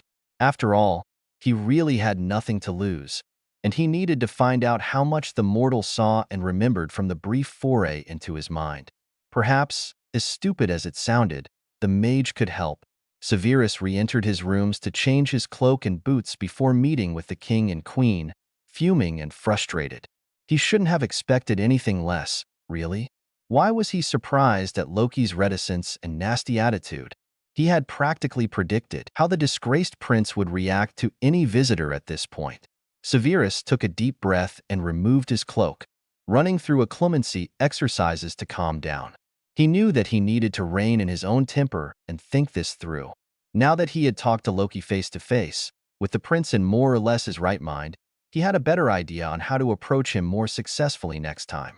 It would be tricky, as too much sternness made Loki defensive and too much understanding made him resentful and prickly. He was remarkably immature, at least emotionally, and he wondered if perhaps Asgardians simply did mature more slowly, seeing as they lived so very long. For example, humans compared to most animals had a terribly long juvenile period, and most humans didn't reach full maturity, emotionally and mentally, until age 25 or 30. If a typical Asgardian took 1,000 years to reach full maturity, then no wonder most ancient myths of the gods depicted them as spoiled brats with capricious attitudes. It was exactly what one would expect from a powerful, long-lived race with superiority complexes. The door to Severus' bedroom was open, and when he entered, Saen was busy within. She stood on a stool at the foot of the bed and seemed to be changing the bed curtains. Despite how quietly Snape moved, she must have heard something, because she turned at once with a rosy smile. "This will be ready in just a moment, sir," she greeted him. "Has your day been pleasant?" "I wouldn't know," Severus muttered wearily. "That bad?" Her voice was sympathetic. Severus pulled off his boots as he suddenly realized that it felt unexpectedly nice to have someone to confide in, especially knowing that she didn't have anyone else to tell the information to. Hopefully, if he found out she was spying on him, he'd wring her pretty neck. "I rested in the houses of healing until after the noon meal," the wizard explained. "They say I won't be able to remove this blasted bracelet for another 4 or 5 days, at the very least." "I'm sorry," Saen murmured, "but the time will pass quickly, I am sure of it." Severus snorted and shook his head. But he wasn't really worried about that. Not when he had so many other things to worry about. "I visited the library for some time, and then my guard took me to the gardens. I requested a different guard for you while you rested with the healers," Saen said with a smile. Jorgen was only too happy to trade with that impatient boy from before. "He was much better," Severus agreed. "But after the gardens, the king summoned me." Saen stepped down off the stool with a strangely worried and curious look on her face. "The All-Father summoned you? Not the Queen?" "I have heard nothing from the Queen," Severus replied, shaking out his cloak and inspecting the bottom where it had caught on something. "It would need to be mended." Saen took it without a word and passed him a fresh one from the wardrobe. Then she rummaged through the bottom and drew out another pair of black boots, which she set beside him on the stone floor. "You seem troubled," the girl said carefully. "I'm here if you need me." "We'll talk later," Severus replied tersely. "For now, I must return to the king," and he indicated that the queen might be there as well. "Norns grant you favor," Saen said fervently. "Our king is not cruel or capricious, by any means. But still, be careful. He always has many purposes beyond the surface ones." Severus smiled slyly. "I would be disappointed if he didn't." "Don't worry about me, Saen. I have faced mere mortals far more terrifying than Odin, and they were pure evil. I have nothing to fear from the All-Father, so long as I remember my place." "Just what I said," Saen smiled with a bit of irony. "But be careful." "I will," the wizard assured her with a patronizing smirk. "I always am. If you'll excuse me." Severus swept back out of his rooms and met up with Jorgen at the end of the hall. The agreeable guard led him back toward the king's office. This time, one of the guards at the door stepped in to announce him, and when Severus stepped in, the glory of sunset was streaming through the windows, turning the room gold and crimson. The king was standing more or less where he had been the first time Severus Snape had entered this room, and a woman was standing near him, arranging flowers in a golden vase. Severus knew that the tall, regal woman was the queen, even with her back to him. Her red blonde hair was coiled and braided atop her head in a very attractive fashion, and her rich gown was reminiscent of both Greek and medieval styles, while being completely different. It was Asgardian. "Ah, you have returned," Odin greeted him gravely. The woman turned around and Severus found himself being scrutinized by a pair of calm blue eyes filled with far more wisdom and knowledge than Albus Dumbledore's. Her face was serene and appeared to be that of a woman just passing middle age, and even with her advancing years, she was very beautiful. Dressed in flowing pale-colored garments, a silver breastplate, and wearing her hair coiled elegantly atop her head, She was a picture of grace and sophistication among Asgardians. She wore simple jewelry that enhanced her natural regal beauty, and apart from that, she wore no crown or diadem to indicate her rank. But there was no doubt that she was a queen. Severus bent his right knee to the ground and bowed deeply, his fist to his heart. It was instinctive, while in the presence of this woman, even without speaking, she filled the room with calm and control in a way that Odin did not. For all his power and intimidating gaze, the king did not project such calmness. One had the feeling of being threatened by a storm when in his presence, but this woman was the eye of the storm. Standing side by side, the king and queen of Asgard were well suited to rule their realm, with their individual and complementary strengths. Severus of Midgard, Odin rumbled. The queen, my wife Frigga. I am honored to meet you, your majesty, Severus said cordially as he rose again. I have heard your praises sung by all I have met so far. You possess quite the silver tongue, Queen Frigga smiled in amusement. It is I who am honored to meet you, Mage of Midgard. It has been close to 1,000 years since we have had any dealings with your realm. You must tell us how it has changed. I imagine Prince Thor's accounts are more than a little confusing? Severus guessed with the slightest of smiles. More than a little, Frigga agreed with a smile. I hope you have been made welcome here. I apologize for not replying to message you sent by your maid this morning.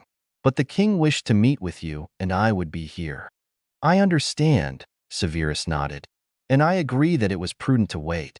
Your majesties, I assume you wish to hear my report of how my initial conversation with Prince Loki went.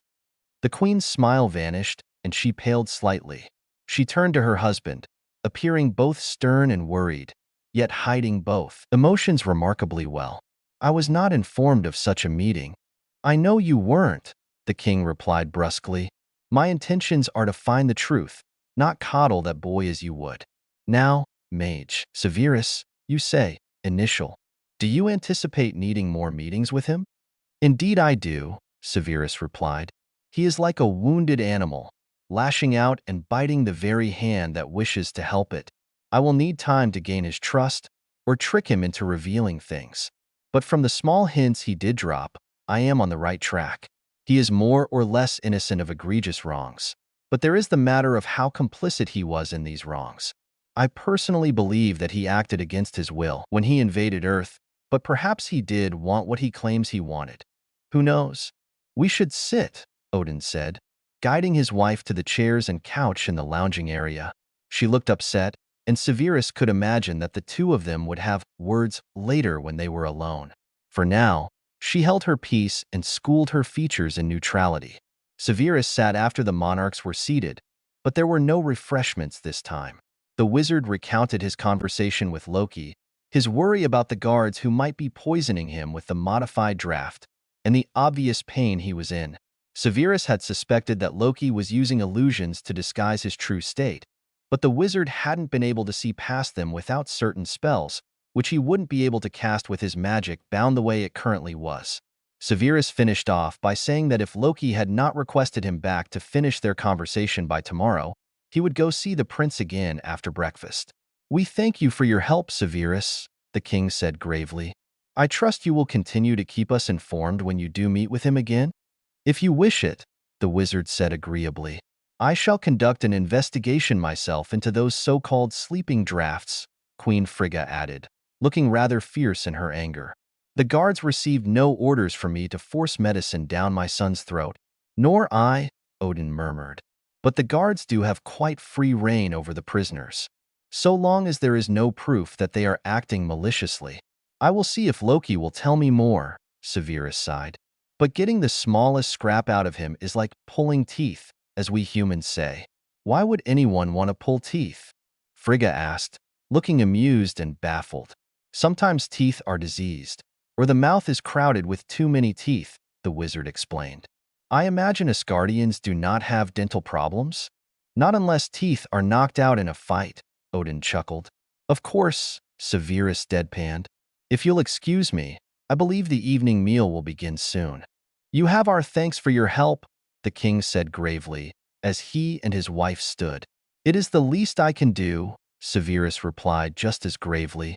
I only seek the truth, and your hospitality gives me the opportunity to reawaken old skills. I used to be quite the interrogator some years ago. Severus was on his balcony again when Saen came to his rooms. The ravens had not been by all day that he could see, and he was strangely relieved. He was sitting on the balcony railing, watching the last gleams of the sunset on the horizon, thinking about Loki.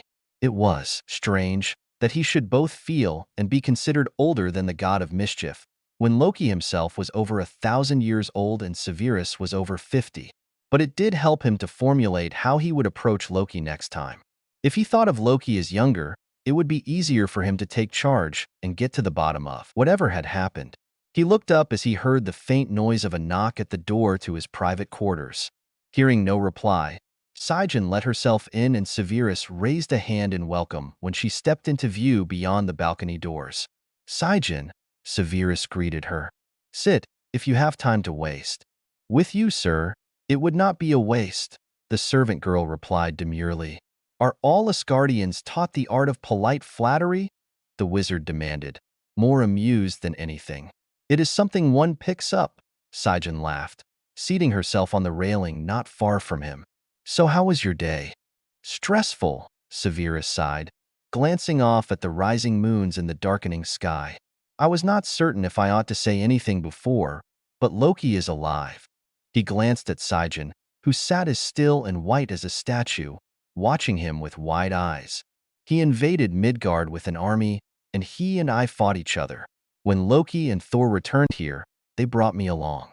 Today, I went to visit Loki in the dungeons, on the king's request." Saen opened her mouth and then shut it again.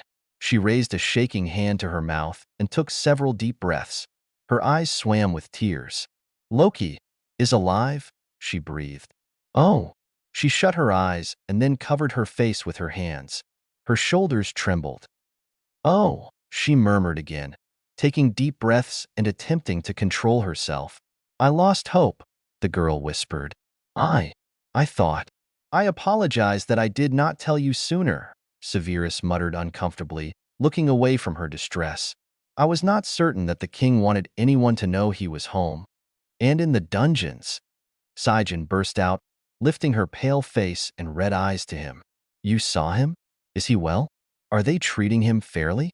"As far as I can tell, he is not being tortured or maltreated," the wizard replied. He paused and wondered if it was prudent to go on. "However, I found that it was him the guards were dosing the other night when I accidentally went down there. Loki told me it was a draft to cause unconsciousness. Apparently, his nightmares keep everyone else awake down there. But why would they need to force him to drink it?" "I don't know," Severus replied grimly. "Loki is very reluctant to speak to me." "He would speak to me," Saen replied fiercely. Her eyes blazed with determination. "Perhaps," Severus cautioned, "and perhaps not. We must be prudent. I am thinking about how we can go about this. How affectionate toward you was the prince? Did he consider you a friend?" Saen stopped all at once. The manic energy and worry simply bled out of her body, leaving her with confusion and then thoughtfulness. I don't know," she confessed. "We were close, but not that close, if you know what I mean. He may remember me, but with fondness or indifference, I wouldn't know. I was a bit blinded, I suppose, by my own affection for him." She blushed crimson and looked anywhere but at Severus, who couldn't help the amused smirk that crept onto his face. "Well, I can speak to him and find out," the wizard suggested. "If he wishes to see you, we can both visit him. If he is more comfortable with you, perhaps you might have better luck pulling information out of him. Would the king torture him if you do not succeed?" Saen asked softly, her eyes filled with seriousness and grief that pierced Severus' soul in a strange way. "I do not think so," Severus replied with certainty. "You know that Loki fell from Asgard, and no one knows what happened to him after that. He ended up on Midgard a year later with glorious purpose and whatnot, brought an invading army to a city of innocents, and almost killed me. I ended up inside his mind at one point, and realized that he may have been just as much a victim in the entire affair as any of us. He was held captive by someone, and he was mistreated to the point that he, likely unwillingly, attacked Earth. He was tortured by some fiend until he capitulated and obeyed their demands? Saen demanded, looking fierce and angry in a way that made Severus think of a mother lion and then of Gryffindors. She was truly protective of her prince. I believe so, the wizard answered cautiously, but he is understandably reluctant to speak of it. If he would plead his case to his father, I feel certain that Odin would not punish him simply for breaking under torture, and for an entire year, no less. But his pride will not let him admit to such a thing. So the king has tasked me with worming the truth out of him. If you, and he of course, will allow me, I would speak with him also, Saen said softly, but no less firmly.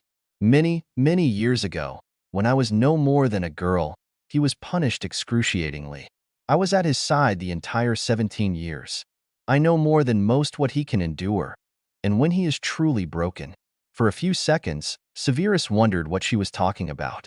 But then, a previous conversation of theirs returned to him. Balder, Loki's punishment, Earth's Norse myths. 17 years? Severus repeated in horror. 17 years under a serpent? Saen met his eyes unflinchingly and nodded. Well, she replied slowly, under a serpent's likeness, anyway. Severus did not speak again for several minutes, struggling to understand. The Norse myths as Earth had them were around 1,000 years old, give or take. But Saen wasn't even 1,000 yet. How did people hear such stories before they had happened? Or were they prophecies? Or perhaps stories humans had made up had somehow come true hundreds of years later. He had no idea what to think, especially considering that it would have been Odin who imposed such a horrific sentence on his own son, adopted or not. And the king had seemed so concerned about Loki mere hours ago. Can we see him tonight? Saen asked timidly. Could we? Severus glanced up at her and drummed his fingers on his knee. He had free access to the dungeons for now, and the guards might not care if he was accompanied by a servant. Her pleading face was not exactly pathetic, but he could see the pain, relief, and worry there. She did love Loki, and to keep her away from the prince longer would be counterproductive, really. The sooner she helped him calm Loki down, the sooner he got his information and the sooner the wizard would be able to finish this investigation and be free to explore Asgard. I don't see why not, Severus answered, feeling strangely gratified when the girl's face lit up in surprise and gratitude. Loki was pacing again, but it wasn't out of boredom. He was anxious. The human mage's visit had rattled him far more than he liked to admit to himself, but all day long had been a struggle to keep the other from mucking around in his brain. He had the distinct feeling of being taunted from beyond a glass wall. Half of Loki wanted to tear the wall down to fight the monstrous telepath, and the other half wanted to figure out how to turn the wall opaque so he didn't have to even see the creature's ugly face. Mostly, he just wished the other would leave him alone. Couldn't the Titan see it had been a waste of time, torturing and controlling him? Why couldn't he just leave Loki to his own pathetic life as a prisoner? Turning sharply, Loki ignored the tray that held his evening meal and paced back around the cell, hands clasped behind his back and head bowed. He wore a scowl on his face that was partly pain at the migraine pounding away at his skull and partly pensiveness as he mulled over what the mage had said to him and what he hadn't said. Severus Snape had not said that Odin was demanding this information, but he hadn't said he wouldn't tell Odin what they said to each other either. He hadn't said what he would do to help Loki, only that he would. He hadn't said a lot of things. Mostly, he'd been throwing accusations and questions, not to mention quite a few demands and cryptic hints, and Loki still didn't know what was in it for the mage.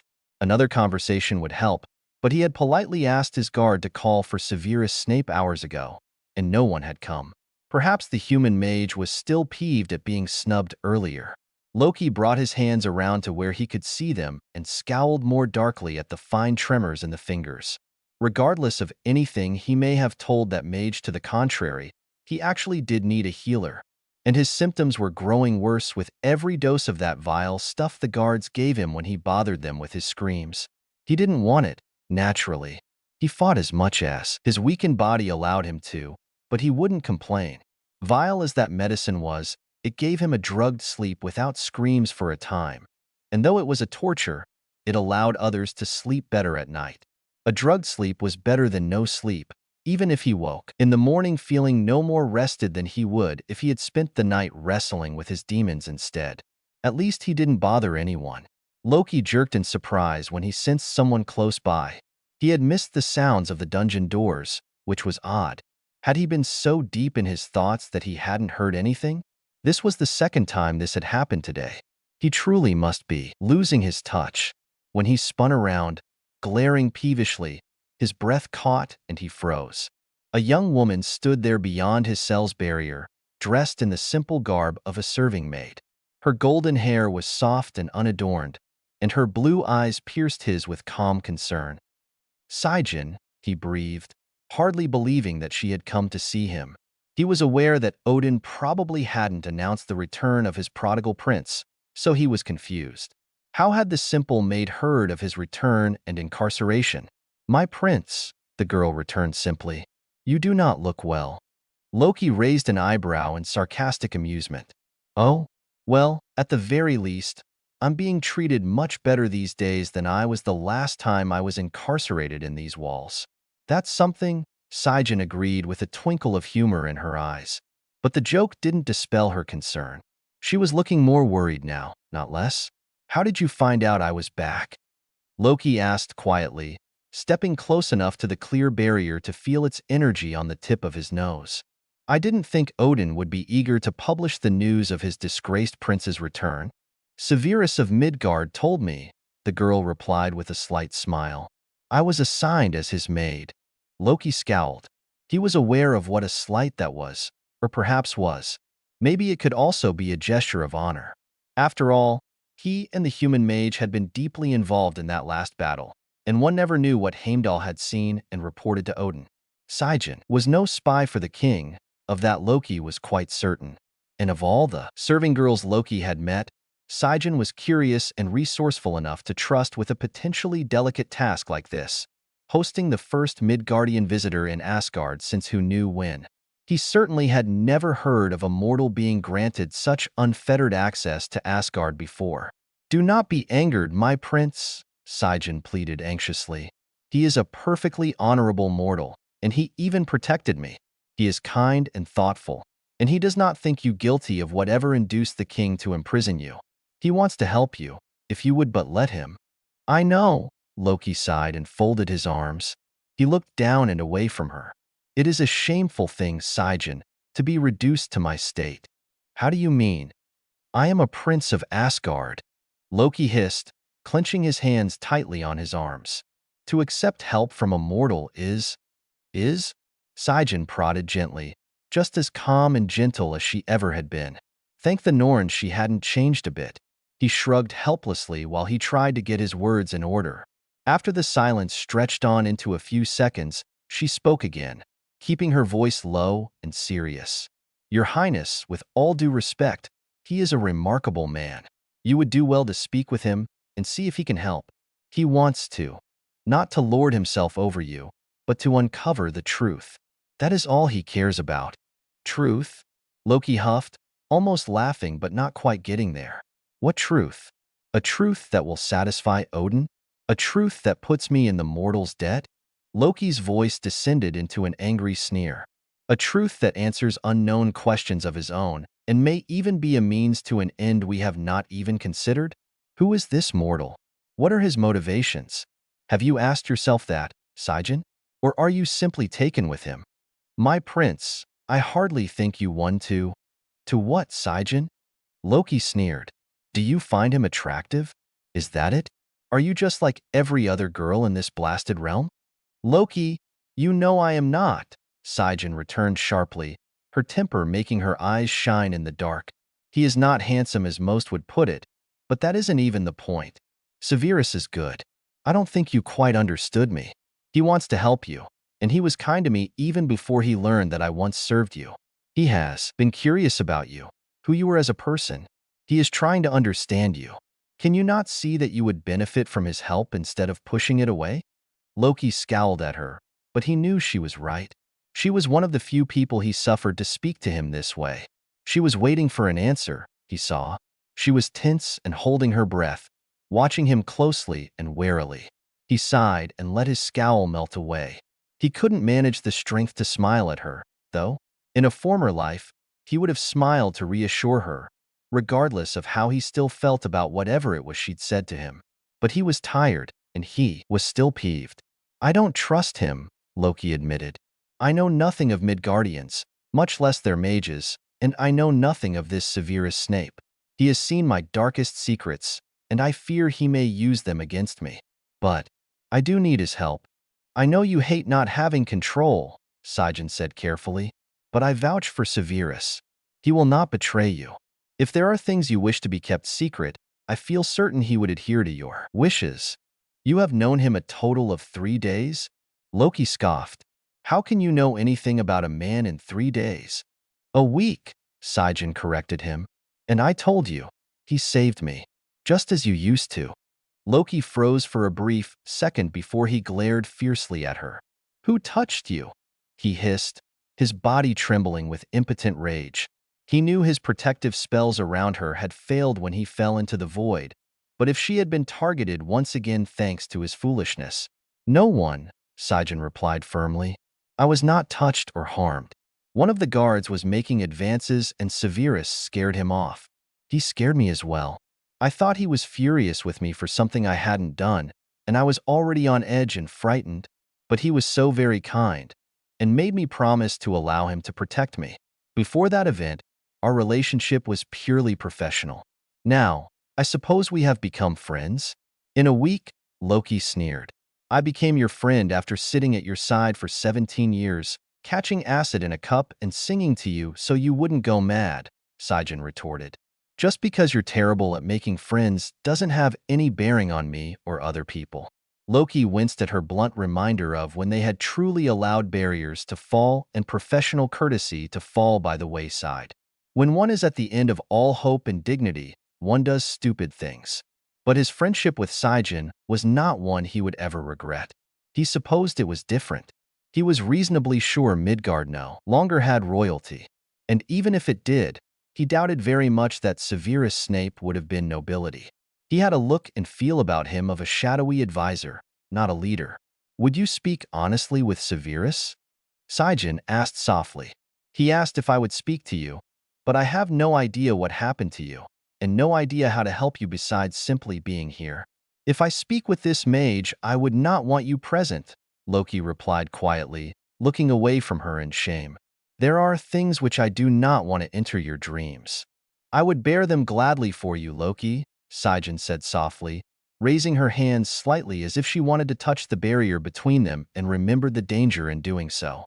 But I understand. I truly do. Severus found things in my mind which I do not wish you to hear, Loki returned a bit sharply. I shall swear him to secrecy, and I would appreciate it if you do not press me, or him, any further. Of course, the girl nodded deferentially. He is here, if you want to speak to him now. Loki flinched and looked up and around. He couldn't see the mortal anywhere, but a skilled mage would not find it hard to cloak himself with his magic. Had the sneaking knave been spying on their entire conversation? He is upstairs, distracting the guards, Saen explained hastily when she saw his suspicion and alarm. He asked me to fetch him if, and only if, you wish to speak to him. Otherwise, he was planning on coming back alone in the morning. This was for me. For you? Loki repeated incredulously. I asked, Saen smiled slightly. I am not sure the king meant to give Severus unfettered access to the dungeons, but the mortal is wise to take advantage of it while it lasts. I imagine that so long as he does not betray Asgard's trust, he would be allowed to come whenever he would need to. And drag along his serving maid as well? Saen smiled mischievously. It was my suggestion that he needed me along to ensure he did not faint while walking. His health is still quite delicate. Is it? Loki smirked drily. Not as delicate as I would have them believe, of course, the maid chuckled. He is strong, and seems to be recovering quickly enough. For now, he is forbidden from using magic while his core heals, but otherwise he is fine. Loki muttered. Very well. I suppose I will see him for a few minutes tonight. Where will you be? I have things to do, Saen smiled apologetically, but hopefully I'll see you again soon. Loki nodded and suddenly wished he could hug her. He wasn't a physically affectionate person by nature, but he and Saen were friends of the closest sort. She was his secret friend, and he allowed himself liberties around her that he held back on when in the presence of his once brother or the idiots three. Hugging was one of those things. They often hugged one another before he left Asgard for a lengthy amount of time, or when he was emotionally distraught, or in gratitude for her concern and care. Now, his hug to her would be a greeting, an apology, and thanks, all in one. He truly had missed her. "I hope so," Loki said softly. "I'm hugging you in my heart," the girl replied with a soft smile that was probably more fond than was proper for a mere servant. "Pity I can't return a non-existent hug," Loki said with a sneer that was mostly teasing. "Get you gone then, before the head servant starts wondering where you've got to." Saen smiled and curtsied quickly before she darted off, back up the dungeon stairs. Loki sighed and pulled his chair closer to the barrier before he sat down and managed to pull his book from his dimensional pocket. He pretended to be engrossed in the pages, which spoke in fascinating detail about how weather was maintained on Asgard. It was dull reading, normally, but Loki might have been interested in it once upon a time. He glanced up instinctively, despite not having heard any noises, and spotted the mage coming down the dungeon stairs. In the dark robe and cloak he wore, he looked impressive and imposing. He also had a way of walking that was assured, smooth, and silent. The man's thin, sallow face was turned toward him, and he was being assessed by a pair of piercing black eyes. The man had straight dark hair that appeared greasy, and his hooked nose gave him a shrewd appearance and ruined any chances he might have for being thought of as handsome. Loki felt oddly comforted that Saen had been telling the truth. Though the god of mischief had never thought to pay attention to such things before, this mage was not attractive at all, and he certainly wasn't Saen's type. He was far too broody. "How is prison treating you, Loki?" the man quipped as he came to a stop about a meter away from the barrier. "Very funny," Loki sneered, snapping his book shut. "It just so happens that I'm bored to death, so I decided it would be entertaining to talk to you for a bit." "Ah, I see," the mortal smirked. "But I am afraid that entertaining is a word that has not often been used to describe my charming personality." "Why is that not surprising?" The mortal arched an eyebrow. "Have you been bored a second in my company?" "I would not call such stimulation entertaining," Loki retorted. "Unsurprising, considering your immaturity." Loki rolled his eyes, but he was enjoying the banter. Not many people he'd ever spoken to even bothered to try and keep up with him. "What? No comeback?" Severus taunted teasingly. "Has the silver tongue lost his touch?" "More like turn to lead," Loki replied, almost horrified at himself for using Volstag's teasing words as a comeback. "You seem to be in a better mood," the mage observed. "Do you wish to speak?"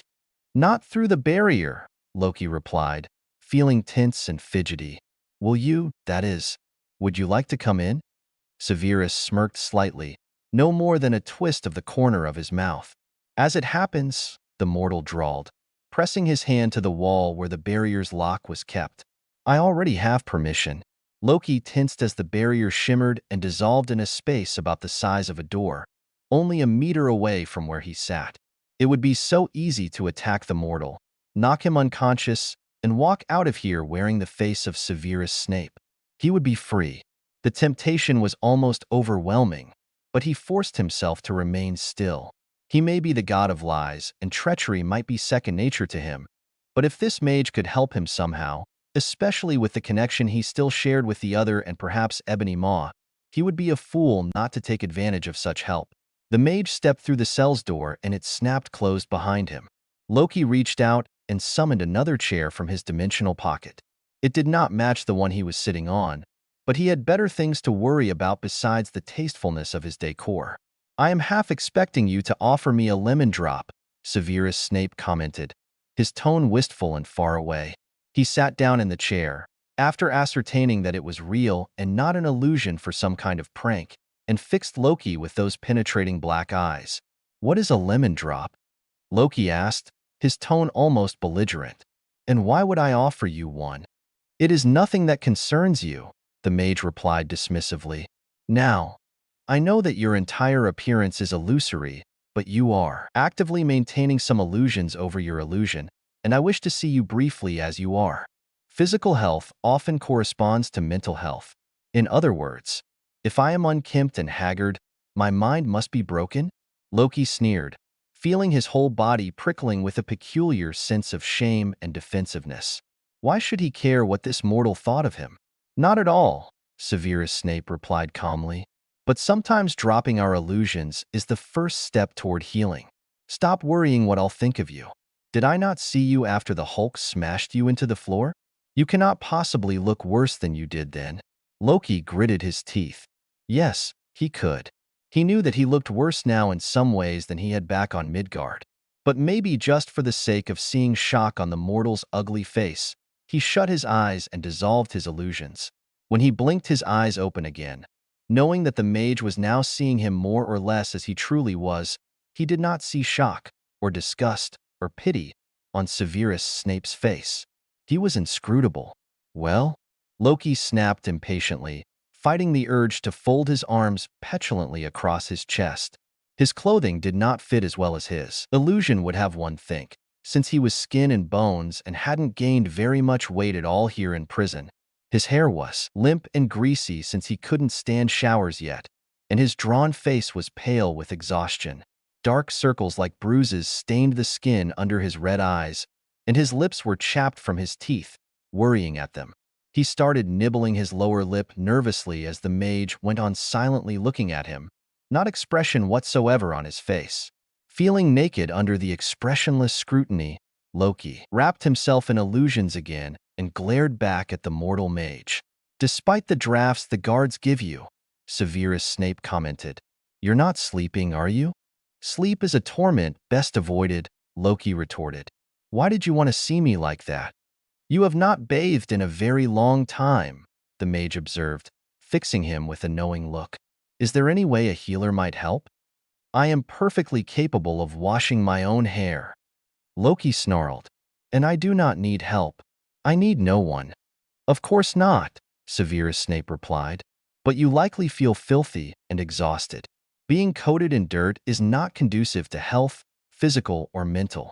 I cannot stand water, Loki hissed, feeling torn between horror at the mage's fixation on his personal hygiene and a humiliated desire to kick his visitor out. Leave it, Loki added in a snarl. I understand, the mortal said quietly, fixing him with a knowing look. But you must wash. It will make you feel better in many ways. If you like, I can show you other things which a clemency helps with. For example, you can use a clemency exercises to overcome flashbacks, to resist instinctual fear or hatred of certain things for your own good, in other words. It is the power of mind over body.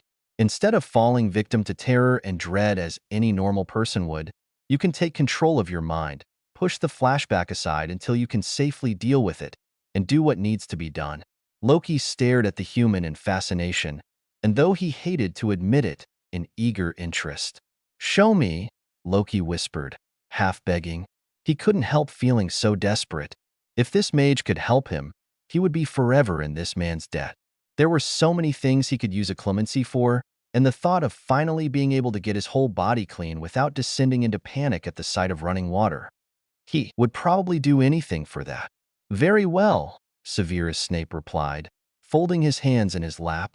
We cannot practice as we ought because of this. The mortal raised a hand and showed him a familiar silver bracelet wrapped around his wrist. But I can lead you through a few exercises, and you can practice with that until I regain use of my magic. In return for my tutelage, you will answer truthfully the questions you know I have. Do we have a deal, Prince Loki? Loki didn't have to think about it. Not really. But it wouldn't do to give in so easily. It would be uncouth to show how desperate he was. The mage had already seen most of it anyway. Plus, if the mortal was as persistent with Odin as he was with Loki, he actually might be able to gain that pardon he was talking about. Very well, Loki answered, being appropriately stiff and reluctant. I will answer your questions, but I reserve the right to be vague on matters which are humiliating and/or inappropriate to speak of. Agreed? I would not ask anything more or less of you, Severus Snape replied. Nothing gave away whether he was truly sincere or was being a little sarcastic. The man held out his hand suddenly, a long, thin one, with long, nimble fingers, littered with faint scars. Slowly, Loki raised his own hand, also long and thin and nimble-fingered, any scars carefully hidden beneath his illusion. Their hands clasped, and Loki realized that this must be how Midgardians sealed agreements. Just out of curiosity, he pushed a tiny bit of his cedar into the handshake and met a solid wall before he could connect to the mage's magical core. The bracelet he wore was a very good one.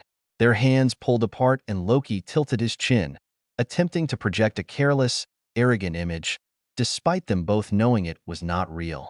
Well, shall we have lessons first? Or an interrogation first? Hope you enjoyed Loki's reluctant conversations. As always, I am so very appreciative of your reviews, favorites, follows, etc. Thank you all so much. Lessons and issues. Rated T. Yeah, Loki and Snape aren't mine. Neither is Asgard. Something about the hammer not letting me pick it up. Rats.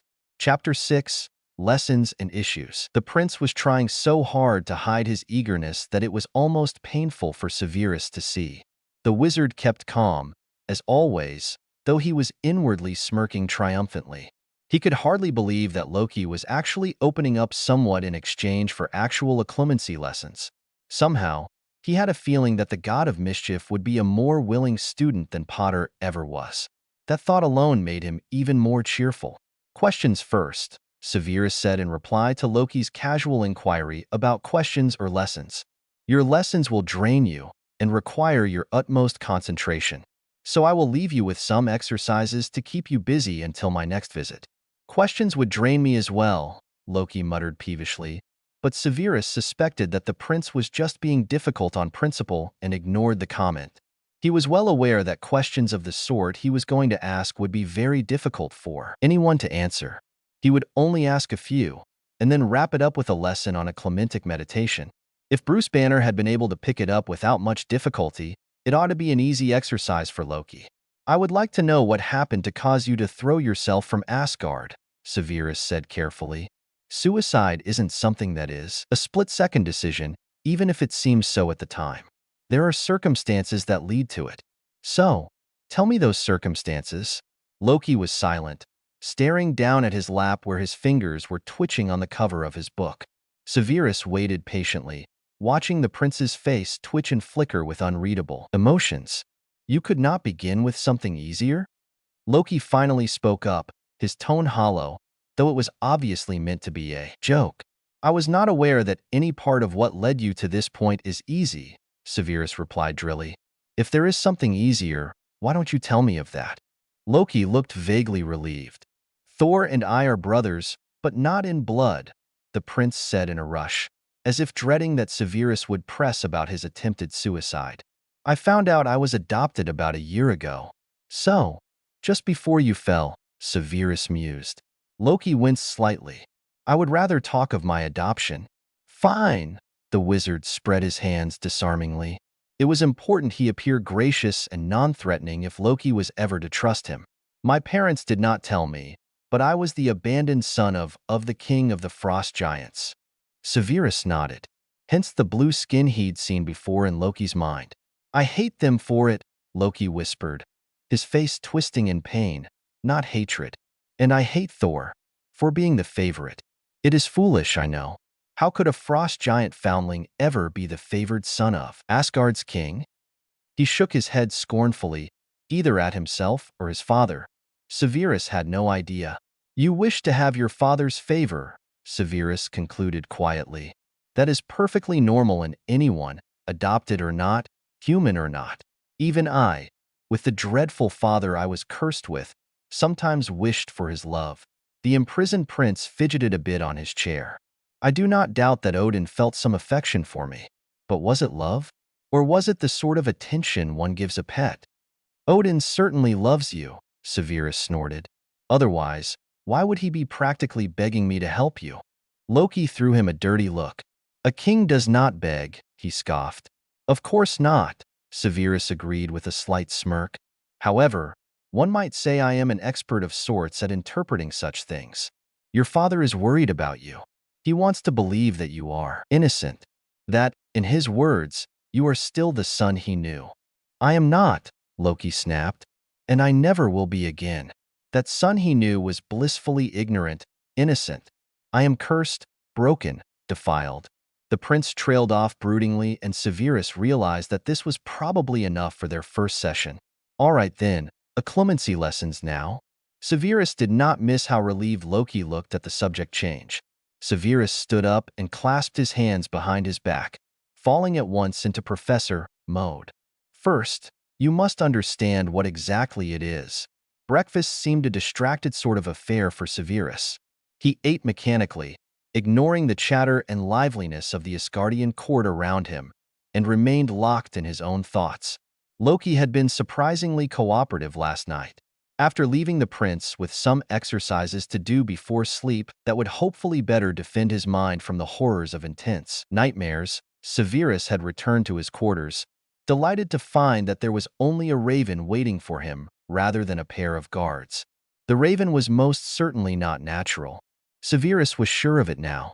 He talked to the bird about Loki, since he was feeling rather pleased with his progress, and reasoned that if Odin seemed familiar with certain things next time they spoke, he would know that the king could communicate with the ravens somehow. Loki was a bright and astute student, and one almost got the impression that he was taking notes all the time, whether or not he had quill and parchment. After the disaster that was Potter, Severus was delighted to find someone who was not only eager to learn about a clemency, but was smart enough to grasp the complicated concepts and nuances of such a difficult skill. He went through a clementic theory and meditative exercises, leaving Loki in what seemed to be a very good mood. He knew that it could take a month or two for the exercises to begin having a noticeable effect on Loki's nightmares and flashbacks, but the look of hope on the young prince's face had been well worth it. The raven listened attentively to Severus' rambling, and when he told the bird that he was finished, it flew off with an odd croak. The wizard nodded to himself as it left. He really needed to find out what exactly those ravens were. Magical constructs? Animagi? Trained animals? Magically enhanced animals? Messenger creatures like magical Britain's owls?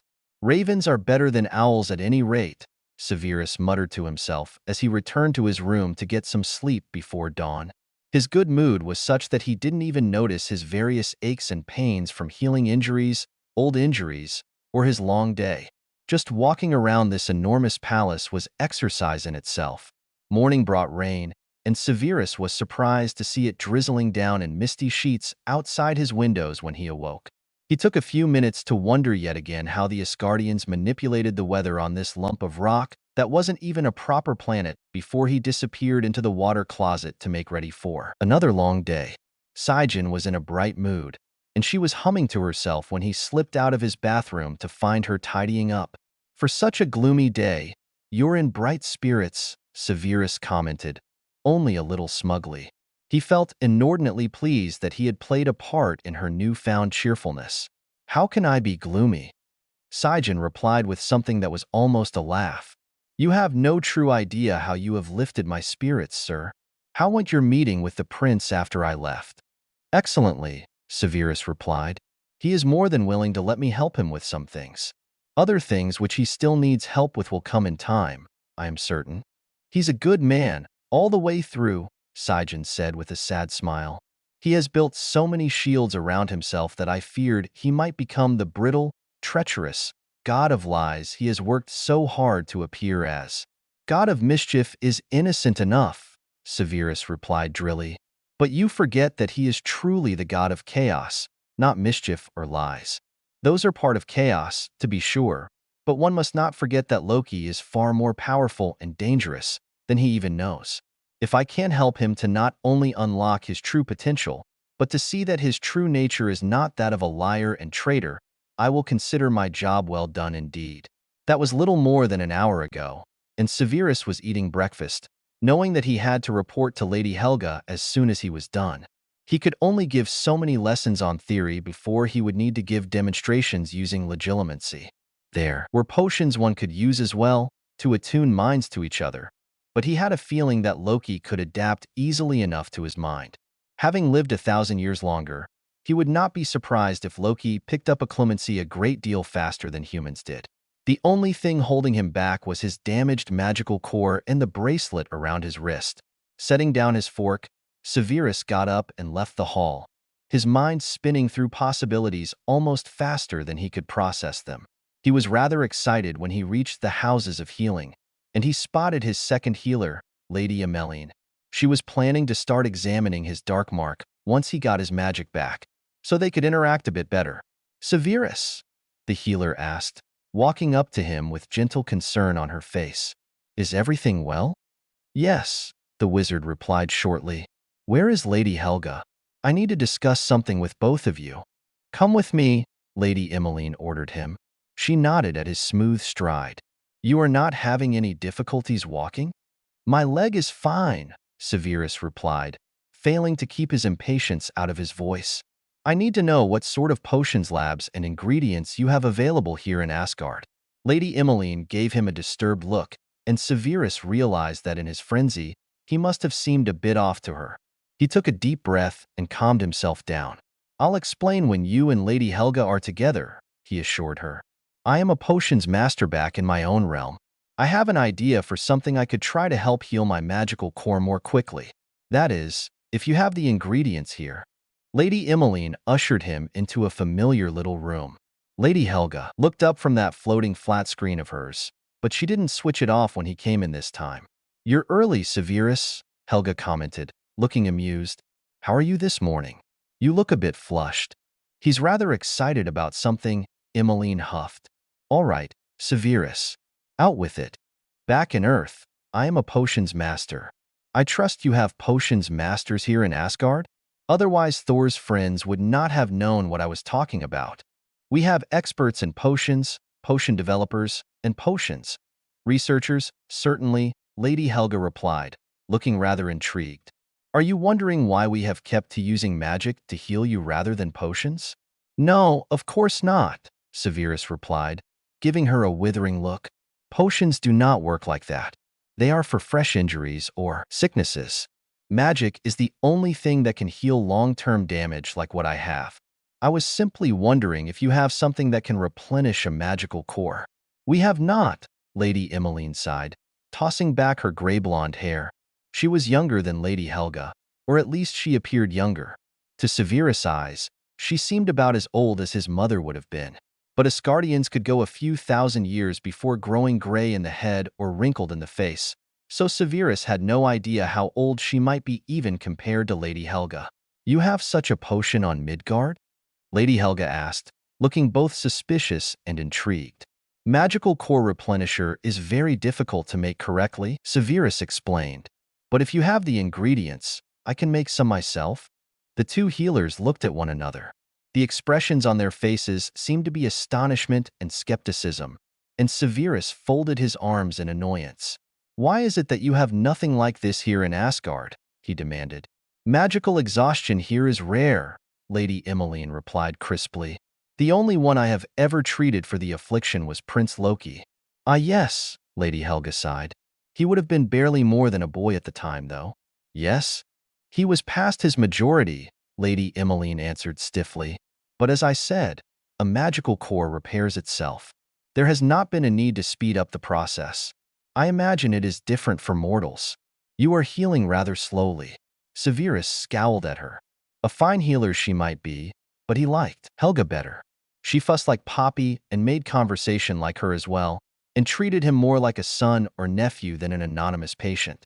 Emmeline, on the other hand, was cool and distant, and he had a feeling she routinely dismissed or despised him for being human. It was a strange feeling to be despised for his species rather than for his blood status or former loyalties or his personality. For a second, he felt rather bewildered, but he quickly shoved the feeling aside and cynically reasoned with himself that she was just an Asgardian who despised that which she did not understand. Humans were impressive because they lived such short lives and were so fragile and weak. Humanity had accomplished things in a few generations that had taken Asgardians a million more years to perfect, he was quite certain. "This potion," Lady Helga said slowly. "You know it by heart?" Severus shook his head dismissively. "No, not exactly, but I know enough. I know how it works and I know the ingredients." The rest of the know-how may come through trial and error. Make a list of said ingredients and I will check with our own potioneers, Lady Helga ordered him. Now, since you're here, why don't we see about that checkup? Severus grumbled under his breath, but he couldn't expect them to be all that accommodating. For all they knew, he was trying to steal Asgardian potion recipes or something. He shrugged off the silky black coat he wore over his tunic and pants and rolled up his sleeve before he sat down on the bed. The two healers went over his physical health first, seemingly delighted that he was practically well in that department. Lady Emmeline looked his dark mark over again and confidently remarked that it shouldn't be hard to remove. They then turned their attention to the scarring on his throat from the snake. I noticed your voice is sounding better, Lady Helga observed, tilting his chin so she could get a better look at his neck. It does feel a bit better, Severus admitted. I have grown used to the rasp of my new voice, so I suppose I have not noticed much difference. New voice, Lady Helga repeated, laying her cool hand on the scars and starting to push a little bit of her healing magic into it. Lady Emmeline murmured something Severus didn't quite catch and left the room. I used to be able to speak with a much more impressive tone, the wizard answered. His throat tickled as the healer's magic began brushing against it. With a rush, the tickle turned into burning tingling, and Severus kept still and silent while she worked. It was a fuzzy sort of feeling because the bracelet he wore dampened most sensations he had of magic. Instead of being able to interact with her magic, he simply felt its healing effects in his old injuries. After several minutes, the session finished and Lady Helga stepped back. Severus let his chin back down and instinctively massaged his throat. The scars were much less noticeable now. In fact, he could barely feel them anymore. He swallowed, expecting to meet the slight resistance he had always had since Nagini's fangs had pierced his esophagus. But to his shock and delight, his throat felt completely normal. The scar tissue that has lined his upper esophagus for years was completely gone. It made him feel like his throat was somehow empty, but he relished the freeing sensation. He cleared his throat. How does it feel now? Lady Helga asked, watching him with concern. I estimate we'll need at least 2 more sessions to make certain everything is healed properly, but your vocal cords should feel different. Try to say something. Severus blinked, and somehow he couldn't think of anything to say. The thought of being able to speak with his old voice again was overwhelming. A foolish, personal thing he thought he had given up when the giant snake bit him. Over the years, he had periodically missed his old, silky timbre, but he had never thought it possible to regain it. I do not know what to say, Severus finally murmured, marveling that his throat didn't feel like old gravel. His voice was smoother, and it didn't crackle or rasp or break on a single note. He opened his mouth again and had to shut it, fighting stupid emotions, ruthlessly shoving everything behind his acclimacy barriers, or at least the ones he could manage without magic. He spoke again. I do believe you have worked a miracle, Lady Helga. If my old students could see me now, they would flee in terror. The healer chuckled, looking well pleased with herself. If that's your way of saying thank you, you're very welcome, Severus. There's still a fair bit of scarring to smooth over, but I'd say we're close to done now. Did you want that snake and skull gone from your arm, though? You never did say either way. Severus swallowed hard. What did he want? Glancing down at the black tattoo on his arm, he resisted the temptation to run his fingers over it. The sight of the dark mark filled him with loathing. But if he removed it, what would that mean for him? He deserved to be marked and defiled by his own foolish choices, didn't he? He wanted the mark gone. But if it was gone, would he still be him? Would it erase everything he still needed to atone for? All the sins he still needed to pay for? This mark was a reminder of everything he had done wrong. A reminder of how much he had left to atone for. If he lost it, he would have nothing left to exist for. Clenching his fist, he turned his arm around. I hate it, he told the healer plainly. It is a symbol of my worst mistakes, my most terrible sins. If his voice was hoarse now, it was from tears, not from Nagini's scars. Yet, I cannot lose it. Not yet. It is part of me, part of who I am. It symbolizes all I have left to atone for. I am grateful for the offer, but I must refuse. Lady Helga nodded slowly. I understand, she said softly. Her eyes flicked down to the wizard's arm, now turned so she couldn't see the mark. But don't let that scar define you, Severus, she told him, her eyes burning earnestly. Let it serve as a reminder and a symbol if you must, but don't let it drag you down. Slowly, Severus Snape nodded in reply to her wise words, even if he couldn't quite understand them at the moment. Perhaps someday he would no longer need to be defined by the dark mark. Until that day dawned, however, he would bear his mark of shame and continue in the work he had set for himself. Where has Lady Emmeline gone? Severus abruptly changed the subject, relishing the smooth freedom of his old voice. I still need to write out a list of that potion's ingredients. HPLOKIHBDHORHB, good afternoon, Loki. The prince looked up and almost smiled at the sight of his visitor. It wouldn't be proper to be overly obvious in his appreciation of the mortal's company, after all. A week now had passed since their arrangement had begun, and the mortal mage came every single day, sometimes more than once in a day. Severus Snape was a capable teacher, though sometimes short on patience. But Loki was an eager student, and he ignored Snape's impatience in favor of exploring everything he possibly could about this new mind magic. He couldn't quite tamp down the surge of excitement he felt, knowing that today, he would find out for certain if his exercises had been helping his occlumency shields or not. The other was still bothering him, and he still hadn't been convinced to see a healer, but he was doing much better than he had been before. Severus seemed to sense it too. The mortal smirked and held up his hand, revealing a bare wrist. His bracelet had been removed today. He had gone on at length about potions on their second day, and how he hoped to brew something to help his magical core heal faster, but apparently that path had been blocked somehow. Either the Potioneer Guild of Asgard would not allow a mortal into their brewing halls, or else the ingredients were not all available, or perhaps the king forbade him from experimenting with potion magic. All three were plausible explanations, but Loki didn't much care. He had nothing but time on his hands, after all. So long as the mortal wished to continue on, he would wait as long as he needed to for each stage of his lessons. Now that Severus' magical core was stable enough for him to cast spells, they planned to delve more deeply into his mind magic. Speaking of potions, his mother had finally come down to the dungeons in person. Loki was truthful in response to her questions, in a flippant, disrespectful way, and the guards who had been dosing him with that modified draft were reassigned elsewhere. He hoped they had been sent to the battlefront on Vanaheim or something.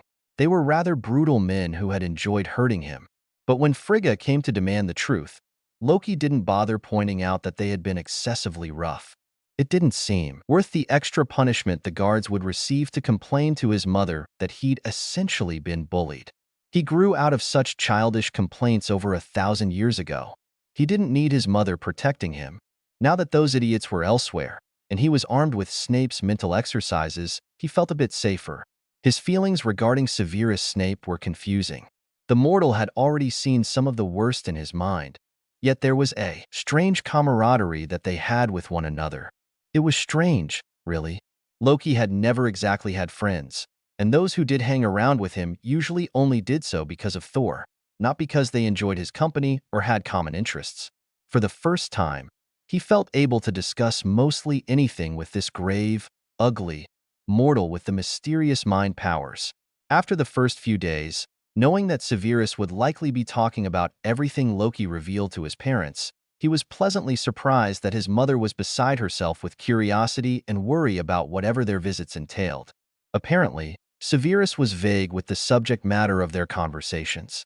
The only thing he spoke about was whether or not Loki's attitude was improving, which Loki didn't care about.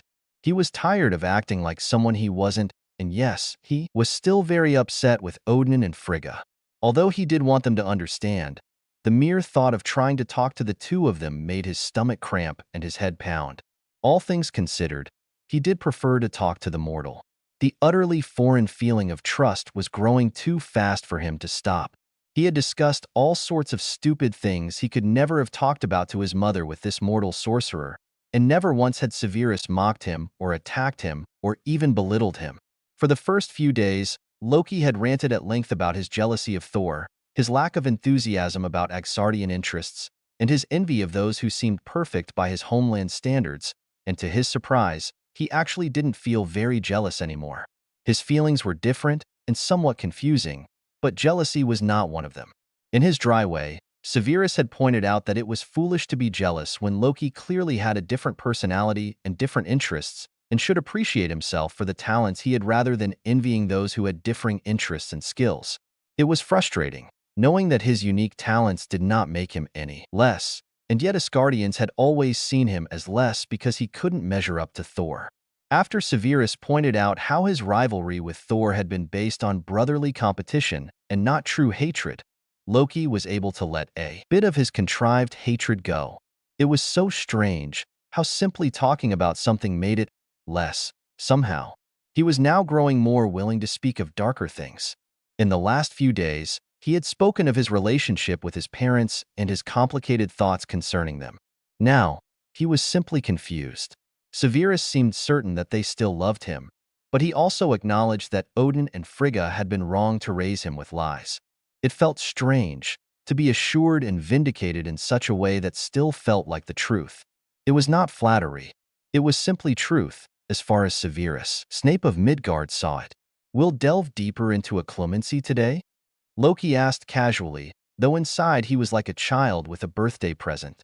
He hadn't realized how lonely he'd been before Severus started visiting.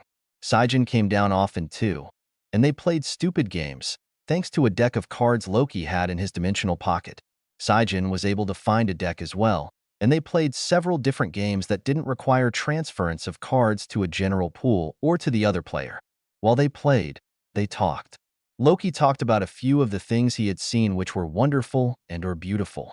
He could speak of the beauty of nebulas without speaking of where exactly the nebula was, or speaking of the blue woman whose name had been Nebula. He could speak of Midgard without going into all he had done and suffered there, and he could tell her about mortal flying contraptions, Avengers, and their cities, teeming with millions of people like anthills. Saen was delighted by anything he told her. Ever since she first met him, she had been filled with a childlike curiosity, and he loved that about her. She never judged him, even if he knew she saw more than he would have liked her to. She was like a little sister to him, and he had always felt even closer to her knowing that Thor had no idea she even existed, let alone what she meant to him. "I believe we might be able to do that," Severus replied to Loki's question. He waved Loki back from the barrier before he pressed his palm to the wall and let himself in. If he was honest with himself, Loki would never think of attacking Severus to free himself now. Not only did he trust Severus, but he was beginning to see his cell as less of a prison. It was simple and smaller than his old room, but if he looked on the bright side, it was far cozier than his last few prison cells had been. Plus, he had privacy here, more or less. His mother brought him any books he wanted, and he had a simple bookshelf against the far wall now. She visited him every day, sometimes in person and sometimes in illusion, and though he was still stiff and somewhat disrespectful to Frigga, his attitude was waning a bit. "Odin sent me some more friends to keep me company," Loki pointed out, waving at the other cells which were occupied now. Severus glanced in their direction and narrowed his eyes slightly. "A large shipment of captured pirates came in early this morning," he replied slowly. "I heard that Thor might be returning home soon." Loki rolled his eyes, though not quite seriously. "Please," he scoffed, "let us not ruin this glorious day by thinking of him. Are we doing interrogations first again?" "Naturally," Severus replied. He activated the privacy wards of the cell, a handy spell that kept their voices muffled and indistinct while they were inside the barriers. He sat down on the chair the prince always provided for him, and Loki sat across from him, tapping his fingers nervously and impatiently on his knees. "You are looking better," Severus observed. "Were you able to brave the shower today?" Loki felt his cheeks warm, but he nodded. "It wasn't as terrible as I had feared," he admitted. "I was subjected to various forms of torture involving water, but none of them involved showers. I should have known." "Do not berate yourself for handling it well," Severus snorted, looking incredulous. "It is more likely your exercises in separating imagination and memory from reality. You'd think a master of illusions would be able to do such a thing more easily than others," Loki muttered peevishly, still inexplicably arguing about it. Why did he feel the need to argue about everything? The mortal was approving of him. So why did he feel so desperate for criticisms? Was he truly foolish enough to try and point out all of his shortcomings? I would think the opposite, Severus disagreed, eyeing him unnervingly. Loki disliked that penetrating look. It reminded him too much of his father's ravens, and he said so. You look like Hugin when you do that. Severus blinked and tilted his head slightly. Do I know this? Hugin? He asked, sounding amused more than irritated, which was good. Some things annoyed Snape, and Loki had no idea why. Most of the time, he already knew not to bring up jokes about torture or murder. He couldn't speak about lilies or the big green beast that had nearly killed him and freed him from mind control, and he couldn't compare himself to a Dark Lord. Severus laughed long and scornfully about that one before scoffing and telling Loki that he was still far too innocent to be a Dark Lord. Surprisingly, Loki hadn't even felt insulted at that one. Hugin is a spy for Odin, Loki explained. Or one of them, anyway. Hugin and Munin are Odin's ravens, and have been for as long as I've been alive. I think they're magical constructs of some sort, not actual ravens. We use real ravens as messenger birds out of honor for Odin's little spies, but Hugin and Munin are not true ravens. To Loki's surprise, Severus started to chuckle. I knew it, the mortal said with a pleased smirk. You've met them? When I first arrived, there was a pair of ravens spying on me. I began to get the feeling that they were unnatural to some extent, and so long as I give my report to the ravens, Odin does not summon me to speak about you. I guess they were spies of some sort. So their names are Hugin and Munin? They like cake, Loki pointed out mischievously. Bribe them with enough of it, and they just might turn a blind eye every now and then to harmless fun. But their loyalty is to Odin alone, in the end. Understandable, Severus nodded. Now, I think it is high time we spoke about other things, don't you agree? Loki sighed and muttered something uncomplimentary. Severus was impossible to distract for long. What else is there to speak about? He asked flippantly. I've already gone through my family issues and my inferiority issues and other issues. What more do you want? You know, I never really wanted to hear all that, the mortal said sternly. You know that I only ever wished to know what happened to you in the past year. It is well and good for me to understand your relationship with your family and with the people of Asgard, but now that I have the background, I would like to hear why on earth you thought it necessary to kill yourself. Loki huffed and folded his arms, keeping his head bowed as he struggled for words. He could talk about it. He was Loki Silvertongue. He could talk about anything. It was just talk anyway. You can't possibly understand, Loki finally said. He was aware that his tone sounded like that of a petulant child, but he was stalling for time. He had no idea what to say. I do understand, Severus replied calmly. More than you know, I think. Suicide is something I am intimately familiar with. Loki's head snapped up, and he stared at the mortal incredulously. Severus smiled slightly and held up a hand. No, I have never seriously attempted it myself, but the temptation was there for many years. My mentor committed a form of suicide through my hand.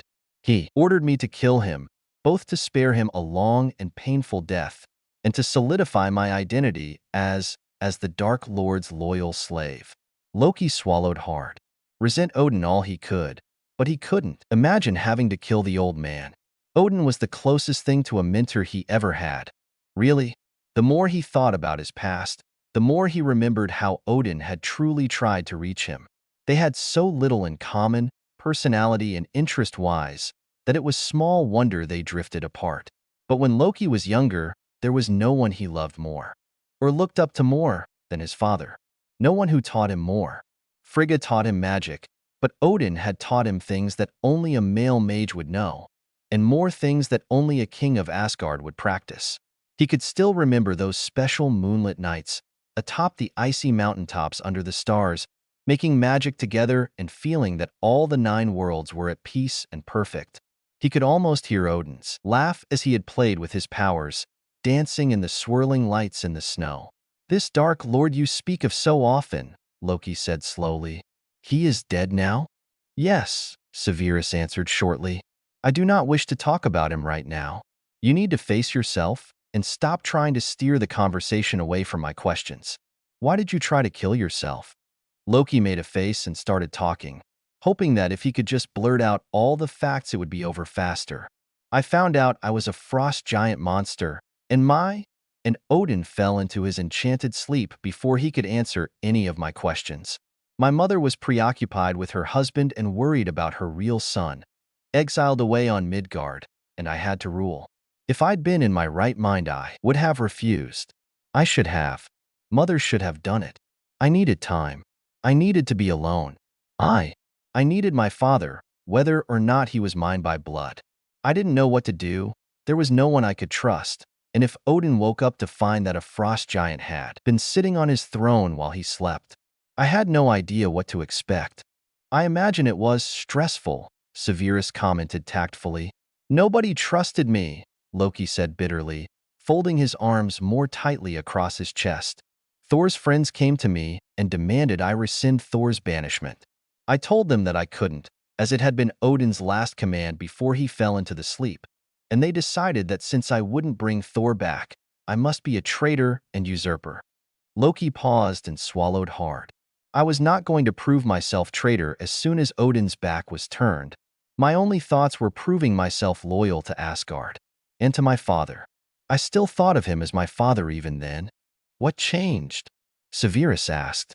I'll tell you in good time, Loki snapped. Those friends of his went and disobeyed my orders to keep the Bifrost closed.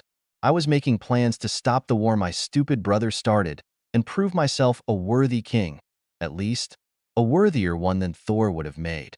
I hated every second on that throne. Everyone, even the servants, looked at me with distrust. If they had known what I really was, they wouldn't have hesitated to drag me off and burn me at the stake. Truly, you know nothing of frost giants. Loki exploded, standing so abruptly that his chair fell down. He paced, clenching his fists at his sides so tightly that they trembled. They are vile, murderous, treacherous savages, and they hate Asgard and our people with a hatred so cold it is unimaginable. They are monsters. Except, they must not all be like that, Severus replied drily. After all, you turned out less than monstrous. Where were you when I invaded Midgard? Loki demanded, whirling around to glare at the mortal. Ah, that's right. You were fighting my army. You battled me and nearly lost your life. Yes, frost giants are monsters, and I have proven myself one of them. You attacked Midgard on orders from a monster who tortured you into compliance, Severus replied, arching an eyebrow at him. But before that, you wanted to prove yourself an Asgardian. So you did what? Exactly? What happened to drive you over the edge? Loki shook his head, resisting the urge to scoff at the horrible pun. Thor, he said bitterly. I had ended the war that fool started by killing the king of Jotunheim, my biological father, as it turns out, and then I arranged the Bifrost so that it would destroy Jotunheim itself, ending its threat to the Nine Worlds. But then that oaf had to come and ruin everything. Wait, stop, Severus interrupted, standing up with a very troubled and angry look on his face. You tried to destroy an entire realm? Loki scowled at the mortal for interrupting. Did you not hear what I said? You attempted to kill every frost giant on Jotunheim by destroying their homeworld? Severus thundered, now looking exceedingly threatening. His face was dark with a furious scowl, and his black eyes were snapping with sparks. Loki blinked at the sudden change and realized he had never seen this mage truly angry before. He looked almost as frightening as he had when they fought each other in Stark's tower. By eliminating Jotunheim, I would eliminate their monstrous kind, Loki answered stiffly, watching Severus warily. Why are you so upset? The frost giants invaded your realm 1,000 years ago, and without Asgard, Midgard would be a frozen world now. Your people would have been turned into food or slaves. Frost giants are monsters. Monsters? Severus shouted. Because of the sins of a few? They're all like that. How do you know? Loki fumbled for words. All the frost giants I've ever met are savages and beasts. They're brutal and stupid, and they run about half naked. They control ice and burn flesh with a single touch of their hands. They're horrible. You know nothing of their culture? Their families? Simply because they are primitive and warlike is no reason to discount an entire race. Why, most humans were uncivilized tribesmen but a couple Asgardian generations ago. Yet you have no issue with treating me as a person rather than an animal. Jotuns are monsters, Loki insisted stubbornly. Everyone knows this. Jotuns are people, Loki. People, no matter who they are, do evil things all the time. But eliminating their entire species is no solution. It's genocide. Aren't you even the least bit horrified at the thought of murdering billions of souls, half of which would be innocent women, children, old men? You have no idea what frost giants are like, Loki snapped back, backing away from the wizard's fury. Don't stand there and lecture me, Severus of Midgard. You have no idea what a threat they are to the universe. Odin should have destroyed them all long ago. Did you ever stop to think that perhaps Odin didn't destroy them all because it's unimaginably evil to want an entire race destroyed? Severus snarled. You are a child. You are the one who knows nothing. I am not a child, Loki shouted, blinking back the unexpected hurt those words caused. You are. Severus shouted back. You have no idea what you are saying, and you have no idea what a tantrum you are having. You're still throwing a tantrum because of it. I do not throw tantrums, Loki seethed. If you're going to insult me and call me evil for wanting to rid the universe of a deadly threat, then leave. Don't come back. You say you hate the frost giants? Severus demanded, ignoring Loki's ultimatum. Yet you know nothing of who they are, what they believe, or how they live. Come now, surely you know that this isn't true hatred. You simply don't see them as people, am I right? You see them as pests. Anyone would smoke a rat's nest if it was found. But what if there were humans instead of rats in that nest? Some of the Asgardians here look at me like I'm a freak pet or a trained animal or worse. Would you defend those people if they decided that Midgard needed to be destroyed like Jotunheim? That is different, Loki growled. Not in principle, it isn't, Severus growled back. You don't truly hate the frost giants. You don't know what raw hatred is like. Loki laughed bitterly. Yes, I do. No, you don't, Severus sneered. Tell me, would you enjoy watching blue-skinned children killed in front of you?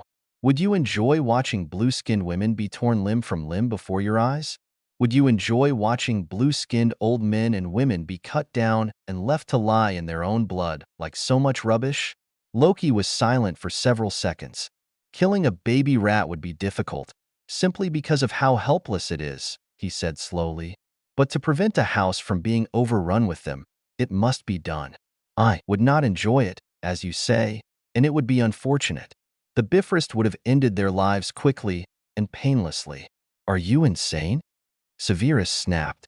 How can you not be horrified when you speak of such things? As I said, Loki gritted out through clenched teeth. You do not know frost giants. You have never met them. I have met you, Severus said more calmly, and I do not believe you deserve to die. Loki's heart stuttered strangely at the unexpected comment. I'm different, he muttered, turning away in confusion. Severus snorted. You're still a Jotun, whatever your face looks like now. Loki flinched and shivered slightly, but could find nothing to say in reply. Loki, Severus said firmly, you may not understand now, but I urge you to think on this. Jotuns are people, just as Asgardians and humans are. They may be blue, they may have strange powers, they may be brutal warriors, and they may be at war with Asgard, but they deserve life. They deserve existence, if nothing else, and to rob them of that, even if they are truly all you say, is to commit an even worse evil than one they ever committed. You can spout all the platitudes you want, Loki muttered stubbornly. It will not change my mind. Severus sighed. I did not think so, but think on what I said, and ask yourself honestly. What would your existence look like if you had grown up among your own species? Would you honestly want yourself dead for crimes committed by others of your race? Loki did not answer, and the mage did not say anything more. He felt the faint crackle of cedar as Severus activated the cell's barrier and slipped out. The prince swallowed hard and looked up, surprised that the mortal had left the privacy feature on. If he wished to scream, now, he could. Prisoners could not activate the silencing within the cells, unfortunately, but he couldn't help but feel that Severus had left it on purposefully. Heaving a deep breath that trembled a bit, Loki crossed his cell to his chair, but he couldn't sit down. He paced back to the wall again, and then turned and walked past his chair to the barrier. Back and forth, he paced and muttered as he continued his argument against the ignorant mortal. But there were several points the mage had left with him which would not leave his mind. Were frost giants more than monsters? Was Loki himself living proof that the Jotuns were indeed just as much people as the Aesir or Vanir? And what did Odin truly think of frost giants? True, Odin had saved his life when he was a helpless infant, abandoned and left to die. But Odin had spent half his life at war with them, and even now held on to a very fragile peace with Jotunheim. What was his honest opinion of the frost giants? For Loki to know anything Odin was thinking, the king would have to come down here himself. Much as his pride screamed at him, Loki had been hearing over and over during the last week how much his adoptive father apparently loved him. So perhaps it was time he tested that insistence. If Odin truly cared about his forgotten prince, wouldn't he be willing to visit? Perhaps he had stayed away, hoping that Loki would heal better without him. Perhaps he had feared to make matters worse. Perhaps he was only waiting for an invitation. Making his decision, Loki decided to wait and brood until his guard brought his lunch. After all, no one could hear him with the privacy wards around his cell. He had no idea how much time had passed, but when Loki glanced up, he surprised to see Saen standing on the other side of the barrier. She looked worried, which made Loki wonder why. Severus didn't usually discuss him with her. But then, she might have passed a very upset mortal in the hall and had come down to figure out what had happened between them. Her mouth moved, but he couldn't hear her. Loki shook his head at the young woman and gestured at the rune in the wall that controlled the privacy wards. Saen nodded in understanding and left. When she returned with a guard, Loki remained in his chair, with a book for good measure, and pretended to ignore the soldier as he let himself in, grumbling all the while. Once the wards were down again, Loki glanced up as if just noticing the man and nodded his thanks. The barrier closed behind the grumpy dungeon guard, and in a moment, Saen and Loki were alone again. "Odin Allfather asked me to bring you a message," the servant girl said quietly. Loki blinked in surprise. He hadn't even had the chance to send a message to his adopted father yet. Oh well, that saved him a bit of pride at least. How did he know? Loki asked, trying to keep his tone flippant. "I think Severus wouldn't speak to him," Saen replied, looking even more worried. "Loki, what happened today? What's the message?" Loki interrupted her. "He wants to know if you would like to talk." She hesitated before she rushed on, looking even more anxious. "He is willing to, but only if you wish it." "When?" Loki demanded, ignoring her anxiety. Was he really so unpredictable nowadays? This evening at 12th hour? Saen looked like she was holding her breath. Loki nodded silently in agreement. 11th through 15th hour had always been Odin's free hours. Usually the king had been closed up in his study or office, reading through paperwork or treaties or organizing schedules for the next few weeks. Sometimes, Loki had helped him, those evenings as a very young man. Learning how the kingdom was run and what being king of Asgard entailed had been treasured by the younger prince. Thor had his scheduled lessons with his father since he did so poorly in schoolwork pertaining to such things. But Loki's time in Odin's study had been more impromptu. It felt somehow more precious. "You were both born to be king." Odin's voice drifted across memory and darkness, feeling more like a fond caress, rather than a stab to the heart as he'd expected. He was rather surprised.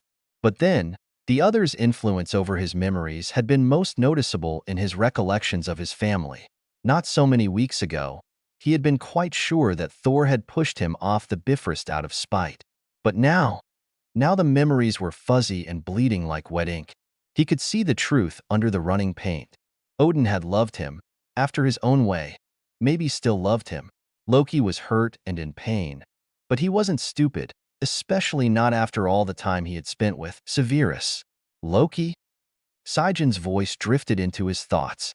"I don't want to speak about it, Saen," Loki responded, trying his best to sound gentle, but knowing he just sounded tired. "Please, just tell the king that I would be honored to see him tonight.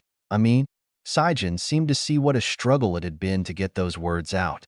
She didn't say anything else about what had happened between him and the mortal, for which he was grateful. "Don't be cruel to yourself, Loki," Saen advised him softly. "All right. Fine," Loki muttered, waving his hand in a sloppy farewell. He just wanted her gone. He was tired and confused, and he inexplicably missed his family. He didn't want to miss them, but he did. Curse Severus and his maudlin platitudes. Saen returned the wave and silently left the dungeons.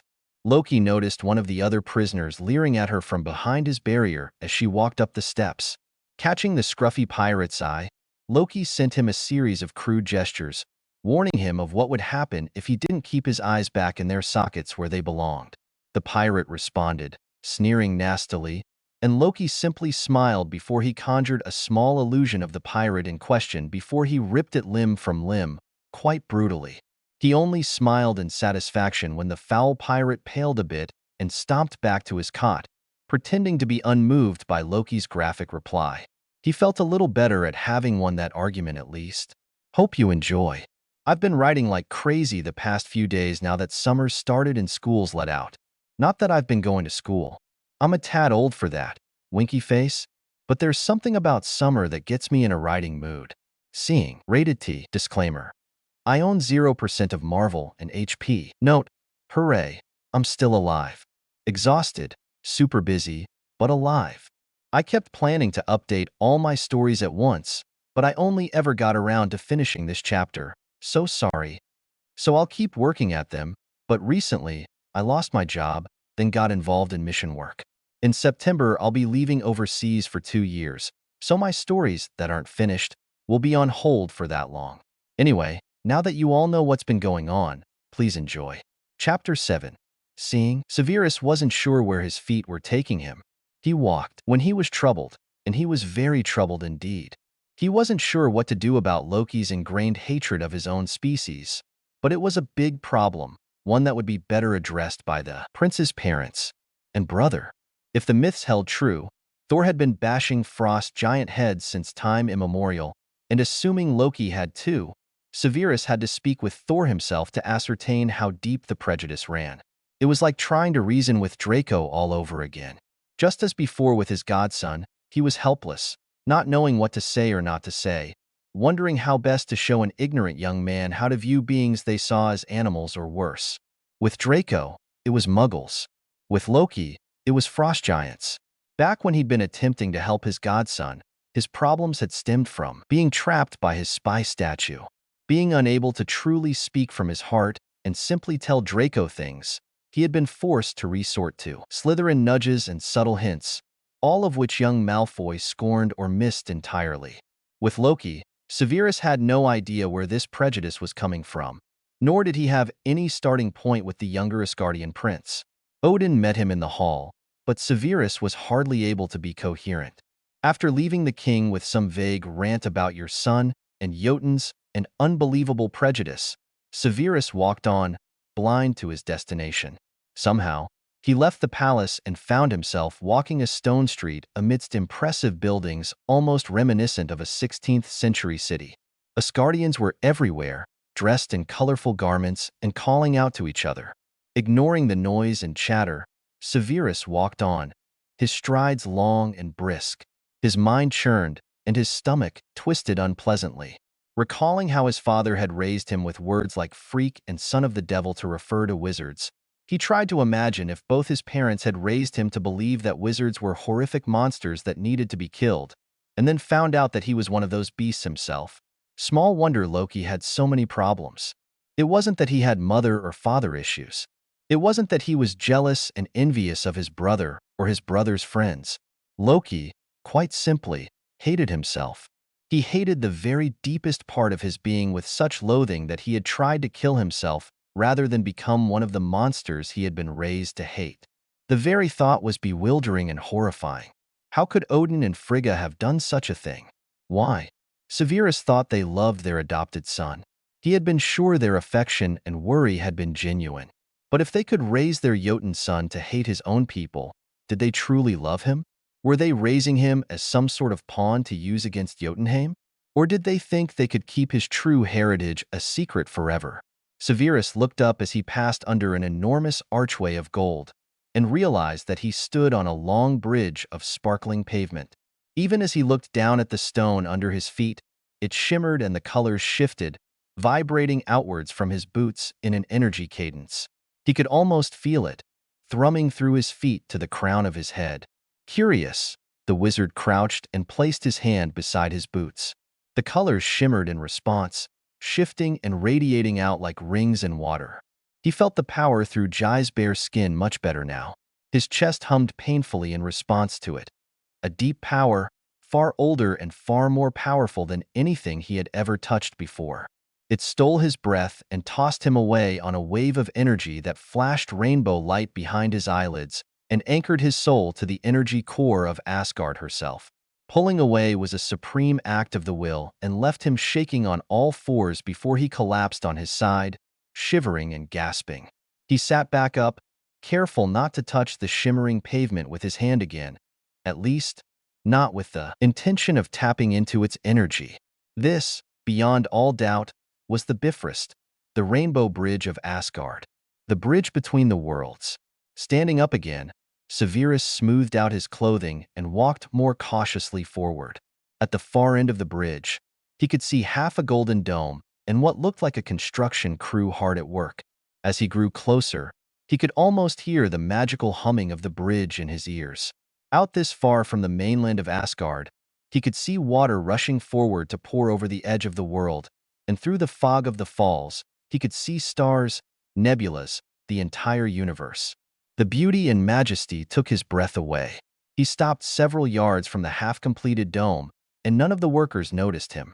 They worked rather quietly, for a construction crew, scurrying around and working with frenzied speed and determination and little chatter. Fascinated, Severus watched them for a time, wondering what the purpose of this dome was. A man stepped out from within the dome, dressed in golden armor. His skin was dark, but his eyes were golden, even more brilliant than those of a werewolf. The man was a giant, tall and broad, and he bore a great two-handed sword at his back. Solemnly, the golden-eyed man gazed at Severus, and the wizard gazed back. Suddenly, the giant bowed to him and gestured in welcome. "Would you like to see the observatory?" The man's voice rumbled. "It is not yet complete, but you can see more stars this way." A bit bewildered, Severus stepped forward without reply and followed the giant Asgardian into the dome. Through a large round opening in the roof where the dome had not yet been completed, the wizard could see stars, clouds, and the occasional head of a construction worker. The large man chuckled. "No, child of Midgard. Come here." Severus turned to see the man sliding his great sword into a pedestal in the center of the dome. The Asgardian gestured for him to come nearer, and Severus climbed the steps of the golden platform. "I am Heimdall," the man murmured. "I am Severus Snape," he replied, still feeling dazed and achingly tired. "Give me your hand, Severus Snape," Heimdall said gently, holding out one large hand. Severus frowned, but he obeyed, and Heimdall took his hand, as small as a child's in his enormous paw, and placed it on the hilt of his huge sword. "Now look," Heimdall ordered him. The wizard looked. It was as if he had not had eyes before, as if he had been blind before this. He could see. There were colors and shades of colors he had never known existed. He could see stars and supernovas and nebulas and entire worlds laid out before his gaze. It washed over him in a flood of sense and sight too much for his mortal mind to handle. But he grasped hold of something, an anchor, some great and solid thing in the cosmos, and felt that he was clinging to the trunk of a great tree, swaying in a mighty wind. Thus anchored, Severus turned his gaze outwards again. There was a world covered in red light, with black continents and shrouded with ash and smoke. Another world was cold and white, with patches of pale blue and brighter white. His gaze fell next upon a very familiar ball of blue and white and brown. It was a marbled planet of the deepest blue, the faintest green and brown, and streaks of white, and his chest ached fiercely even as it sang with recognition. Earth. Home. As he looked, it grew closer and more distinct. But he felt dizzily like he was falling and pulled away. Backwards he flew across the cosmos, past the worlds of white and red, and another two realms that looked similar to Earth, past nebulas and stars and shining trail of white vapor like the Milky Way itself, and fell back into himself, standing in a golden dome, clinging to a giant sword. He was breathing hard and his head ached fit to burst, but his heart was full. Silently, he released the sword and stepped back. He swayed slightly and licked his dry lips. Heimdall was beside him still, watching him with golden eyes that saw everything, all the time. How did he not go mad, trying to fit the whole universe into those eyes? Severus blinked hard, still seeing afterimages of nebulas and planets scattered across his eyelids. He had no thoughts, no coherent ones anyway. He felt like a child who has discovered his magic, or a man born blind who can suddenly see. Were the colors always so vibrant? Did he always see in such detail? Merlin, Severus rasped, stepping shakily down the steps of the platform and sinking down to sit on the second one. Merlin, that was? He trailed off because no human words could describe what he had just experienced. It was a gift, Heimdall rumbled quietly. You needed it. Severus shook his head, not to disagree, but because he still couldn't comprehend it.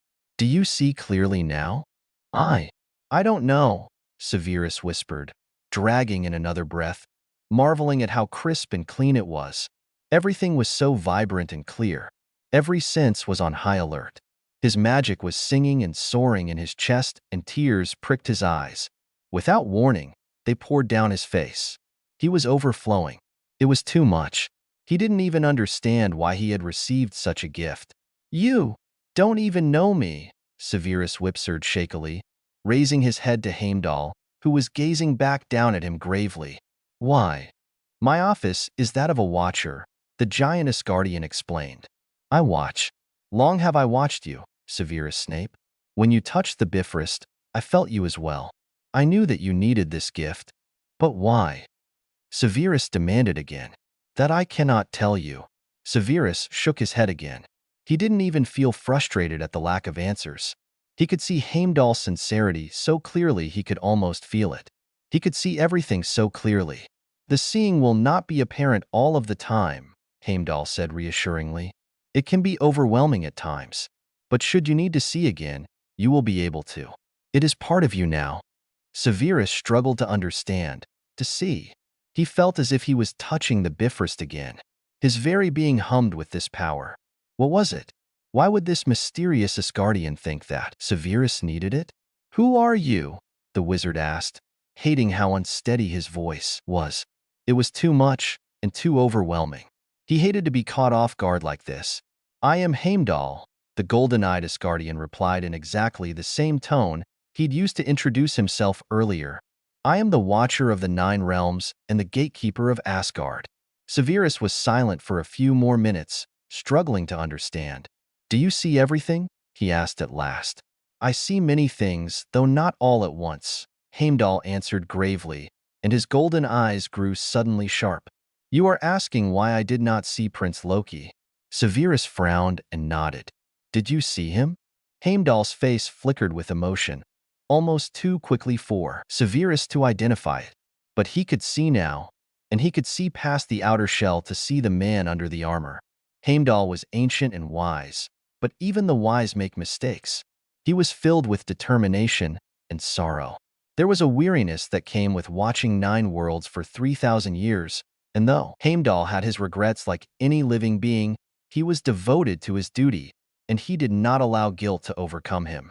Loki learned from his youth how to hide himself from my gaze. Asgard's gatekeeper spoke gravely. Soon, his skill became ingrained habit, but even when, I believe, he attempted to unveil himself and call out to me, there was stronger magic at work. He was cloaked to my sight. I believed him dead until I saw him on Midgard. Severus blinked and looked out into the cosmos again, or rather, his memory of it.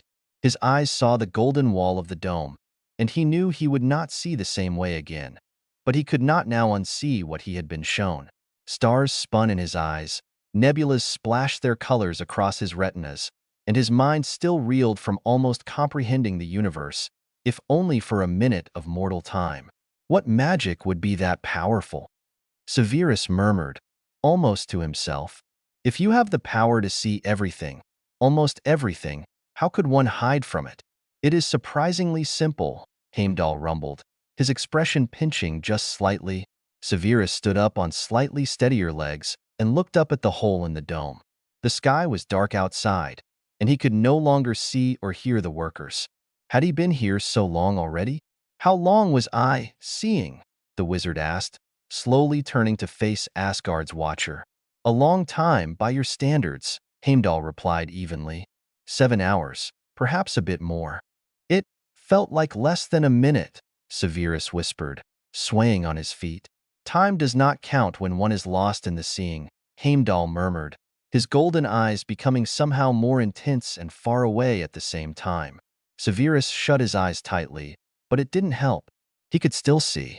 Beyond his closed eyes, the world seemed somehow more. It looked different with his eyes open or shut. It was overwhelming. A bit too much, really. I don't want this, Severus rasped, opening his eyes again and swaying dizzily. Take it away. I don't want it. I can't. You need it, Heimdall replied impassively. Or you will need it. How do you know? Severus demanded, clenching his hands into fists while he struggled to contain his frustration and fear. Yes, it was fear. He was afraid of seeing too much. I am gifted to see sometimes when certain things are needed, Heimdall replied slowly, his golden eyes gleaming as they gazed off into the cosmos. Call it the seer blood in my veins, or a consequence of my duty as Asgard's watcher. But you must trust me, Severus of Midgard. There will come days when you bless the gift I have bestowed on you. I am cursing it now, Severus growled, blinking hard again. The seeing seemed to be growing less, somehow, more manageable. Heimdall had said it would fade after a while, and it would only return when he needed it. That was better than constantly seeing everything, he supposed. But why would he need this gift? He was no seer. As far as he knew, his magical side of the family had no seers either. So why was this gift being bestowed on him now? Heimdall suddenly tilted his head to the side. Loki has need of you, he rumbled with a frown. He is in danger. You must go. Severus blinked and looked over his shoulder in the direction of the city, purely by instinct. But he was thinking of Loki, a spike of worry springing up in his chest at the thought of him being in danger of some sort. The city flashed past his gaze too fast for him to see, and suddenly he could see Loki. He was falling on the floor of his cell, gripping his head. Blood was pouring from his nose, and his jaw was clenched. As Severus watched, the prince let out a silent scream and arched his back in agony. Odin himself was actually standing inside the cell beside Loki, reaching out helplessly as his son fell to the ground. Severus was running before he even realized he'd stepped out of the observatory. Halfway down the Bifrost, Severus kicked off the bridge and rose into the air, calling upon the spell of flight as he did so. The seeing gradually fell away as he flew, but he still knew where Loki was, even without it. His magical core twinged and burned, but held steady. The bracelet was gone from his wrist, and his magic was free. The feeling of flight after so long made the wizard's chest swell with emotion, and his magic responded eagerly, despite its still healing scars of overuse. He flew over the wall of Asgard and over the rooftops of the city toward the palace, his black cloak billowing in the wind of his passage like great black wings. Loki paced his cell somewhat frantically. He hadn't spoken to his father in weeks. Not since his farce of a trial, actually. But he knew that he needed to speak to Odin eventually. He knew that Severus had points that could not be dismissed. He was done sulking and he was done being a stubborn fool. If he couldn't understand these things alone, he would beg Odin to explain. Strange that it would take a Midgardian to force him to face himself at last. When the guards clanked down the dungeon steps, Loki spun around, clenching his hands behind his back so tightly that his nails almost broke the skin. Odin Allfather slowly came down the steps, Gungnir held in one hand and the other clenched into a fist at his side. He looked every inch the terrifying king of Asgard. Loki swallowed hard and remained where he stood, though he stiffened slightly. Odin stopped before his adopted son's cell and waved for the guards to leave. They saluted, fists thumping against their chests, before they swiftly left, slamming the heavy dungeon door behind them. Odin and Loki stared at each other for several seconds. Loki watched his adopted father cautiously, and Odin watched his adopted son wearily. "Loki," Odin finally said, his voice deep and rumbling and tired. "Are you willing to speak to me?" "If you are willing to listen," Loki snapped, and then winced at his tone. But he jutted his chin and refused to apologize for his stress and anxiety. To Loki's surprise, Odin simply nodded and pressed his hand to the wall beside the cell's barrier. To the prince's shock, the All-Father stepped into the cell and took a seat on the chair Loki had often used. The trickster prince stared in stunned silence for several seconds before taking a hesitant step backwards. Was this a trick of some kind? "I am an old man, my son," Odin said with a ghost of a smile. "I cannot stand all day while I wait for you to say something." Loki shook his head impatiently and turned his back on his adopted father. Odin and he had never been able to have smooth conversations, but Loki was desperate to try. He needed it, or Severus thought he did. Honestly, Loki could feel all of the resentment and terror he carried slowly poisoning him. Odin was one of the few who had the power to wash some of the doubts and fears away. "Loki," Odin rumbled, "I met Severus in the passages not long after he should have been with you. He was incoherent, but he seemed to think you and I need to speak with one another."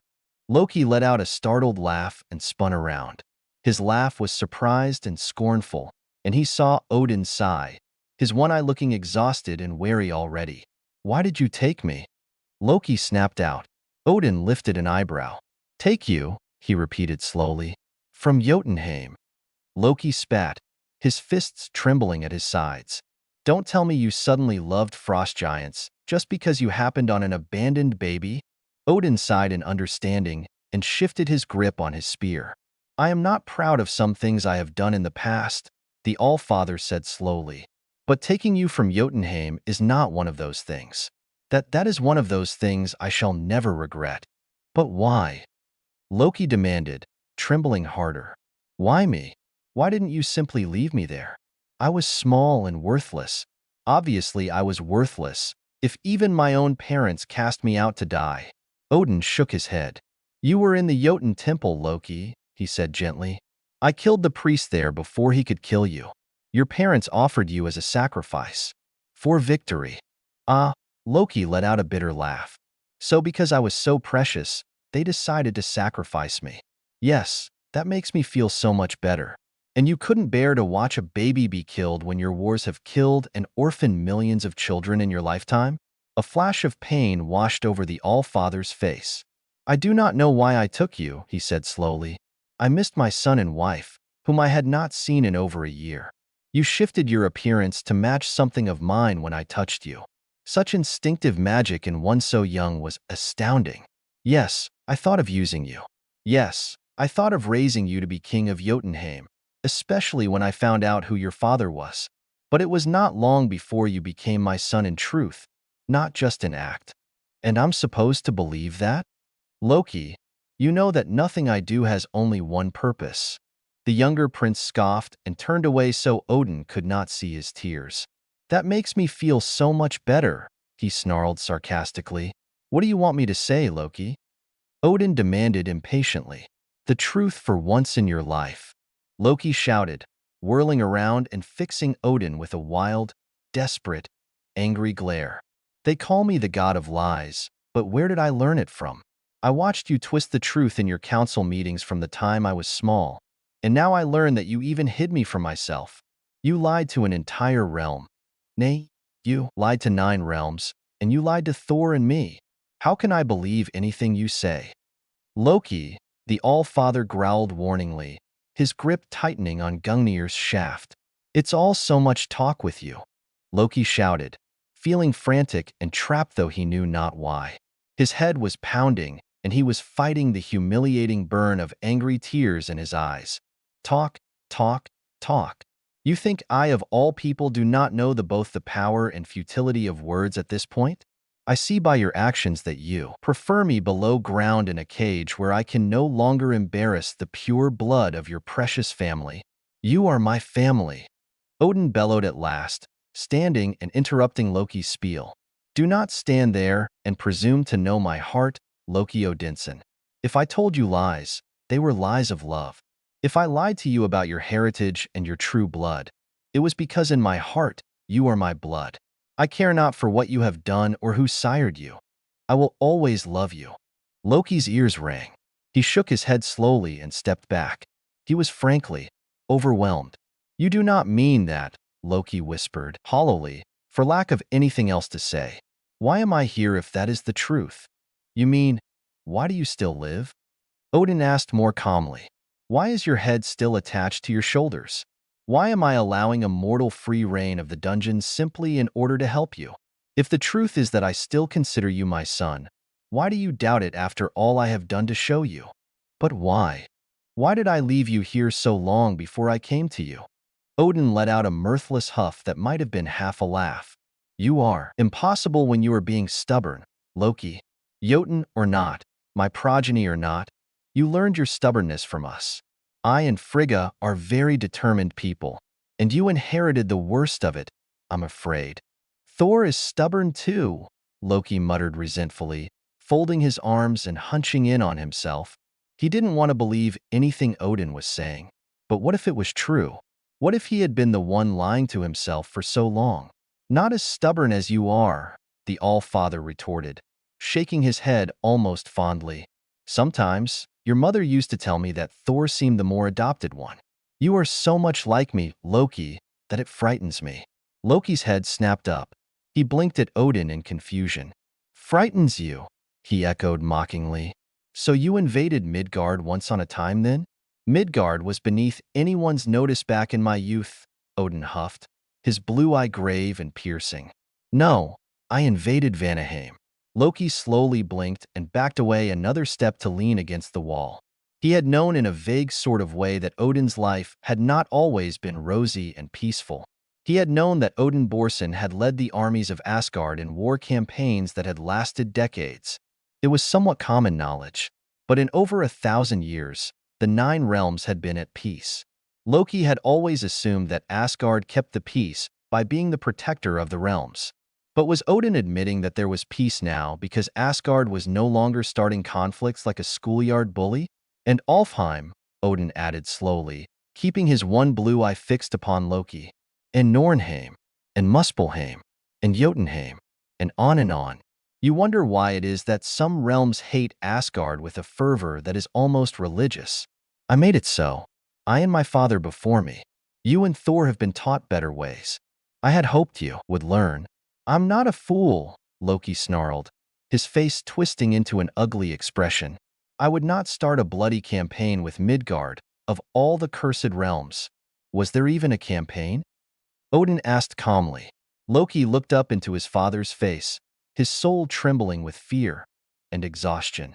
Blood or not, Odin was his father, the only one he had ever known or wanted. They had fought in the past, they had disagreed, and Loki had even hated him at times. But Loki did not want any other father, especially not him. At the thought of that purple menace, Loki winced. His head gave a terrific spike of pain, and he raised a hand to rub his forehead before he even realized he was doing it. Suddenly recognizing the look in Odin's eye as one of concern, Loki snatched his hand away from his throbbing head and clasped his trembling fists behind his back. There was no campaign, Loki answered flatly, looking the king full in the eye as if challenging him. Loki could lie to someone's face without a twitch, and Odin knew that. But Loki was being pretty honest right now, even if he was being somewhat misleading with the truth. There was no plan, the prince snapped. I rushed in like a typical Asgardian and tried to smash everything in sight. After all, that particular strategy always served Thor rather well. And now, you see how well that worked out? Loki gestured to his cell and then returned his hands to their place, clenched behind his back. I did not think so, Odin replied gravely. Your actions on Midgard were most uncharacteristic of your style and skill. I believe that if you had truly wanted to conquer the 9 realms, we never would have known it was you for certain until the end. Loki blinked in shock and threw Odin a wild, confused look. Did the All-Father just say that he believed him? Did Odin just admit that his actions on Midgard were uncharacteristic and clumsy? Did Odin just tell him that he was more than capable of tearing down the 9 realms with his cunning and silver tongue alone? The thought of conquering through his poisonous words and shadowy treachery was a strange one. For one, Loki had absolutely hated the 2 days he had spent as king and did not want to rule anything ever again if he could help it. Thor was right to say that a throne would suit him ill. For another thing, even if he did not want to rule the 9 realms, he did not exactly want to destroy them all out of spite. The only realm he wanted to destroy was Jotunheim, though the appeal of doing so had long since evaporated, leaving him with a bitter taste in his mouth and an ember of hatred and pain in his heart. "You are shocked?" the All-Father asked, looking amused. "Do not forget, Loki, that you learned your understanding of politics and ruling from me. Your style may be different from mine, but I more than anyone know what you are capable of." It was not praise or flattery, Loki. It was truth. You wanted to fail on Midgard, though only you know why. Perhaps my goal was simply to come here and begin my conquest of the 9 realms with her crown, Loki sneered. "Ah, yes. Your plan has become clear now," Odin retorted, his blue eyes sparking with amusement. "Take Asgard, and you take all the 9 realms. Very clever, Loki." "Tell me," Loki interrupted, leaving the mocking banter aside for the moment. "Why are you really here? You were content to leave me to my own devices for the last few weeks. So why have you descended from your throne now?" Odin gave him a stern glare. "I have already told you," the All-Father said severely. "You are impossible to speak with when you are being stubborn and arrogant. You needed time. I needed time. Now that we have both had time, I would like to talk. Pardon me, but what have we been doing for the last 10 minutes? Bickering," Odin replied with a withering glare. "We have done nothing but bicker with one another for centuries. I gave up trying to understand you a long time ago." Loki flinched and looked away, his chest burning with old pain. He knew, or thought he knew, what Odin was speaking of. Loki shut his eyes briefly and opened them again. Without looking at Odin, he whispered fiercely, "I didn't kill him. I didn't. I won't say otherwise ever again." The All-Father was silent for so long that Loki stole a nervous glance at him. The king looked old and tired, and he wasn't replying. "You told me that you would be forced to have me executed if I ever retracted my sworn oath," Loki said softly, a mocking sneer twisting his lips. "Well, I retracted. I lied under oath. Are you going to lead me to the block now? Why do you continuously attempt to provoke me, Loki?" Odin asked wearily, leaning on his golden spear. "What do you hope to gain but more disapproval and frustration? Why bring up that which I decreed to be silent?" "I am not like you," Loki retorted, somewhat off topic. "I never was. Misunderstandings have been part of our relationship for as long as I can recall. Learning that I was adopted wasn't a surprise. Merely my species was a bit of a shock. There you are again, attempting to provoke me," Odin sighed. He sat back down in the chair, looking frustrated. "What is it that you want? I tire of your games, Loki. I tire of running round and round in circles with you. This isn't about your adoption. This is certainly not about who or what your biological parents were. This is about your actions on Midgard. This is about us presuming you dead for a year, and then you showing up with an army of mindless insects. Well, why didn't you say so?" Loki grinned mockingly. "Why don't we sit down, and I'll just tell you the whole bloody story?" "Please do," Odin said wearily. "My patience cannot last much longer, my son." Loki flinched at those 2 simple words. Odin used them often, whether speaking to Thor or Loki, but now they stabbed the younger prince in the heart, leaving him reeling. "My son?" Odin still called him a son after everything? Was it unconscious habit? A deliberate attempt at emotional manipulation? Perhaps a subtle effort to put Loki at ease and encourage him to answer? "I have nothing to say," Loki snapped, his voice brittle and stiff. He was shaking again, and his head was being stabbed by invisible knives. "Nothing that you will believe. I believe everything Severus of Midgard has been telling us," Odin said firmly. "He is of a mind that you did not invade Midgard willingly. I am inclined to believe it, for the reasons I cited earlier. Your invasion was clumsy and ill-managed. A master of illusions and politics such as yourself would have found it relatively easy to manipulate your way to power or trick your way to it. Additionally, your power, both magical and physical, is more than enough to crush Midgard on your own without the aid of a mindless swarm of uncontrollable alien creatures. But you did neither.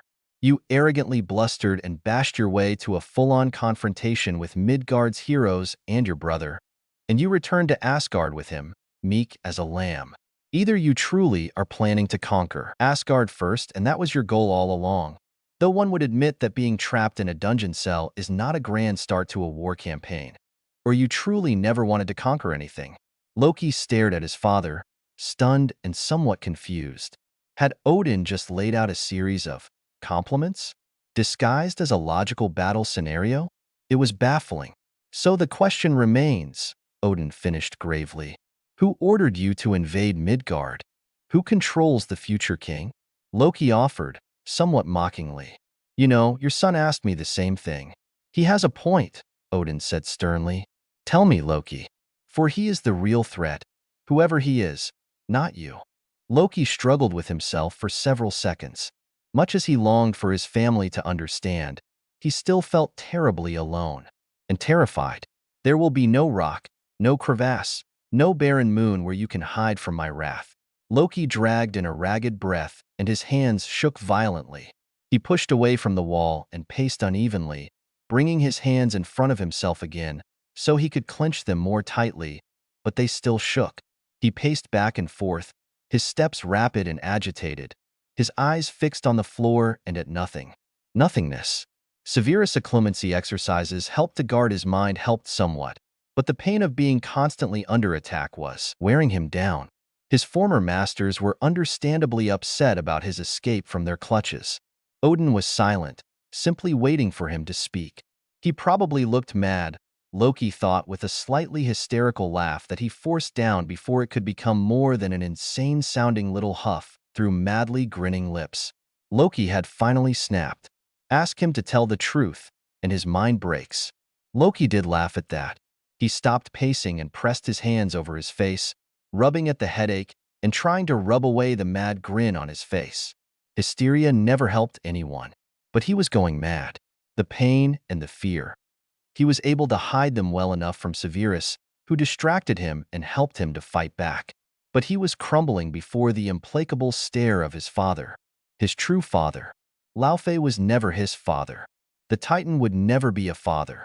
Despite his flaws, Odin was the only father Loki had ever known or acknowledged. He demanded that I call him father, Loki whispered. He was rapidly falling down in a spiral of horror and memory, almost forgetting that it was Odin sitting beside him, not Severus. But I never did. Only master. I couldn't help it. I just wanted them to stop. It was never ending. Never ending? He trailed off and jerked his hands down from his face. He felt trapped and wild and strange. Did he dare speak of such things? Odin might be outraged on his behalf.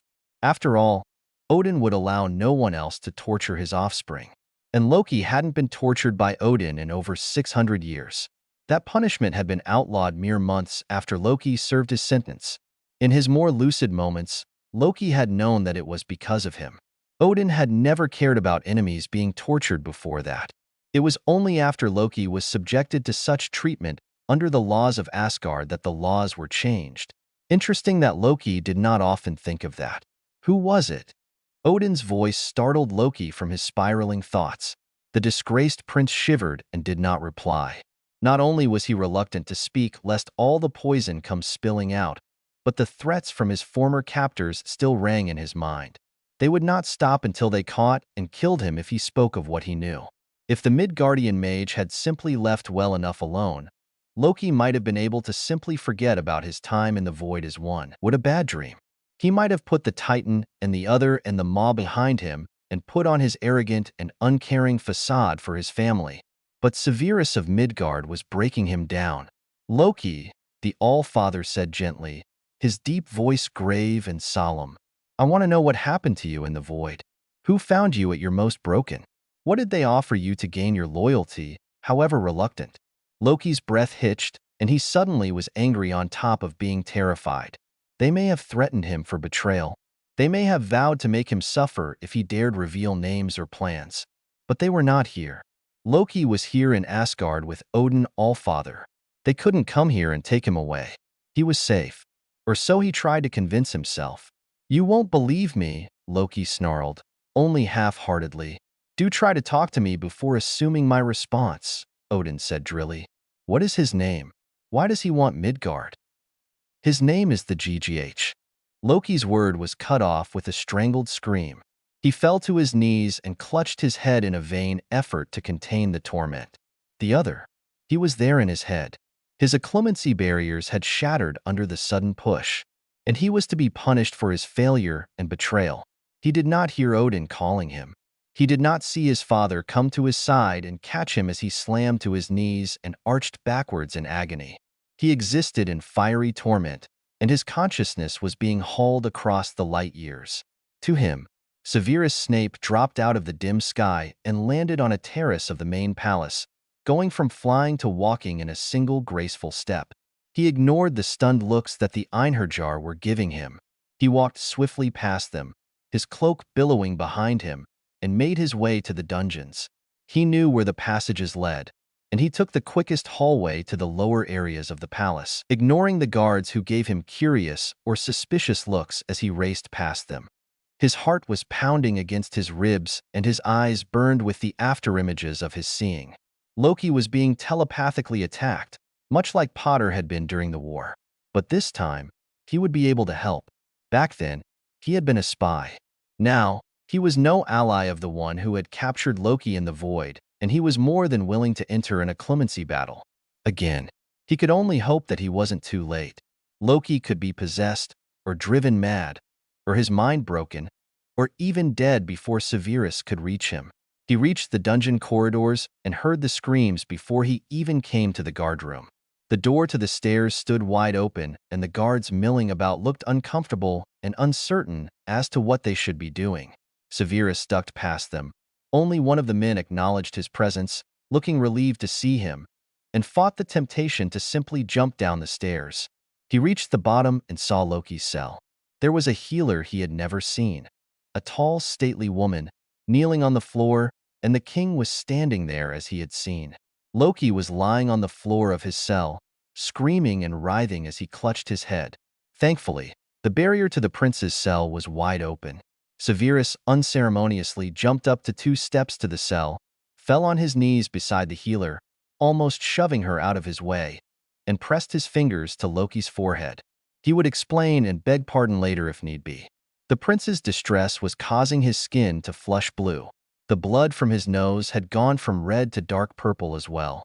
There were intricate patterned lines on his forehead and cheeks, and his hands, which were tangled in his black hair, were also decorated in the same manner, almost like tribal tattoos. Except Severus was very sure that these markings were more like fingerprints, something Jotun children were born with. Under his fingers on Loki's forehead, he could feel the ridged lines of the pattern, feeling like hard bone under the ice-cold skin. Bracing himself, Severus muttered the Legilimens spell and prepared to be immersed in another mind battle. But instead he was forcibly thrown backwards by a terrible force that drove the air from his lungs and caused him to crack his head against the stone pillar at the corner of Loki's cell. Through the ringing in his ears, he could hear the healer he had so rudely pushed aside calling him. He shook his head dizzily and opened his eyes. His vision swam for a second, but suddenly, as his gaze fell on Loki, who was still writhing and moaning in terrible pain, he could see. Loki appeared to be receiving some sort of mental or magical backlash from the mind attack, which had ceased too suddenly for it to be deliberate. Perhaps his mind had been under attack before, but there was no actual attack now. Somewhere out there, the one attacking him had been attacked himself, and Loki was suffering along with the mind that had ensnared him. Severus' blood ran cold. There was no way he could extricate anyone from a dying mind he was tangled in, and if the backlash affected him too, tossing him back the minute he tried to intervene, there was truly nothing he could do. Shakily, the wizard got to his feet and gingerly prodded the back of his head. There was blood, but it could wait. Loki's healer had returned her attention back to the prince, Once it was clear that Severus hadn't been killed by the blow to his skull, Odin looked up from his suffering child, and his one eye locked onto Severus. "You tried to help him?" the All-Father demanded. "He is suffering some sort of magical or mental backlash," Severus attempted to explain, blinking hard at the double images his brain was processing. His seeing was falling quickly to the back of his mind again, which was good. Odin swirled with magic in a strange way, and Loki's magic was jagged and cold, like frozen spikes of black ice. The healer was surrounded by a pale cloud of her pleasant magic, and it sparked around her hands like starbursts as she worked. When Severus focused on willing the strange sights away, he could see more normally.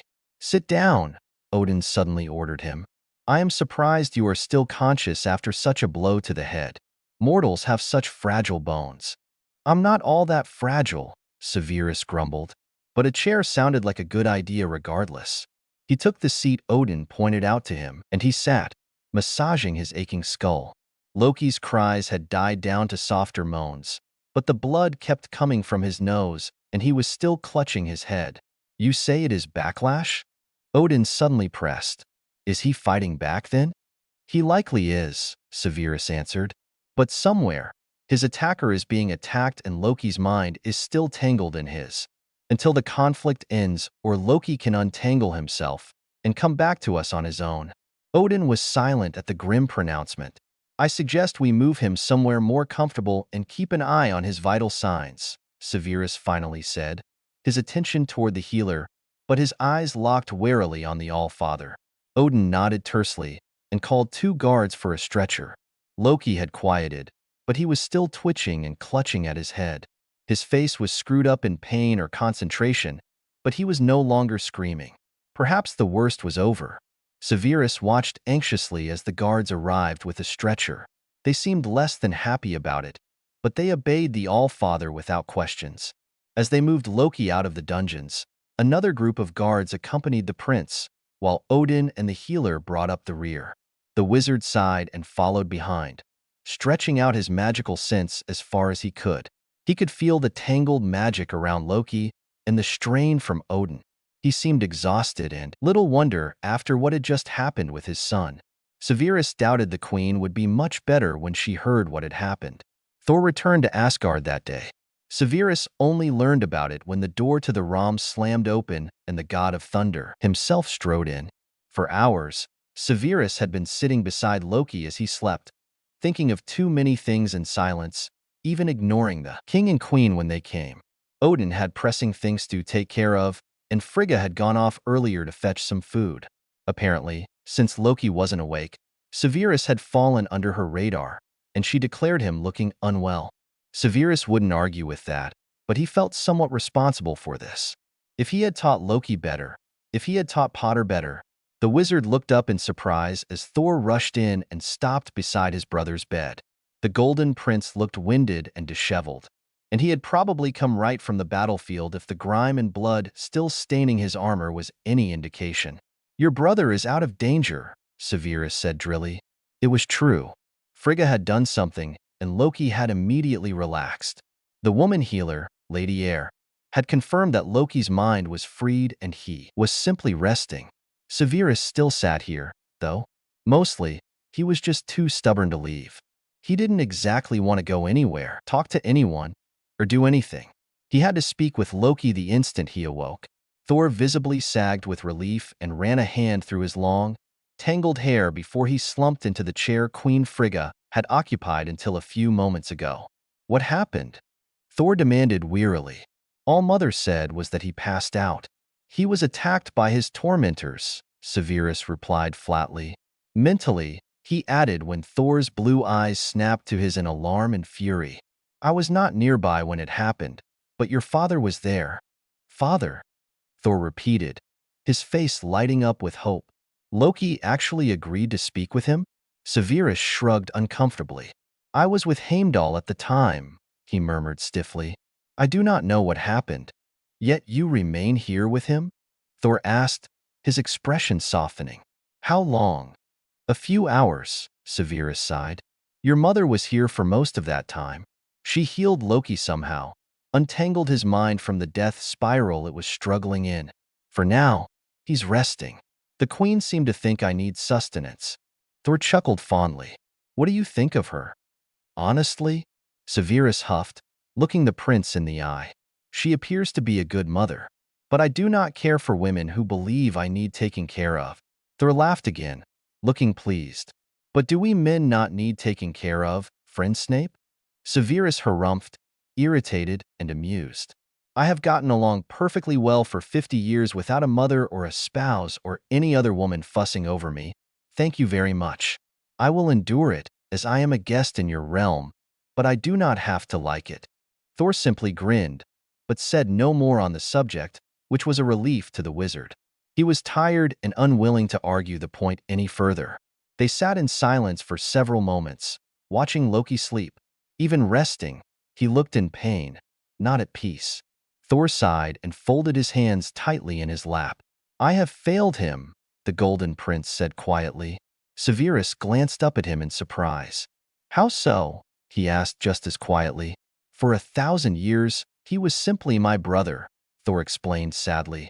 I cared not for his feelings or his own wants. I mocked him, belittled him, and constantly thrust him into my shadow. I did not mean to be cruel, but I hurt him nonetheless. He does not forgive easily, Severus mused. It will require hard work to rebuild what you had. He is my brother, Thor insisted, his voice cracking slightly as he clenched his hands together more tightly. I will not abandon him again. His world was shattered, in more ways than one, in the past year alone, Severus Snape pointed out. Repairing your relationship, if it is important to you at all, may help him to heal. But you must be willing to move at his pace. I cannot even describe how he has been broken. He will need to begin again. Thor nodded and reached up to wipe moisture from his eyes before the tears could roll down his cheeks. I cannot believe I was so blind, Thor whispered harshly.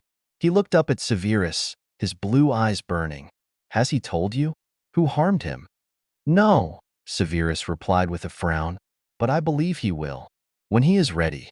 Loki is not as far gone as you might think. He is still young. He still longs for how things used to be, but he is wise enough to know that not all wounds can be healed.